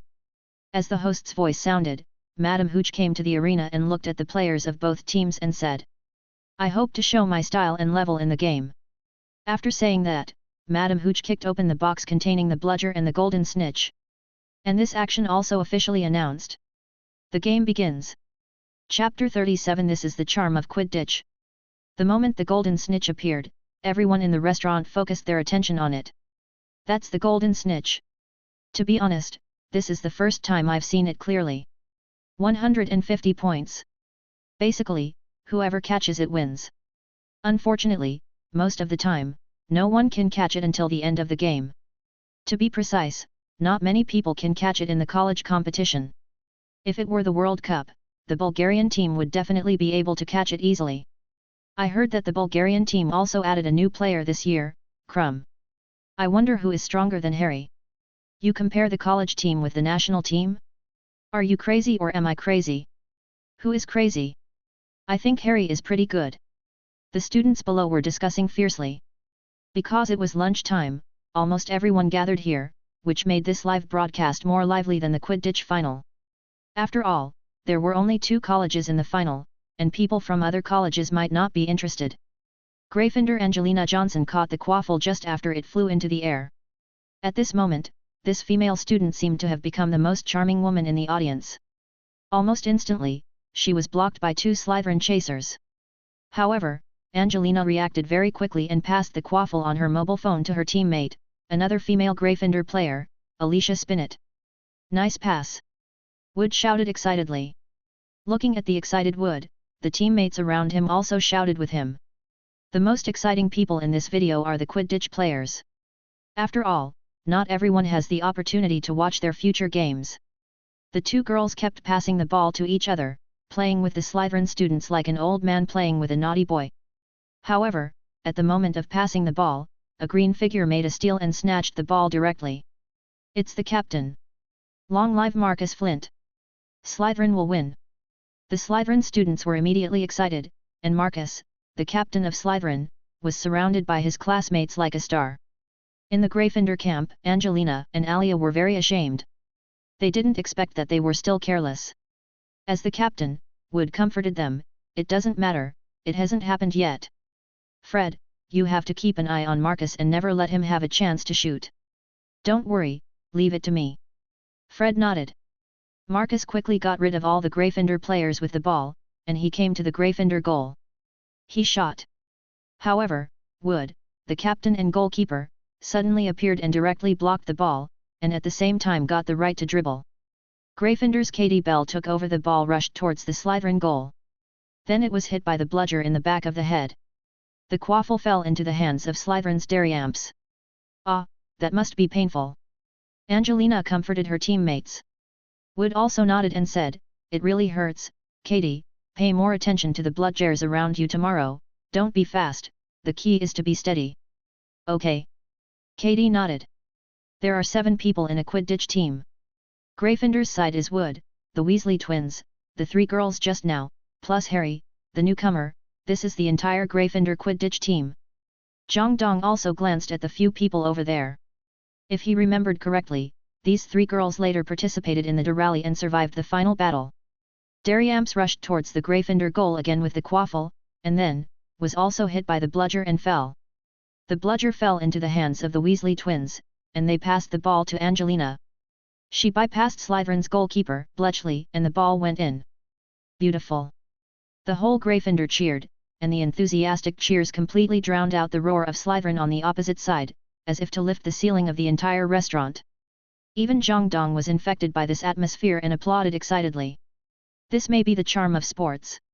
Ron looked at Harry beside him curiously and asked, "Harry, what about you? Why don't you take action? Are you too nervous?" "Of course not, that's our tactic." Harry shook his head. "You will know if you continue to watch. The game is still going on, and at the highest point of the field, Harry is constantly looking for the golden figure. The golden snitch with 150 points, his mission is to shoot immediately when Gryffindor scores the first goal, thus ending the game." Finally, Harry saw a golden light streaking across the sky. Instantly, he rode the Nimbus 2000 and rushed up. And seeing Harry move, Slytherin's seeker Terence Higgs also moved immediately. Seeing this, everyone from Gryffindor and Slytherin became nervous. They all understood that whoever caught the golden snitch would secure the victory when the score was not yet widened. Harry next to Jang Dong had already clenched his fists, and not far away, Terence from Slytherin was also staring at the light screen intently. Jang Dong was not familiar with this person, mainly because he only played for 1 year and was replaced by Malfoy in the 2nd year. He almost never appeared again afterwards. He only vaguely remembered that he seemed to have joined the Death Eaters later. If this guy wasn't so handsome, Jang Dong might not remember his name. Alas, unlucky guy, you don't know yet, next year, your position will be replaced by your cute junior. But Jang Dong also knew that he had Chung Ed. It doesn't matter. After all, the Malfoys have superpowers. McGonagall only gave Harry Potter a Nimbus 2000, but this guy gave one to each of the 7 people. With such a gap, how can he compete with them? Harry and Terence rushed towards the golden snitch at the same time. However, Terence could not compare with Harry in terms of flying talent or broom quality. Just when Harry was about to distance himself from Terence, Marcus suddenly rushed out from the side and knocked Harry out. Fortunately, Harry grabbed his Nimbus 2000 in time and did not fall. Marcus! Wood stared at Marcus angrily. This group of Slytherin mollusks was really unreasonable. Looking at the angry Wood, Marcus looked like he didn't care at all. He even whistled and said, "Don't worry, this is just the beginning." "What do you mean?" Wood felt something was wrong. What did these guys want to do? Gryffindor scored another 10 points. But suddenly, a bludger hit Wood directly. The scene changed, and Marcus silently threw a stick to his teammate. Obviously, the ball just now was hit by him. At the same time, Angelina, the main force, was attacked from both sides by 2 Slytherins. As long as Angelina turned, she would bump into a Slytherin and commit a foul. The 2 Slytherins forced Angelina to go straight, causing her to hit the surrounding curtains and fall directly from the air. In just a few breaths, the 2 Gryffindor players were directly eliminated. Despicable. Are you playing ball or hitting people?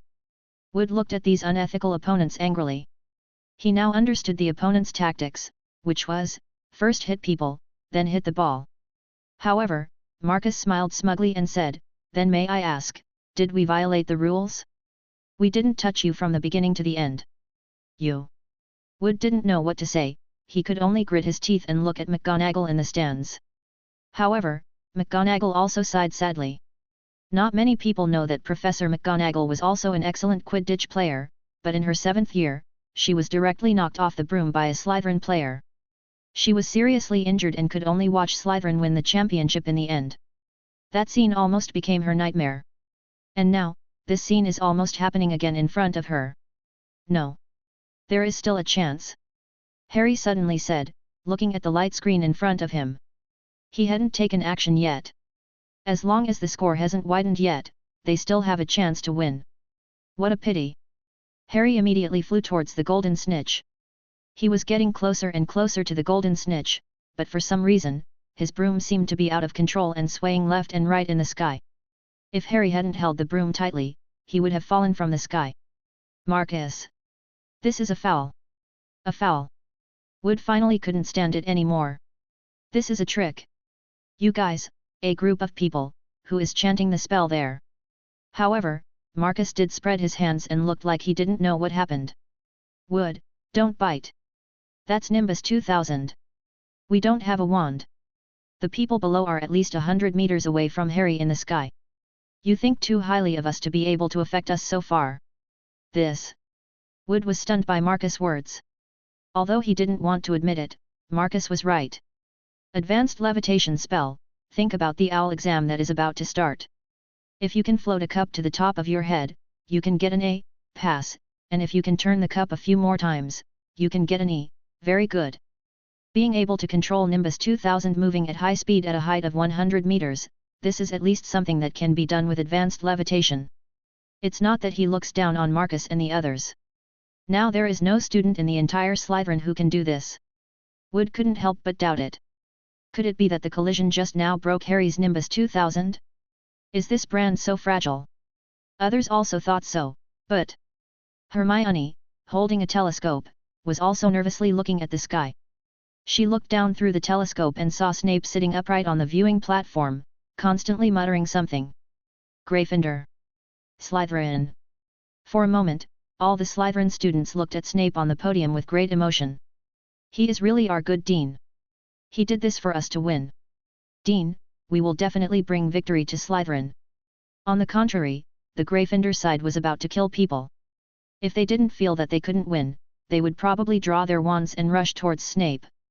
Even Professor McGonagall couldn't stand it anymore. Professor Snape. I need an explanation. Snape was confused at this moment. What happened? How could he curse the child? Although he has the blood of that annoying Potter, he is her child. However, thinking of his identity and Dumbledore's instructions to him, he could only say coldly. I don't know. But at this moment, the video on the screen suddenly changed. Screen 1. That was when Harry Potter had just entered Hogwarts. When Harry looked at Snape, who was talking to Quirrell, the lightning scar on his forehead suddenly hurt. Screen 2. In a room, Snape pulled open his robe, revealing a bloody leg, and Filch on the side was handing him a bandage, and the wound on the leg was obviously the tooth mark of some animal. Who edited this video? It's really bad. Jang Dong couldn't help but sigh. Of course he knew what was going on, but these people didn't. What is Harry's lightning scar? What hurts? Isn't that what the mysterious man left for him? Why does Professor Snape feel pain? Professor Snape's leg is injured? I wonder why he walks so strangely these days, but what's going on? Are you stupid? Think about the three-headed dog that was played before, hee. Watching these videos, Snape really couldn't defend himself. Of course he knew what was going on, but he couldn't explain it. After all, it involved Dumbledore. Snape quickly looked at Dumbledore, but at this time Dumbledore silently lowered his head and ate his dinner.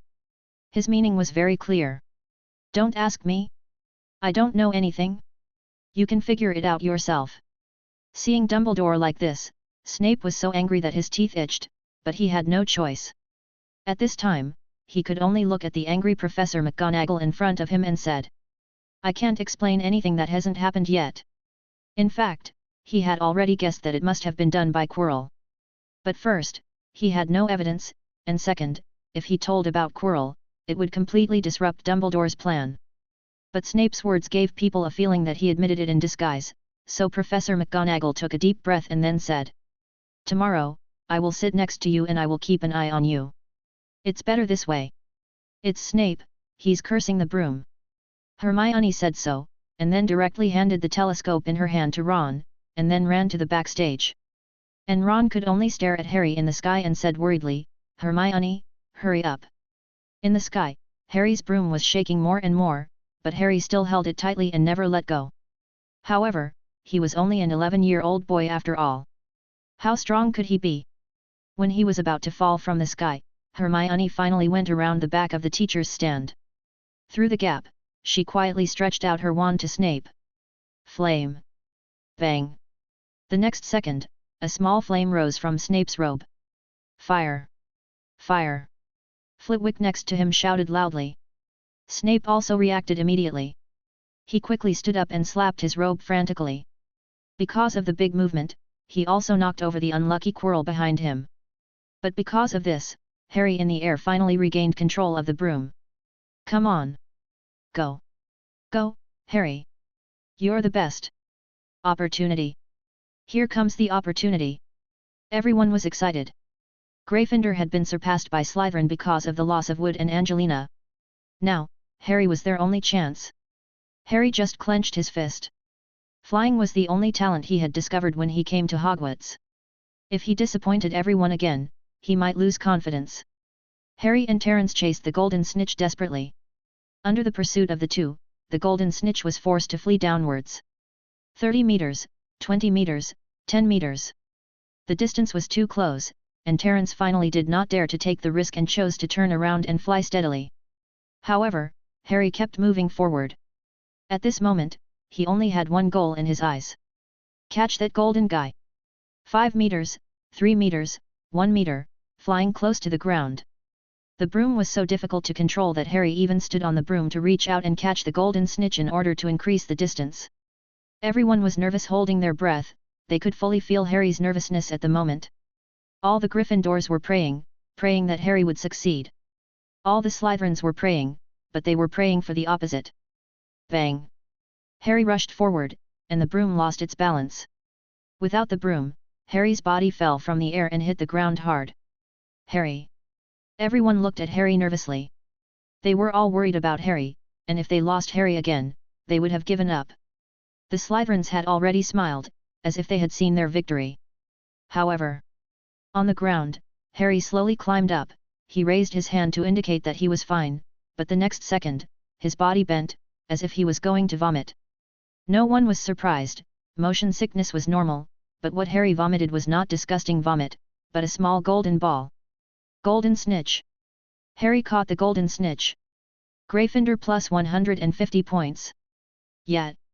Everyone exclaimed, everyone was cheering, the whole Gryffindor was celebrating. The flags that they had just made with knives and forks were all thrown into the sky by them. I really don't know how they will continue to eat in a while. But no one cared at this time. Even McGonagall in the stands couldn't help but applaud. After 7 years, she finally saw the moment when Gryffindor defeated Slytherin. 170 points to 60 points. Gryffindor won by a big score. What are you excited about? It's just a video. Tomorrow. The real game. Marcus shouted. He was not convinced, but he understood that this was their ending. And Wood didn't mind at all, he even made a face at Marcus happily. In the video, they won despite being tricked so much. Now they are prepared. Tomorrow, they will definitely be well protected. Marcus sat down with gritted teeth, and then secretly decided to send someone to pin Harry to the ground tomorrow. He must not have the chance to touch the golden snitch.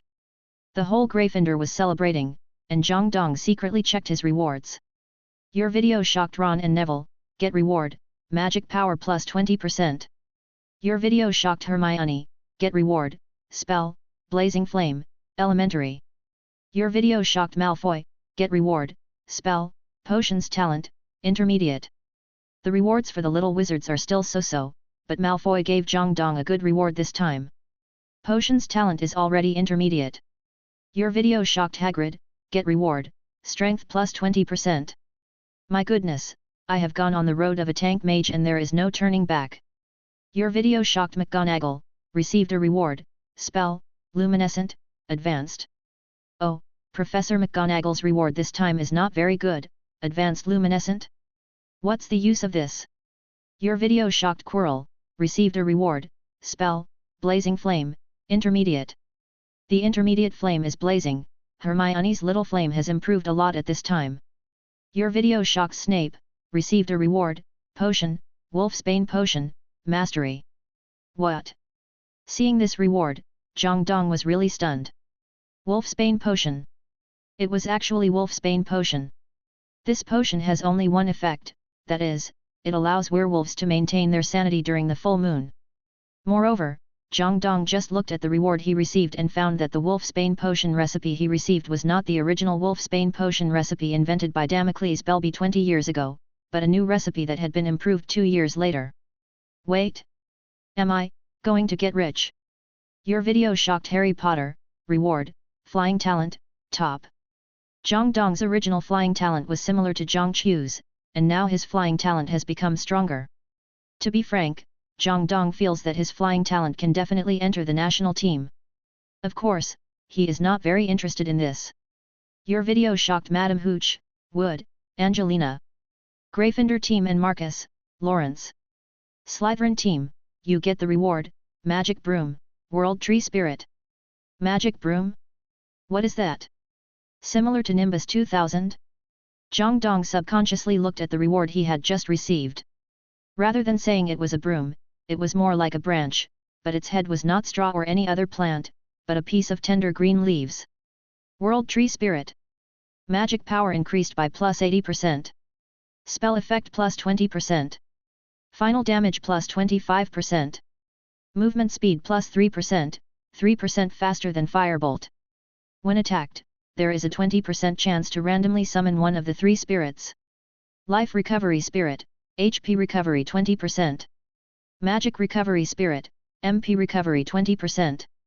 Comprehensive Recovery Spirit, MP and HP Recovery 10% each. This is, the World Tree Spirit in DNF? But it seems to be almost integrated with this world. Let alone anything else, Jang Dong's magic power has been increased by 90% with the Blessing of Rewards, which is almost equal to the magic power of 2 little wizards, and is about the same as that of an ordinary adult wizard.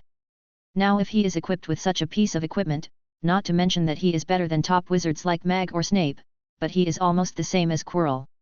Not to mention other bonuses, this thing is almost the same as the old wand. In other words, this thing is his new wand? Jang Dong's current wand was bought at Ollivander's wand shop. It is 9.5 inches, poplar wood and phoenix feathers.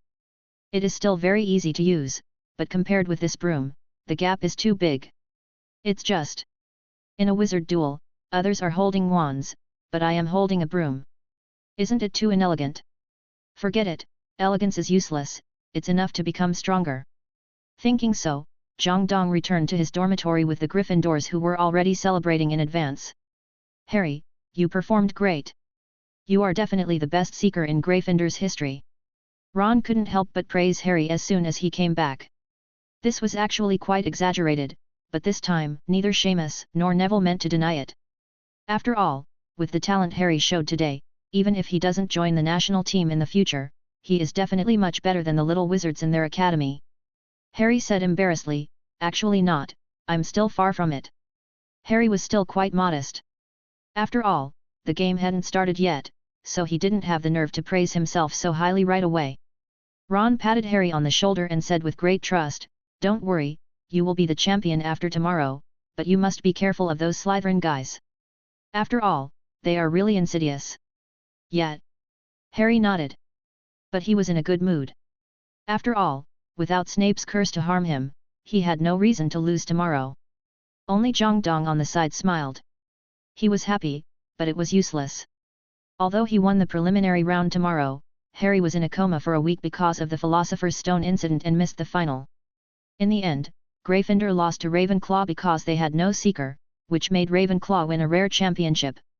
Hey? Neville, what are you doing? Doing something bad? Take me with you. Ron looked at Neville curiously. As soon as Neville came back, he started to organize various things, and then he poked and muttered behind their backs, and he always felt that he was doing something bad. Listening to Ron's words, Neville trembled, and then hurriedly said, No. I didn't do anything bad. I'm just preparing Christmas gifts. Gifts? I remembered it. Christmas is the New Year in Europe. On this day, people will give each other candies and gifts, especially in the wizarding world. Because of the existence of owls, more gifts need to be prepared, and owls must be sent out in advance to avoid missing this day. Gifts? Are there any for me? Ron looked at Neville curiously. Of course.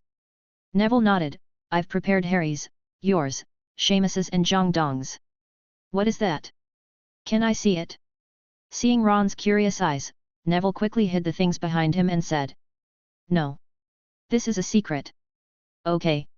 Ron sighed a little disappointed, but he also began to think about what gifts he should prepare. Although the Weasley family is not well off, Christmas gifts mainly depend on the thought, and whether they are expensive or not is secondary. And Jang Dong also started to think about it. In the past, he didn't care much about Christmas.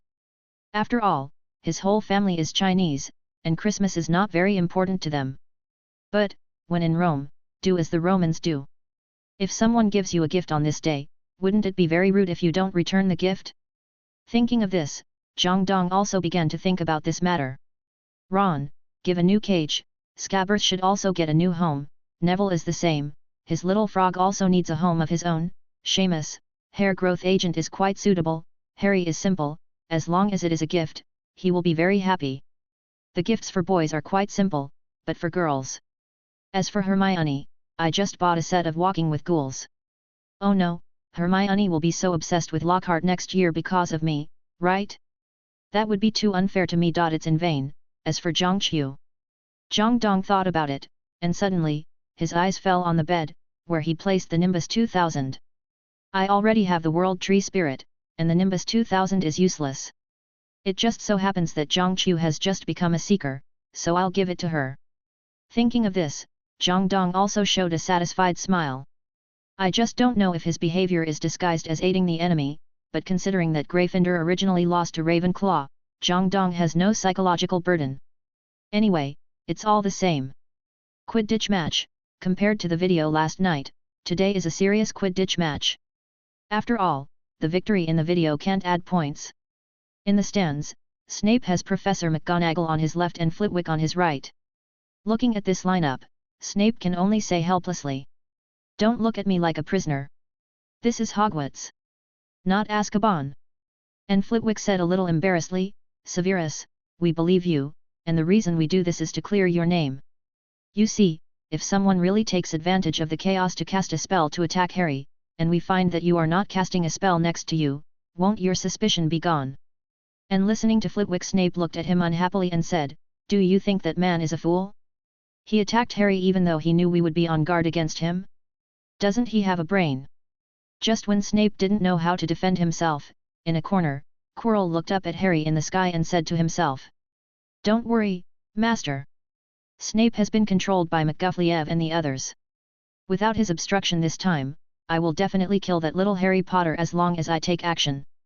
Are you stupid? Voldemort's voice sounded behind Quirrell's head.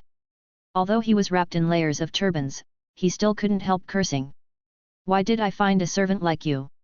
Think carefully with your brain. McGonagall and Flitwick are staring at Harry. Can you kill him? Also, everyone's eyes are on Snape. If you take action now, won't it clear his suspicion? Sit in the stands later. Don't act rashly, okay? Voldemort is just crazy, not stupid. He knows what they are going to do now. Find the Philosopher's Stone to resurrect himself first. As for Harry Potter, when he is resurrected, killing him is not an Avada thing. Listening to what Voldemort said, Quirrell shrank his head and walked towards the stands. Well, he can only listen to Voldemort's orders. Who makes him a servant? Madame Hooch walked to the center of the field. She looked at the 14 brooms above her head, and then said. I hope you can play with style and level, and also with innovation. Although the game in the video yesterday was very exciting, she didn't want to watch it again today. After that, Madame Hooch opened the box containing various balls. Then, surround Harry Potter, Marcus said, and 2 Slytherins came to Harry from the left and right and surrounded him directly. Harry was dumbfounded. Do you have to? I'm just a freshman, and you sent 2 people to watch me right away. Do you have any face? In the stands, the Gryffindor students couldn't help but boo. This man is too shameless. Marcus didn't care about these at all as long as we can win, what does face matter? However, watching this scene, Wood laughed.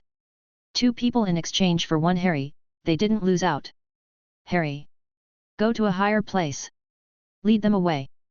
Harry nodded in understanding, and then directly controlled the flying broom to rush into the sky. This is a clear plan. If you 2 don't follow me, then your encirclement will naturally be useless, and I can look down at the golden snitch. And if you follow, it will become 5 against 6 below. And the 2 Slytherins had no choice. They looked at each other, and then followed the plan last night to try to entangle Harry. Terence, the golden snitch is left to you.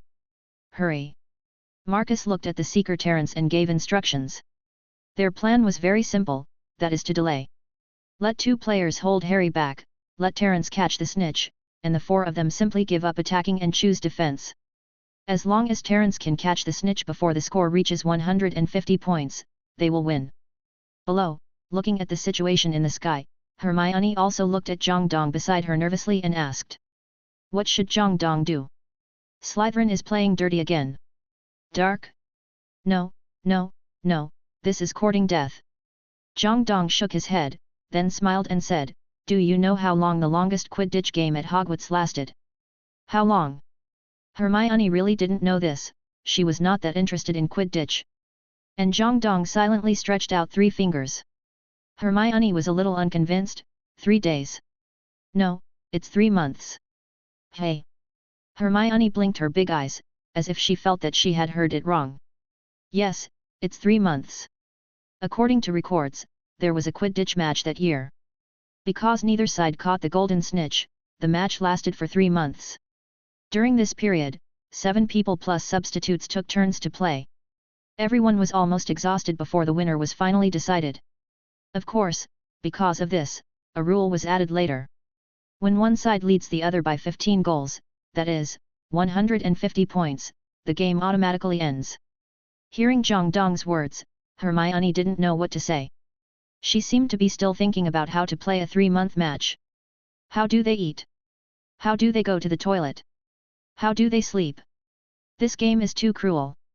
Looking at the shocked Hermione, Jang Dong smiled and then said, this is nothing. According to the record of Magical Quidditch, the longest Quidditch match in history lasted for 6 months. That's really cruel. Listening to Jang Dong's words, although Hermione and the others were still quite shocked, they also understood what Jang Dong meant. So Quidditch wants to play a blitzkrieg? Unless one team's lineup is James and Harry and Crumb and Charlie and Wood and Malfoy and Cedric. Otherwise, how could they beat Hogwarts so quickly? Due to Terence? Swish! Swish! Harry kept dodging in the air, and the two Slytherins were blocking him. Terence was chasing the snitch, and Marcus was 4-6, he was really about to collapse. 30:10. 50:20. 80:30. As the score got bigger and bigger, Marcus was almost dying of anxiety. Terence, hurry up. Listening to Marcus's urging, Terence was also complaining. Fast? How could he be fast? His flying skills were not as good as Harry's, and his broom was not as good as Harry's Nimbus 2000. How could he catch up with the snitch so easily? No. I need help. Terence shouted at Marcus. He needed someone to cooperate with him to chase and catch the snitch. But Marcus almost cursed when he heard it. We need people. Where can we give you one more? We'll just surrender. 4 against 6 can still hold out for a while, but 3 against 6, no operation will work. But he also knew that Terence was right, and they had to adjust their tactics now. He looked at the two teammates who were still entangled with Harry in the sky and shouted. Adrian! Go and help Terence. Leave one person to deal with Harry Potter. Got it.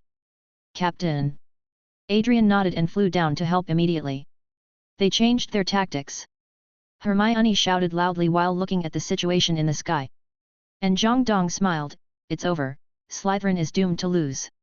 Although Jang Dong is not a Quidditch fan, he knows the gap between ordinary players and Harry too well with his top flight talent and 2000 Nimbus. 2 people can defend Harry, but 1 person? How is that possible? But why is it Hermione who is talking to me? Where is Ron? It feels like I haven't heard him yelling for a long time. Seeing Jang Dong looking around, Hermione immediately knew what he was looking for. Ron and Neville went to the bathroom. Maybe they heard what you said just now, that a Quidditch match can last for 3 months, so they decided to solve their personal hygiene problems first. Then they may miss the game. Jang Dong smiled and continued to look up. Good opportunity. Harry finally breathed a sigh of relief. Sure enough, when there was only 1 person left in front of Harry, Harry instantly turned into a fish that broke free from the hook. Swish! The light wheel flashed once, and the Slytherin could only follow Harry Potter and eat dust. It's over. In the sky, Harry was already circling like an eagle, leaving the people behind him and quickly locking onto the location of the golden snitch. And below, seeing that the situation in the air was not right, Malfoy also became anxious, and as if to vent his anger, his mouth also became poisonous. He said loudly to Goyle and Crabbe beside him. Goyle, Crabbe, do you know how the Gryffindor Quidditch team selects people? How do they select people? Goyle, who is good at supporting roles, asked immediately. They just pick those poor people, such as Potter, who has no parents, such as Weasley, whose family is so poor that they are almost starving to death, oh yes, and that. Malfoy pointed at Neville, who had just returned from the toilet, and said in an undisguised voice, Neville. Why didn't you join them? Aren't you also stupid and have no parents? Malfoy's vicious words made Neville's face flushed. He was cowardly and timid, and he knew this himself, so he never dared to talk back to Malfoy, and even took a detour when he saw them. But this time, Malfoy's words touched his reverse scale, his parents. For the first time, Neville shouted in a voice he had never thought of. I am stronger than 12 of you put together. Malfoy, Goyle, and Crabbe were all stunned. Obviously, they didn't expect that this usually cowardly little fat guy would dare to contradict them. Instantly, their faces turned ugly. However, Ron beside Neville patted Neville's shoulders happily. Well done, Neville. Show them some color. Neville seemed to be encouraged, and he straightened his chest. But Malfoy on the opposite side finally couldn't help it. Longbottom. How dare you say that to me? If IQ is gold. You are even poorer than Weasley. Malfoy. Dare you say another word? Ron was also angry. If provocation is divided into levels, Malfoy is at least a high level 1. His words directly offended 2 people. What if I say more? Malfoy didn't finish his words. Ron rushed up and threw Malfoy to the ground. Malfoy. Goyle and Crabbe reacted, and just as they were about to take out their wands to help, they were also punched by Neville, who flipped over from the back of the table and chair. Although Neville was timid, it is worth mentioning that he never backed down for his friends. For a while, the 5 people wrestled together directly, and their wrestling even attracted a lot of Slytherin onlookers. There was no way the game in the sky was obviously hopeless, it was better to watch the excitement, and it would be a good thing to win the game on the ground. Hey! Jang Dong, who was not far away, obviously also found something wrong over there, and thought about Ron and Neville who had not returned yet. Those two guys. I don't think they will run into any trouble again.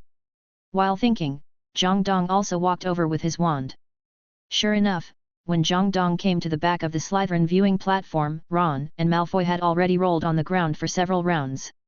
Neville was pinned to the ground and beaten by Crabbe and Goyle, but Neville was not completely without resistance. He waved his fists, occasionally hitting the two. Oh my god! Are you two so brave? Go to Slytherin to fight! Jang Dong quickly took out his wand and waved it. Wingardium Leviosa! Buzz! Buzz! Buzz!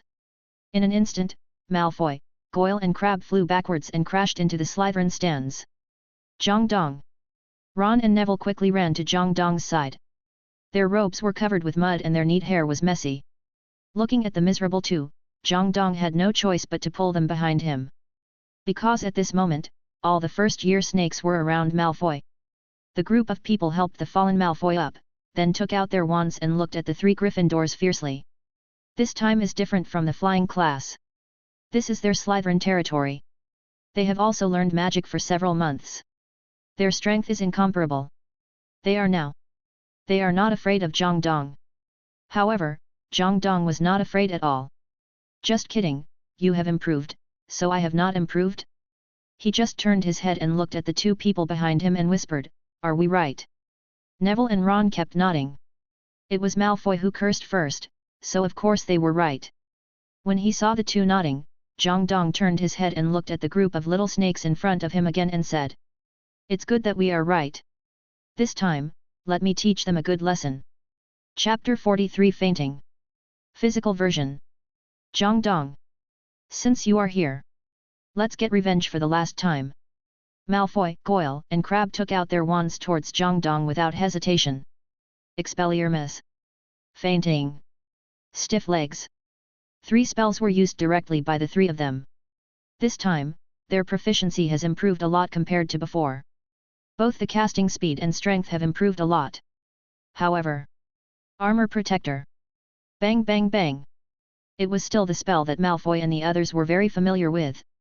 However, this time, the 3 of them cast spells on it, not to mention the barrier of the armor spell, but only a ripple and it returned to calm. Petrify all. A petrification spell was thrown, and the 3 people's bodies immediately stiffened, and then fell straight backwards. Come together. Pansy saw that something was wrong, and she quickly ordered everyone to attack together. Perhaps they were suppressed too hard by Jang Dong, or perhaps the spells they had learned for so long finally came in handy. This group of little snakes were actually ready to attack this time. Really? Then, don't blame me. Jang Dong picked up a stone from the ground, and then with a transformation, the stone turned into a smooth and solid club. It seems that it's time for you to see what it's like to fall to the ground for real. Fluorescent flash. Swish. The advanced fluorescent flash burst out instantly, and in an instant, the little snakes who were caught off guard were dazzled by the light. My eyes! Before the group of people could react, they heard. Ah! Ah! 2 screams, followed by the sound of heavy objects falling to the ground. 2 Hagrids and 1 giant monster, with 100% strength bonus. Jang Dong's current strength is definitely not inferior to that of an adult. This is also the reason why Jang Dong chose to hit with a club instead of chanting a spell. After all, chanting a spell is not as fast as hitting someone. As for whether such a duel is too unwizard, Jang Dong said, didn't I use fluorescent flashes? It's still advanced. He's next to me. Suddenly, a voice sounded, and the little snakes who hadn't reacted from the state of dazzled eyes cast a spell without hesitation. Fall to the ground. Legs stiffened and stopped dead. Oolong got out of the cave. The moment a bunch of command spells were thrown down, they heard a familiar voice. Ah!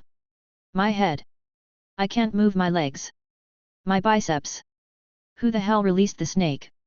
A bunch of first-year wizards, they can't even cast spells with their eyes open, and it's a wonder if they can hit the target if they cast spells with their eyes closed.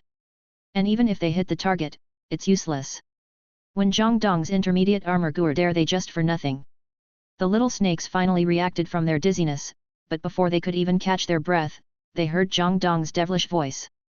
Luminescent flash! Close your eyes! Blaze Zabanai shouted hastily, but it was too late. Bang! Bang! Another two little snakes fell into a childlike sleep, but this time everyone learned their lesson, at least they didn't cast spells randomly.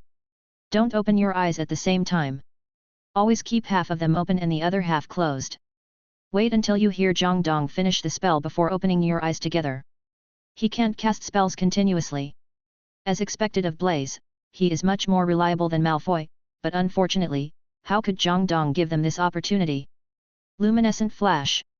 Good opportunity!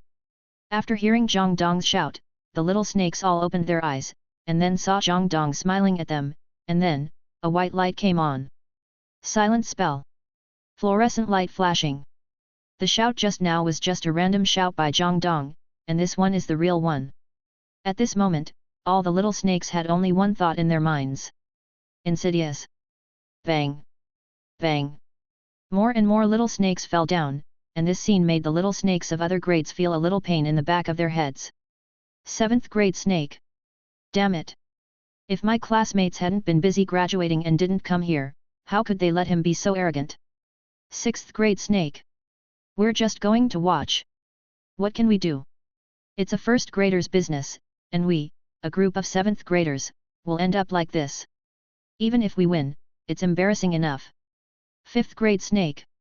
That fluorescent flash. That range. It must be advanced. It must be. Damn. There are all kinds of people. You are so skilled in lighting, what are you doing? That's what I mean. I'm still worried about what should I do when I am about to take the WL exam? I see a first-year student killing people with a high-level fluorescent flash. Is there no way to let people live? 4th-year snake. Should we help? Wait a minute, the seniors haven't done anything yet, so what's the point of us doing anything? 2nd-year snake. Should we help? Help, what? Do you think you are much better than the first-year students? In the end, the 3rd-year snakes are the most reliable. Although they don't have the confidence to defeat Jang Dong, they can't bear to see their juniors being wronged.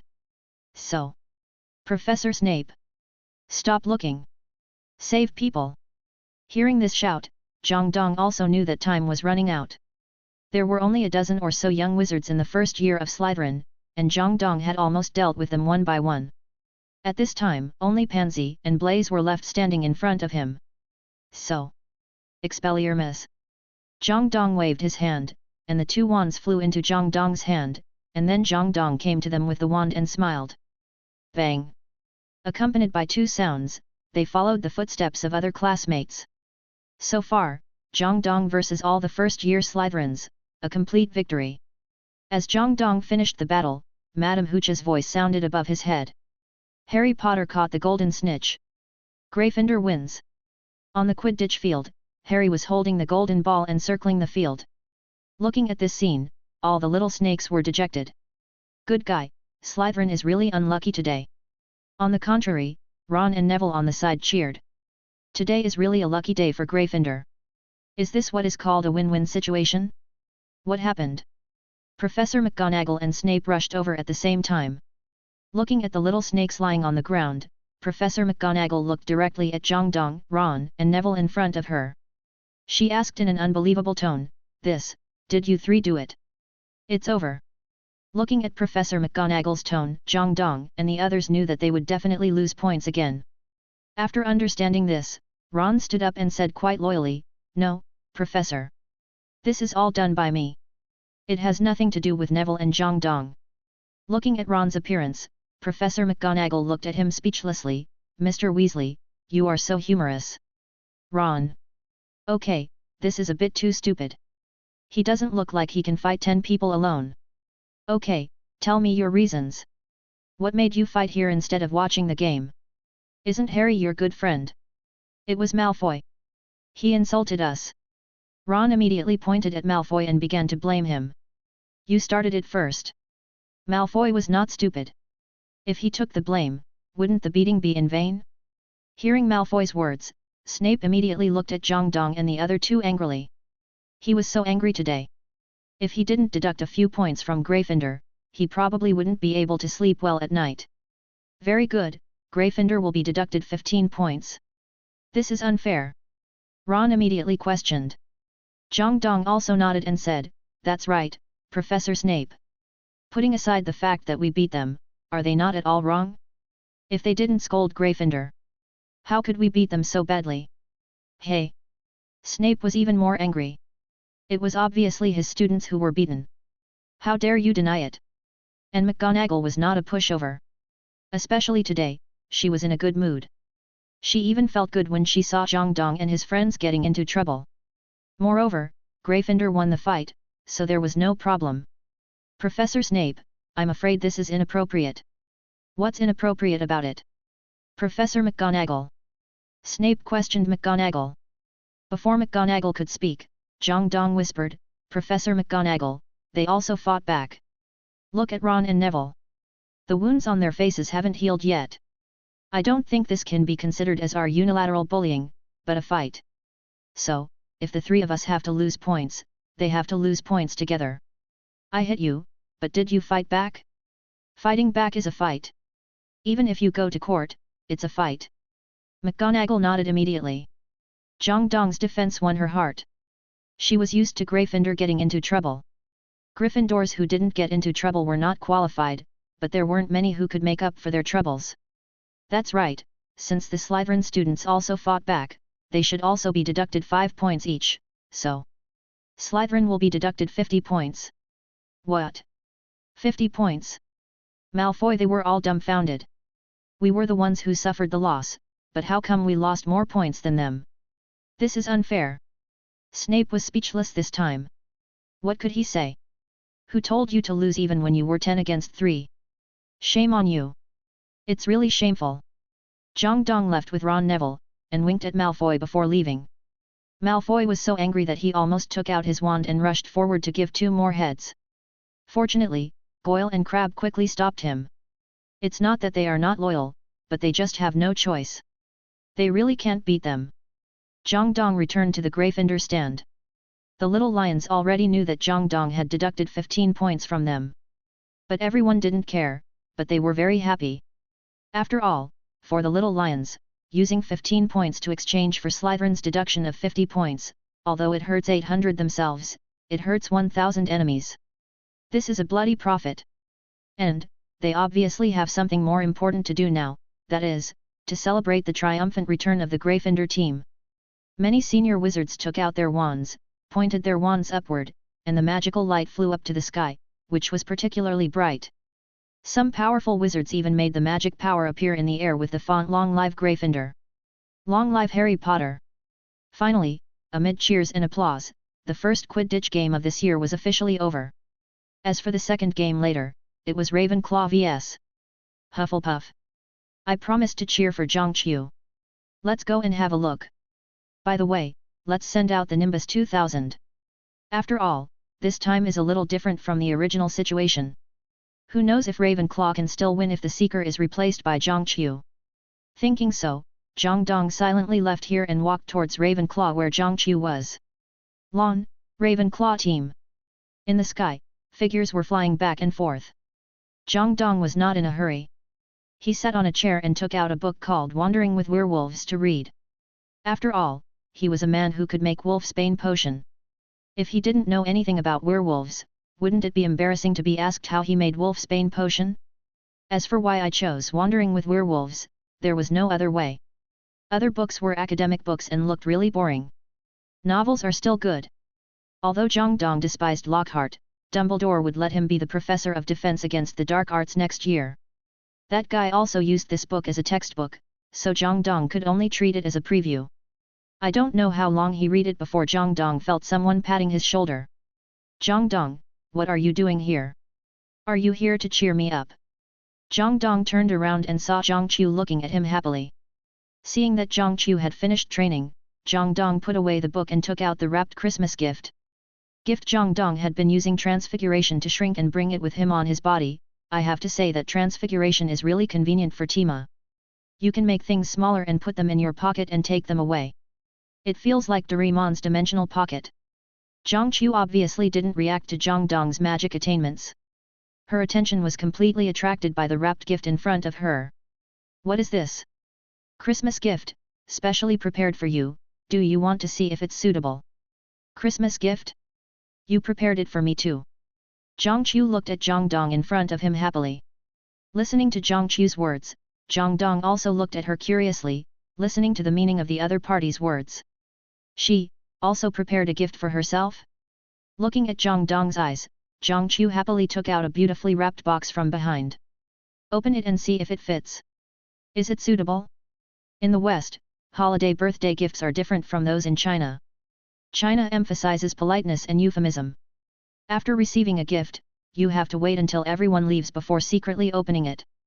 After all, if someone gives a cheap gift that causes comparison, it may embarrass the gift giver.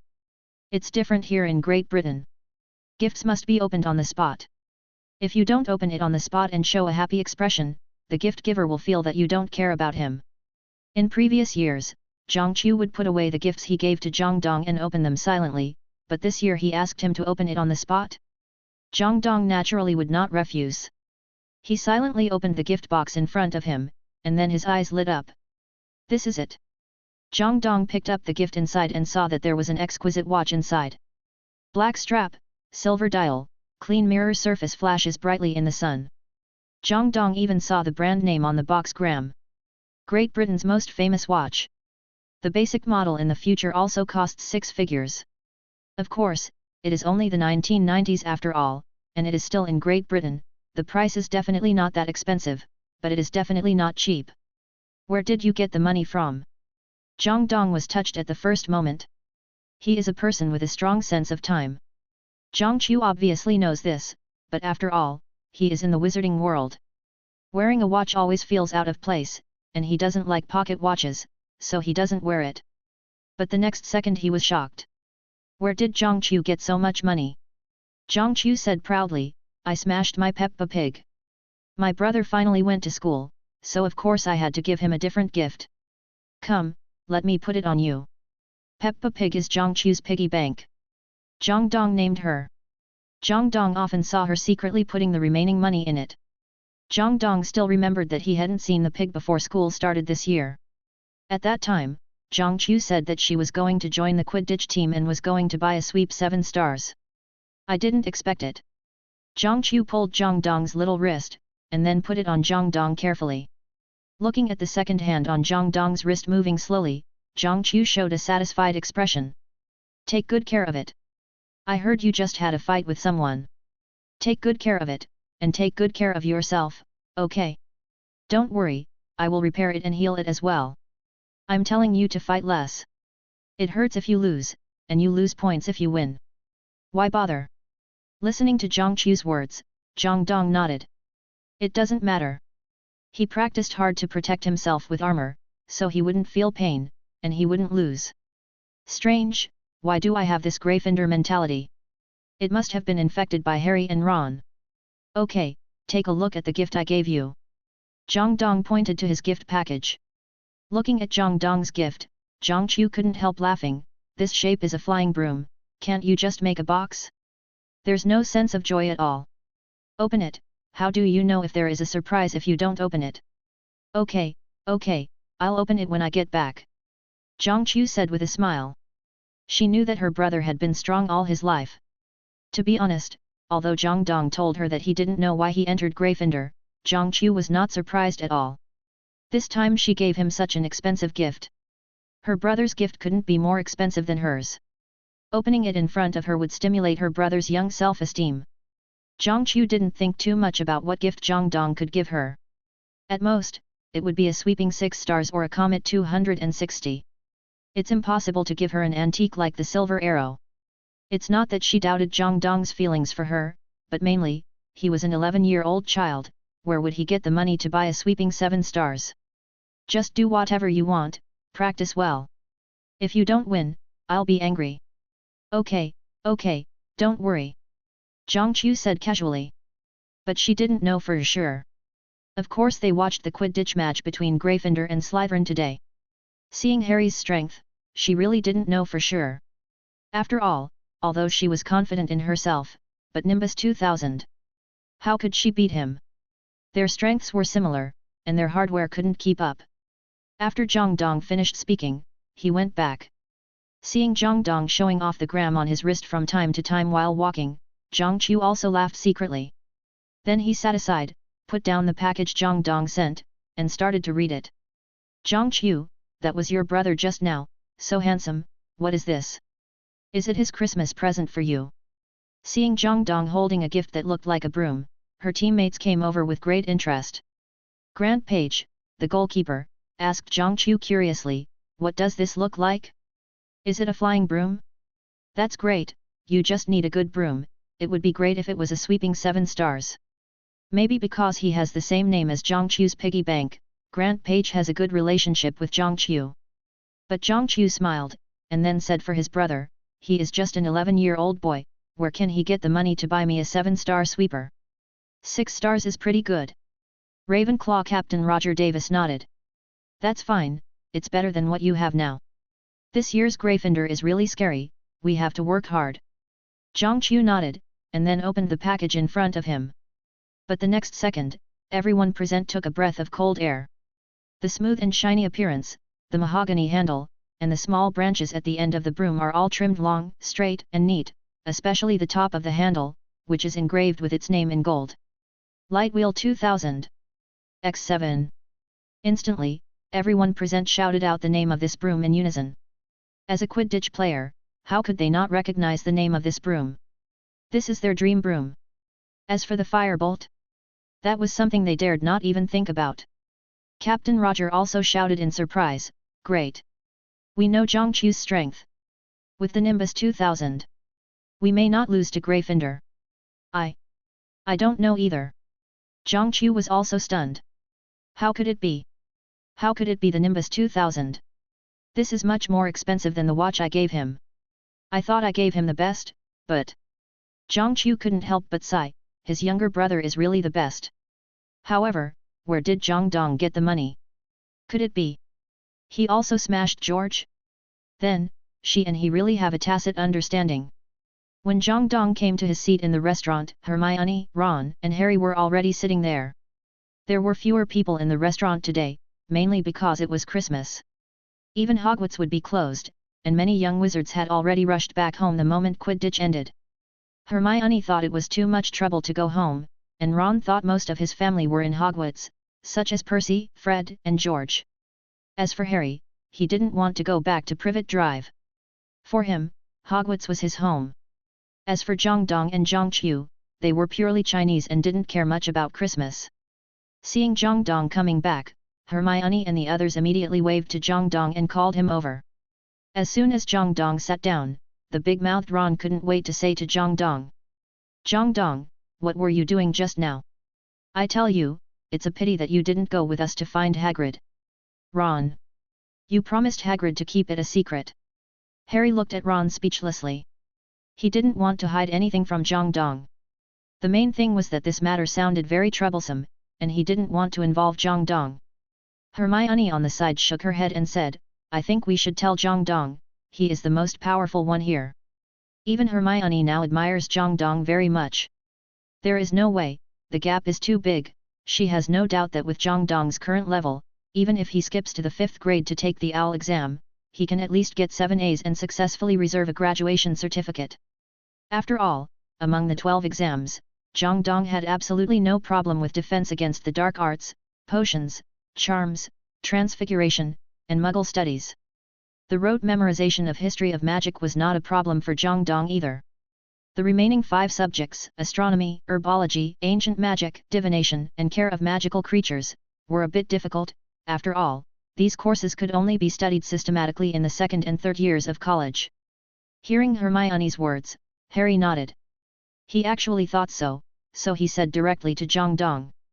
Jang Dong, do you know Nicholas Flamel? Hey! Jang Dong looked at them blankly. Looking at Jang Dong's expression, Ron immediately became disappointed. Look, I told you that Jang Dong wouldn't know such secrets. Hey! Jang Dong, don't take off my clothes. Before Ron finished speaking, he saw Jang Dong start to touch him in his clothes. This scared Ron enough, but a few seconds later, he realized that he was thinking too much. Jang Dong took out his treasured collection of wizard cards from his arms. These were small gadgets that came with the snack chocolate frog, just like the 108 water margin cards in Jang Dong's instant noodles. Jang Dong searched for them, and then threw the 7 Dumbledore wizard cards upside down in front of the 3 of them. One of the 3 curiously picked up a wizard card, and Hermione read. Dumbledore, the current headmaster of Hogwarts, the greatest contribution, defeated the powerful black wizard Grindelwald in 1945, discovered the 12 uses of dragon blood, and made great contributions to alchemy with Nicholas Flamel. The 3 of them were all wide-eyed. After a long time, Hermione looked at Ron on the side and asked loudly. Ron! You collect so many wizard cards. Don't you ever know to look at the character introduction on the back? Who collects cards to look at the back? Ron was also very aggrieved. Isn't collecting cards just to put them together in order? Why look at the back? There is no number on it. Seeing them like this, Jang Dong also took out his mobile phone helplessly. Some things he couldn't say, so he still used the video to popularize science for them. But Nicholas Flamel. This alchemist seems to have really appeared in the Fantastic Beasts and Where to Find Them series. I think this is the first time I've played the content of this series. Forget it, it doesn't matter. They are all Harry series, all the same. Thinking of this, Jang Dong silently clicked on a video titled Old Man, I haven't fought with anyone for 200 years, and when I do, all curses will end. To be honest, this name is really long, but it is also really domineering. So, at the moment when Jang Dong clicked on this video, a light curtain appeared in the restaurant. Another light curtain appeared. I knew it. If you don't go home for Christmas, there will definitely be something good to watch. What a coincidence, I thought so too. Who is it this time? It should be my turn, I haven't even appeared once yet. Don't worry, there are only 300 people in the whole Hogwarts, it will be our turn sooner or later. Listening to the conversation between these people, Jang Dong was speechless. No, who gave you the confidence to be on camera? Besides, who said that this video only shows people from Hogwarts? Look, this time, it shows Nicholas Flamel. However, Jang Dong did not complain. He just looked at the light screen silently, with an expectant look. At this time, the title of this video also appeared on the light screen. I haven't fought with anyone for 200 years. When I fight, all curses will end. Seeing this title, the following the young wizards were all confused. Haven't made a move for 200 years? Does that mean this guy has lived for 200 years? Who is this guy? How could he live so long? Dumbledore is only over 100 years old. Dumbledore in the stands took a deep breath. He had already guessed who the protagonist of this video was. His old friend, Nicholas Flamel. At the beginning of the video, Ron was holding something and reading. Dumbledore's greatest contribution, in 1945, he defeated the dark wizard Grindelwald and became famous. Hearing this name, Dumbledore took a deep breath. Although many years have passed, every time he hears this name, he still feels nervous. He knew what Ron was looking at, the wizard card, which was his most important for him. Even death can remain calm, but the only thing that scares him is that he is deleted from the wizard card. After all, that is the only place where he can appear with his name. Grindelwald, are you okay in Ermengarde? Who is Nicholas Flamel? You don't even know Nicholas Flamel. I don't know. Is he famous? Of course, Nicholas Flamel is the only known maker of the Philosopher's Stone. You know the Philosopher's Stone, right? I've heard of it. It's the alchemical tool that can make you immortal as long as you have it. It is said to represent the pinnacle of alchemy. Sure enough, not everyone is like Ron, who has eaten a chocolate frog without looking at the back. There are still many young wizards who are quite knowledgeable. At this time, Harry and the other 2 who heard about the magic of the Philosopher's Stone looked at each other, especially Ron, who opened his mouth so wide that he could hardly close it. Eternal life. So this is Nicholas Flamel's Philosopher's Stone. Wait. I think I know. What is hidden in the basement is...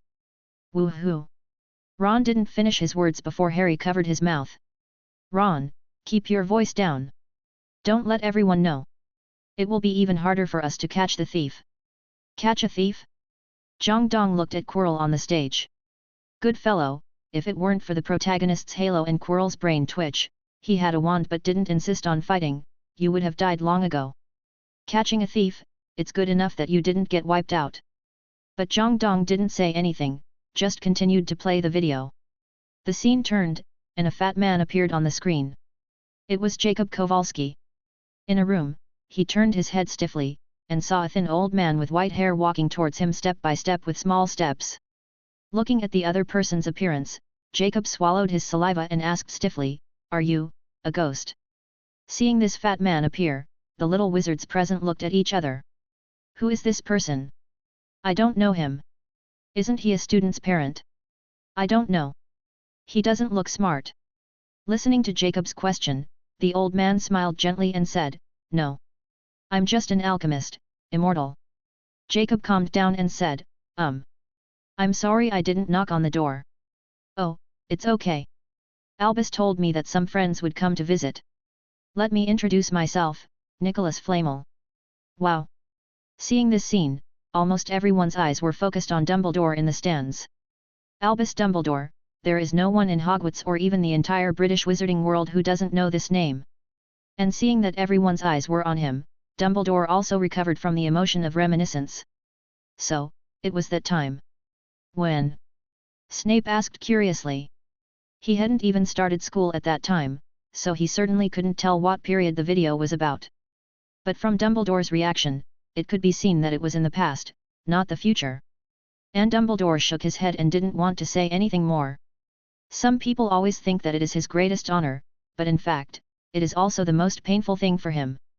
It is only a few meters away, but Nikolai Flamel has to jog over, but it must be said that Nikolai Flamel looks more lovely. Nicholas Flamel brought Jacob to a crystal ball.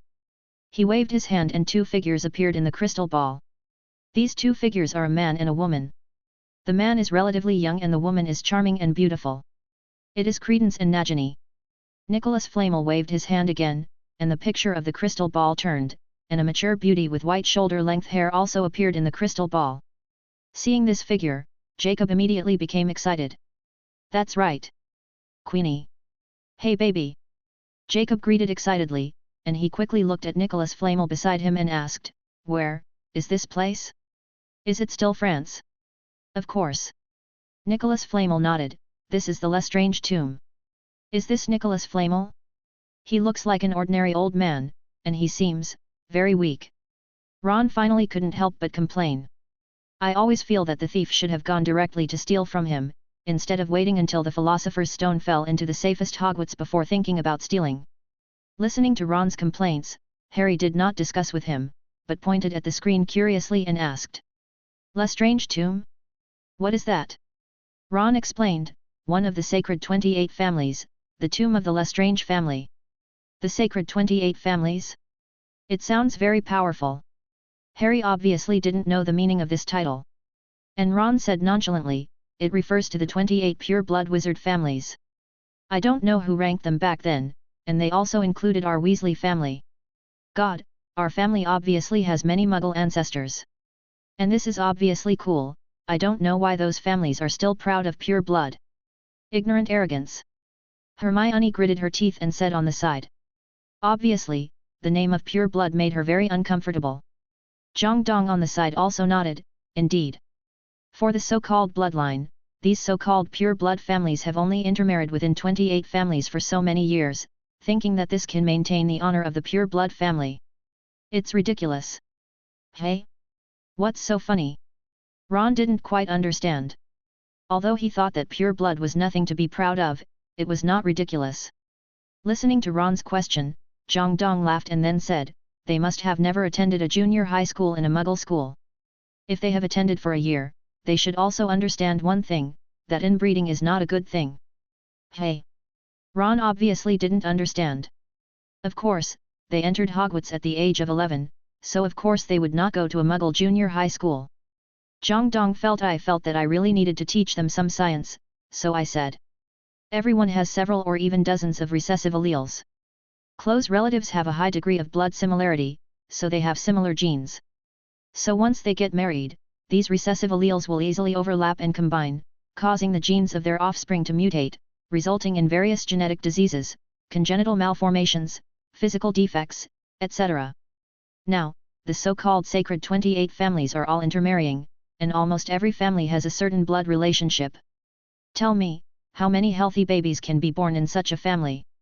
At this point, Jang Dong pointed to Malfoy in the Slytherin seat and then said, if this continues, without external intervention, within 100 years, the sacred 28 families will go to extinction on their own. Chapter 48, Who is Stronger, Grindelwald or Voldemort? Harry didn't react much after hearing Jang Dong's words, but Ron looked scared. Fortunately, our family has never believed in the theory that pure bloods are more noble, otherwise, our family would be deformed. It must be said that the Weasley family is really a rare breed. Bill, OWL 12 course certificate, Hogwarts prefect, worked at Gringotts after graduation, which is equivalent to successfully passing the civil service exam. Charlie, Gryffindor Quidditch captain, Hogwarts prefect, went to Romania to raise dragons after graduation, which is equivalent to successfully passing the postgraduate entrance examination. Percy, OWL 12 course certificate, Hogwarts prefect, became the Minister of Magical Transportation after graduation, although a little snobbish, but he is still a Weasley in essence.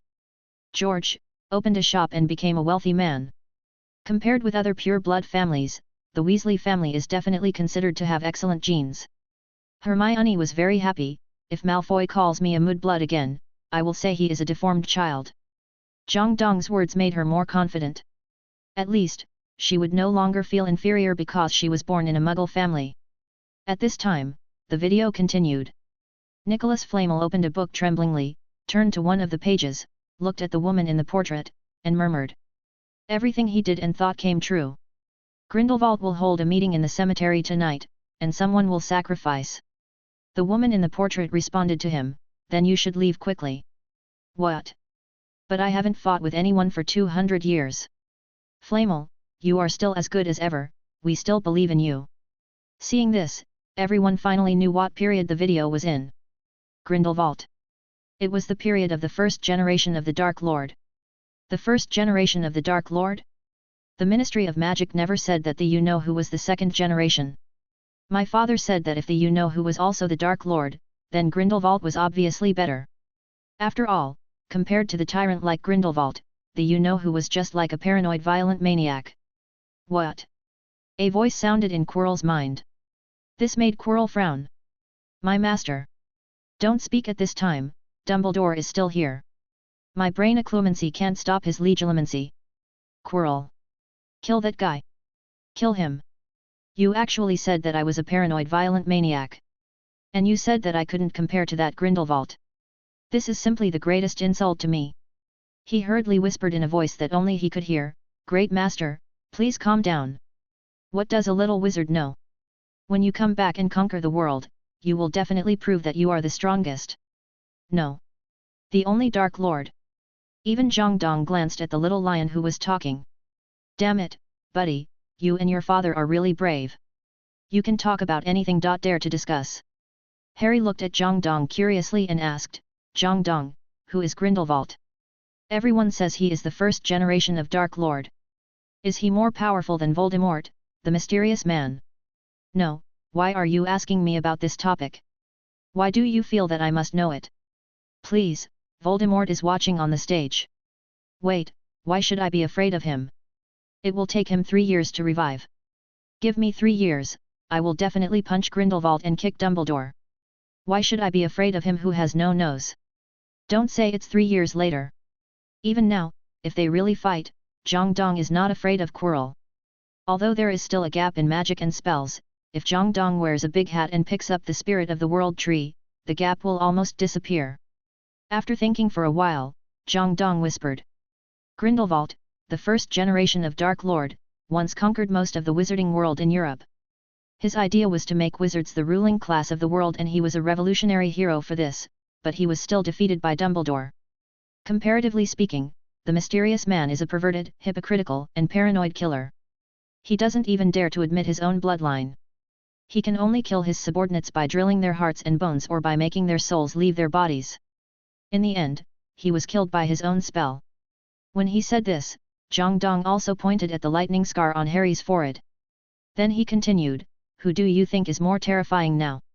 Jang Dong knew that in terms of strength, Voldemort was still stronger than Grindelwald.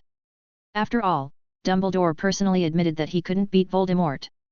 Dumbledore said, I know that Voldemort's magical knowledge may be more extensive than any living wizard today. I also know that once he recovers all his magical powers, I am afraid that even if I use the most complex and powerful spells, I may not be able to defeat him. When he talked about Grindelwald, he said, I know that we are evenly matched, and maybe I am slightly better. It's just that Voldemort during Harry's time was not as powerful as Grindelwald because of the Horcrux, so people feel that he is not as good as Grindelwald. But in terms of means, Voldemort is really left behind by Grindelwald. Hearing Jang Dong's explanation, the Quirrells in the stands were dumbfounded. I just appeased this guy, how come another fearless person appeared? Kill him. Quirrell. He must be killed. Let him know who is the strongest Dark Lord. Yes, yes, my master, I will follow your orders, but not now, after all. Dumbledore is still watching. Okay, then wait until I am resurrected. Then I will kill Harry first, and then I will kill this ignorant kid. At this time, Nermengard. In a dark room, an old man was looking at the light screen in front of him with great interest. What is this? It can be projected to Nermengard? Is there another dark wizard starting to make trouble? Haha, Dumbledore, you must be having a hard time now. The man was Grindelwald. How could he not project a video when playing Fantastic Beasts and Where to Find Them? Obviously, Grindelwald, who was bored to death, was very happy at this time. Not only could he relieve his boredom, but he could also see his behavior from the perspective of his enemies, which was a very interesting video in itself. Looking at the bullet comments floating on the screen, especially the classic debate between Grindelwald and Voldemort, who was stronger, Grindelwald raised his mouth and said disdainfully. When I ruled Europe, you couldn't even take down a school. Are you worthy of competing with me? Chapter 49, Raise the fire shield to protect yourself, and all curses will end. Grindelwald has his own pride. He really despises Voldemort from the bottom of his heart. In 1998, the resurrected Voldemort found Grindelwald for the Elder Wand, but Grindelwald just looked at Voldemort with a sneer and chose to die generously. He is the same as Dumbledore in this regard. He has always put life and death aside. For them, death may be the beginning of a new adventure. And then, he saw a familiar scene from another angle. Lestrange tomb. The dark blue flame engulfed the entire mausoleum. The strange flame raised a hot wind that blew Nikolai Flamel's silver hair, but his eyes were fixed on the sky in front of him. In the blue flame, the flame turned into 3 dark blue demons like flying dragons. The 3 demons flapped their wings, as if they were going to spread continuously. What is most shocking is that as the flame consumes more and more fuel, it becomes stronger and stronger. Looking at this scene, Nicholas Flamel finally shouted loudly. Everyone, put your wands into the ground. Otherwise, the whole of Paris will be destroyed by this magic. What kind of magic is that? Ron was dumbfounded. He had never seen such a terrifying magic. In his impression, the strongest magic is the spell of his father that can kill several people at once, but this trick. It has overturned his imagination. Fire shield protection, a variant of armor protection, may also be advanced magic. Jang Dong explained, and then looked at the Grindelwald gas stove in the picture with envy. Who said that the armor spell can't kill people? Harry was also stunned and said, fortunately, such a wizard was defeated by Dumbledore, otherwise. Maybe he thought of Grindelwald and Voldemort joining forces. Just thinking about that scene made him tremble all over. Hearing Nicholas Flamel's words, all the wizards present nodded, and then thrust their wands into the ground without hesitation. All curses are over. All curses are over. The 2 figures in the east reacted first. They thrust their wands into the ground at the same time. That's Senior Newt. I've seen his portrait.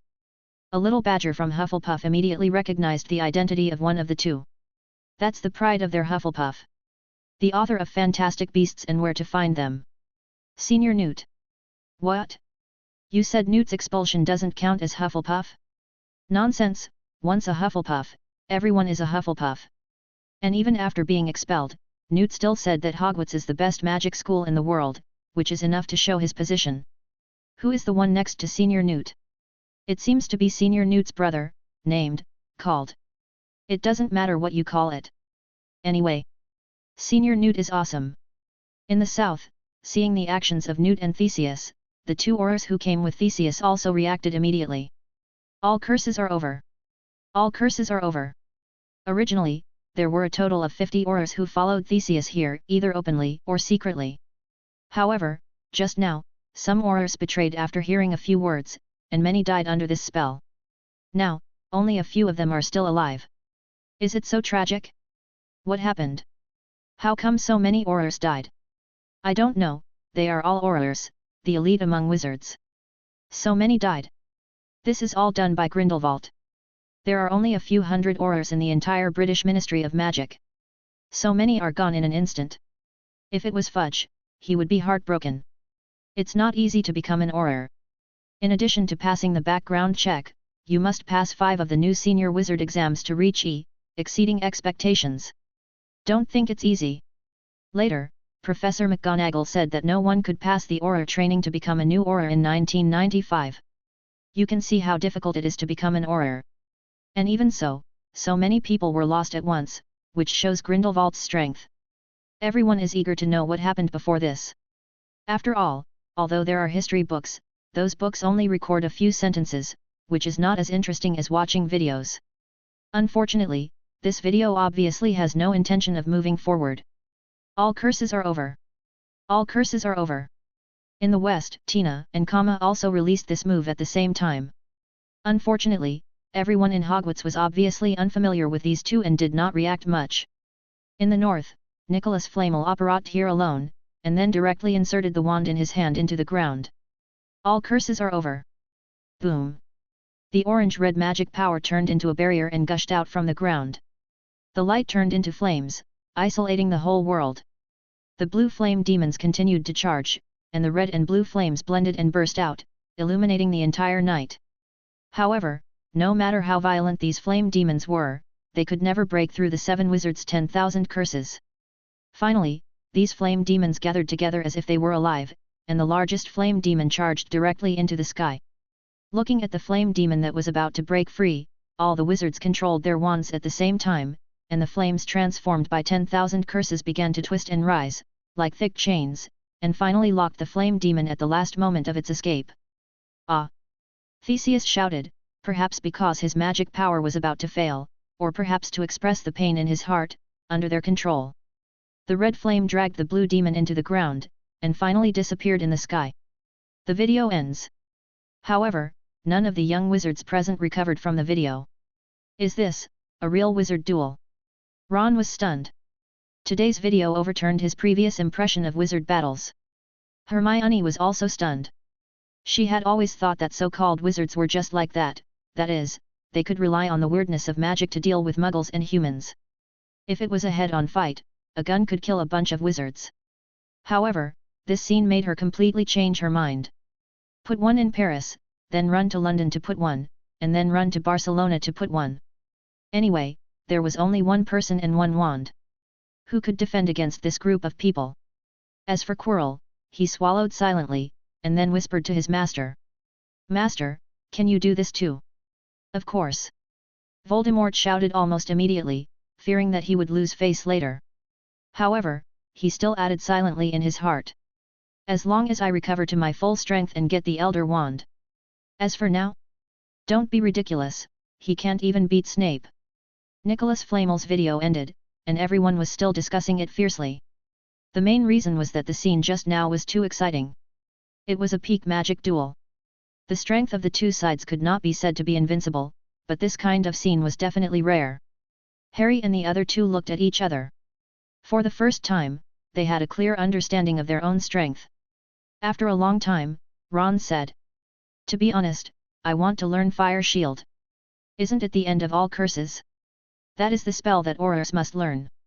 Hermione looked at Ron in front of her blankly. However, Ron shook his head, Fire Shield is cool. Besides, Percy knows end of all curses. He is determined to join the Ministry of Magic. If I want to learn it, I can just find him.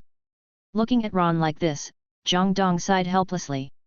No wonder you were the only one who quit the Ministry of Magic among the 3 people later. In the official fanfiction The Cursed Child, the trio joined the Ministry of Magic together, then Hermione became the Minister of Magic, Harry became the Minister of Justice, and only Ron left the Ministry. However, Hermione's eyes lit up. She was not interested in the powerful Fire Shield, but was very interested in the end of all curses. Then, can I ask your brother for advice? Usually, I can, but he has to take the OWL exam recently, so he probably doesn't have time. His goal is to pass 5 NEWT exams in the 7th grade. He is really focused on the Ministry of Magic. Is that so? Hermione was a little disappointed. She really wanted to learn the handsome end of all curses. As for waiting for the defense against the dark arts class? What a joke, Quirrell didn't even teach them Expelliarmus, and you still expect him to teach them end of all curses. Looking at Hermione's expression, Jang Dong said helplessly, all spells end, it's okay, if you want to learn, I can teach you. Harry, Ron, Hermione. The 3 looked at Jang Dong speechlessly. Good guy, you really know everything. Ron was curious and approached Jang Dong and asked, tell us honestly, what is your current strength? What strength? Can I tell you? But Jang Dong thought about it and said, anyway, if there is a wizard duel, Percy should be on par with him. This sentence made the 3 people stunned. That's Percy. Although Percy is only in the 5th grade, not the 7th grade, but with Percy's talent, he is also in the upper middle level in the 7th grade. So, what do you mean by this? Can you rank in the top 5 in Gryffindor? You are only in the 1st grade. Jang Dong ignored the expressions of the 3. In fact, Jang Dong and Percy should be about the same in terms of spell level. Percy's potions, astronomy, divination, herbs, are all better than Jang Dong, but Jang Dong's Animagus is enough to make up for it. But Jang Dong has 2 abnormal magic props, the World Destroyer hat and the World Tree Spirit, and the defense in the 12 trials, he will definitely win against Percy. Jang Dong, I want to learn it. Hermione came over quickly. She must learn the end of all curses. I want it too. Harry Potter also came over. He was obviously eager to improve his strength. Then, can you take me with you? Ron also asked in a low voice. Although he was not so eager to improve his strength, everyone said they had learned it. If he didn't learn it, he would always feel excluded from the small group. Okay, I have nothing to do during the holidays. Jang Dong said indifferently. The end of all curses is not a secret, so it's okay to teach them. The trio all looked excited, while Jang Dong silently checked his rewards. This video involves Nicholas Flamel, you should give me something good. Congratulations to the Master's video for shocking Ron, reward spell, snot curse flowing, elementary. A spell actually exploded? Jang Dong was stunned for a moment, and then suddenly remembered which spell it was. Next year, Ron used this spell to deal with Malfoy, but because the wand was broken, it hit himself directly, and then he vomited slugs all day. Ugh! Jang Dong felt a little disgusted, forget it, maybe it will be useful for pranks. Congratulations to the Master's video for shocking Hermione, reward spell, illumination bright as day, elementary. A spell similar to Lumos, but the light of this spell is sunlight, which is brighter. Forget it, we shouldn't have any expectations for the little wizard, let's just look at the others, the big heads are behind. Congratulations to the Master's video for shocking Tina Goldstein, reward spell, Disapparate, intermediate. Sure enough, something good exploded.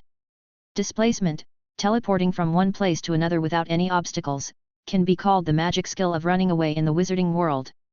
However, this spell is extremely difficult to learn, so Jang Dong has never been able to do it, otherwise he would have learned it long ago according to his personality.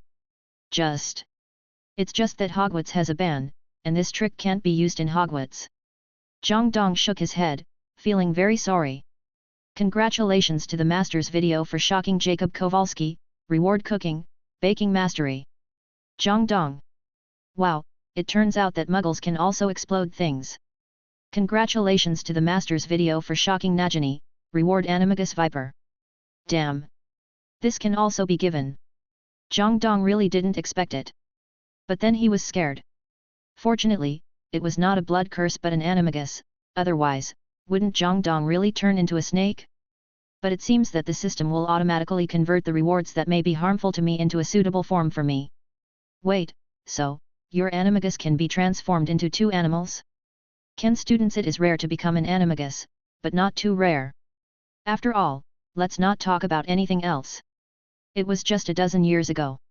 In the Marauders, in order to make Lupin, a werewolf, less inferior, James, Black and Peter Pettigrew all became Animagus. 3 Animagus came out of the first grade. Although these 3 are indeed geniuses, this also shows that Animagus is not that abnormal. But one person can become 2 Animagus, which is completely different. Throughout the ages, there is only Jang Dong. It seems that if it is appropriate, you can appropriately expose one Animagus and register it with the Ministry of Magic. This can actually have the effect of covering up the truth, and even if you are really caught in the future, you can say, "I have already registered with the Ministry of Magic," but you didn't say that a person who has cultivated 2 Animagus must register twice. Congratulations to the Master for shocking Theseus' commander with his video, reward spell, obstacles, intermediate. Congratulations to the Master for shocking Newt's commander with his video, reward magic item, Newt's magic suitcase. Jang Dong. Looking at Theseus's and then Newt's, Jang Dong couldn't help curling his lips. How stingy. He's the chief Auror of the Ministry of Magic, but he gave this broken thing to you. Look at your brother, he gave the housekeeping box as soon as he came up. Newt's magic suitcase, which has a space traceless spell cast inside. To put it bluntly, it looks like an ordinary suitcase on the surface, but in fact, it contains a small world with various environments such as deep forests, deserts, grasslands, lakes, and thunder swamps. I dare not say how much more there is. Judging from the movie, there must be hundreds of acres of land. With this box, let alone luggage, you can even build a villa inside. You know, Jang Dong has always felt that their dormitory is a bit small. It's a pity that there are no magical animals of Newt in it, otherwise, this thing would be really invincible.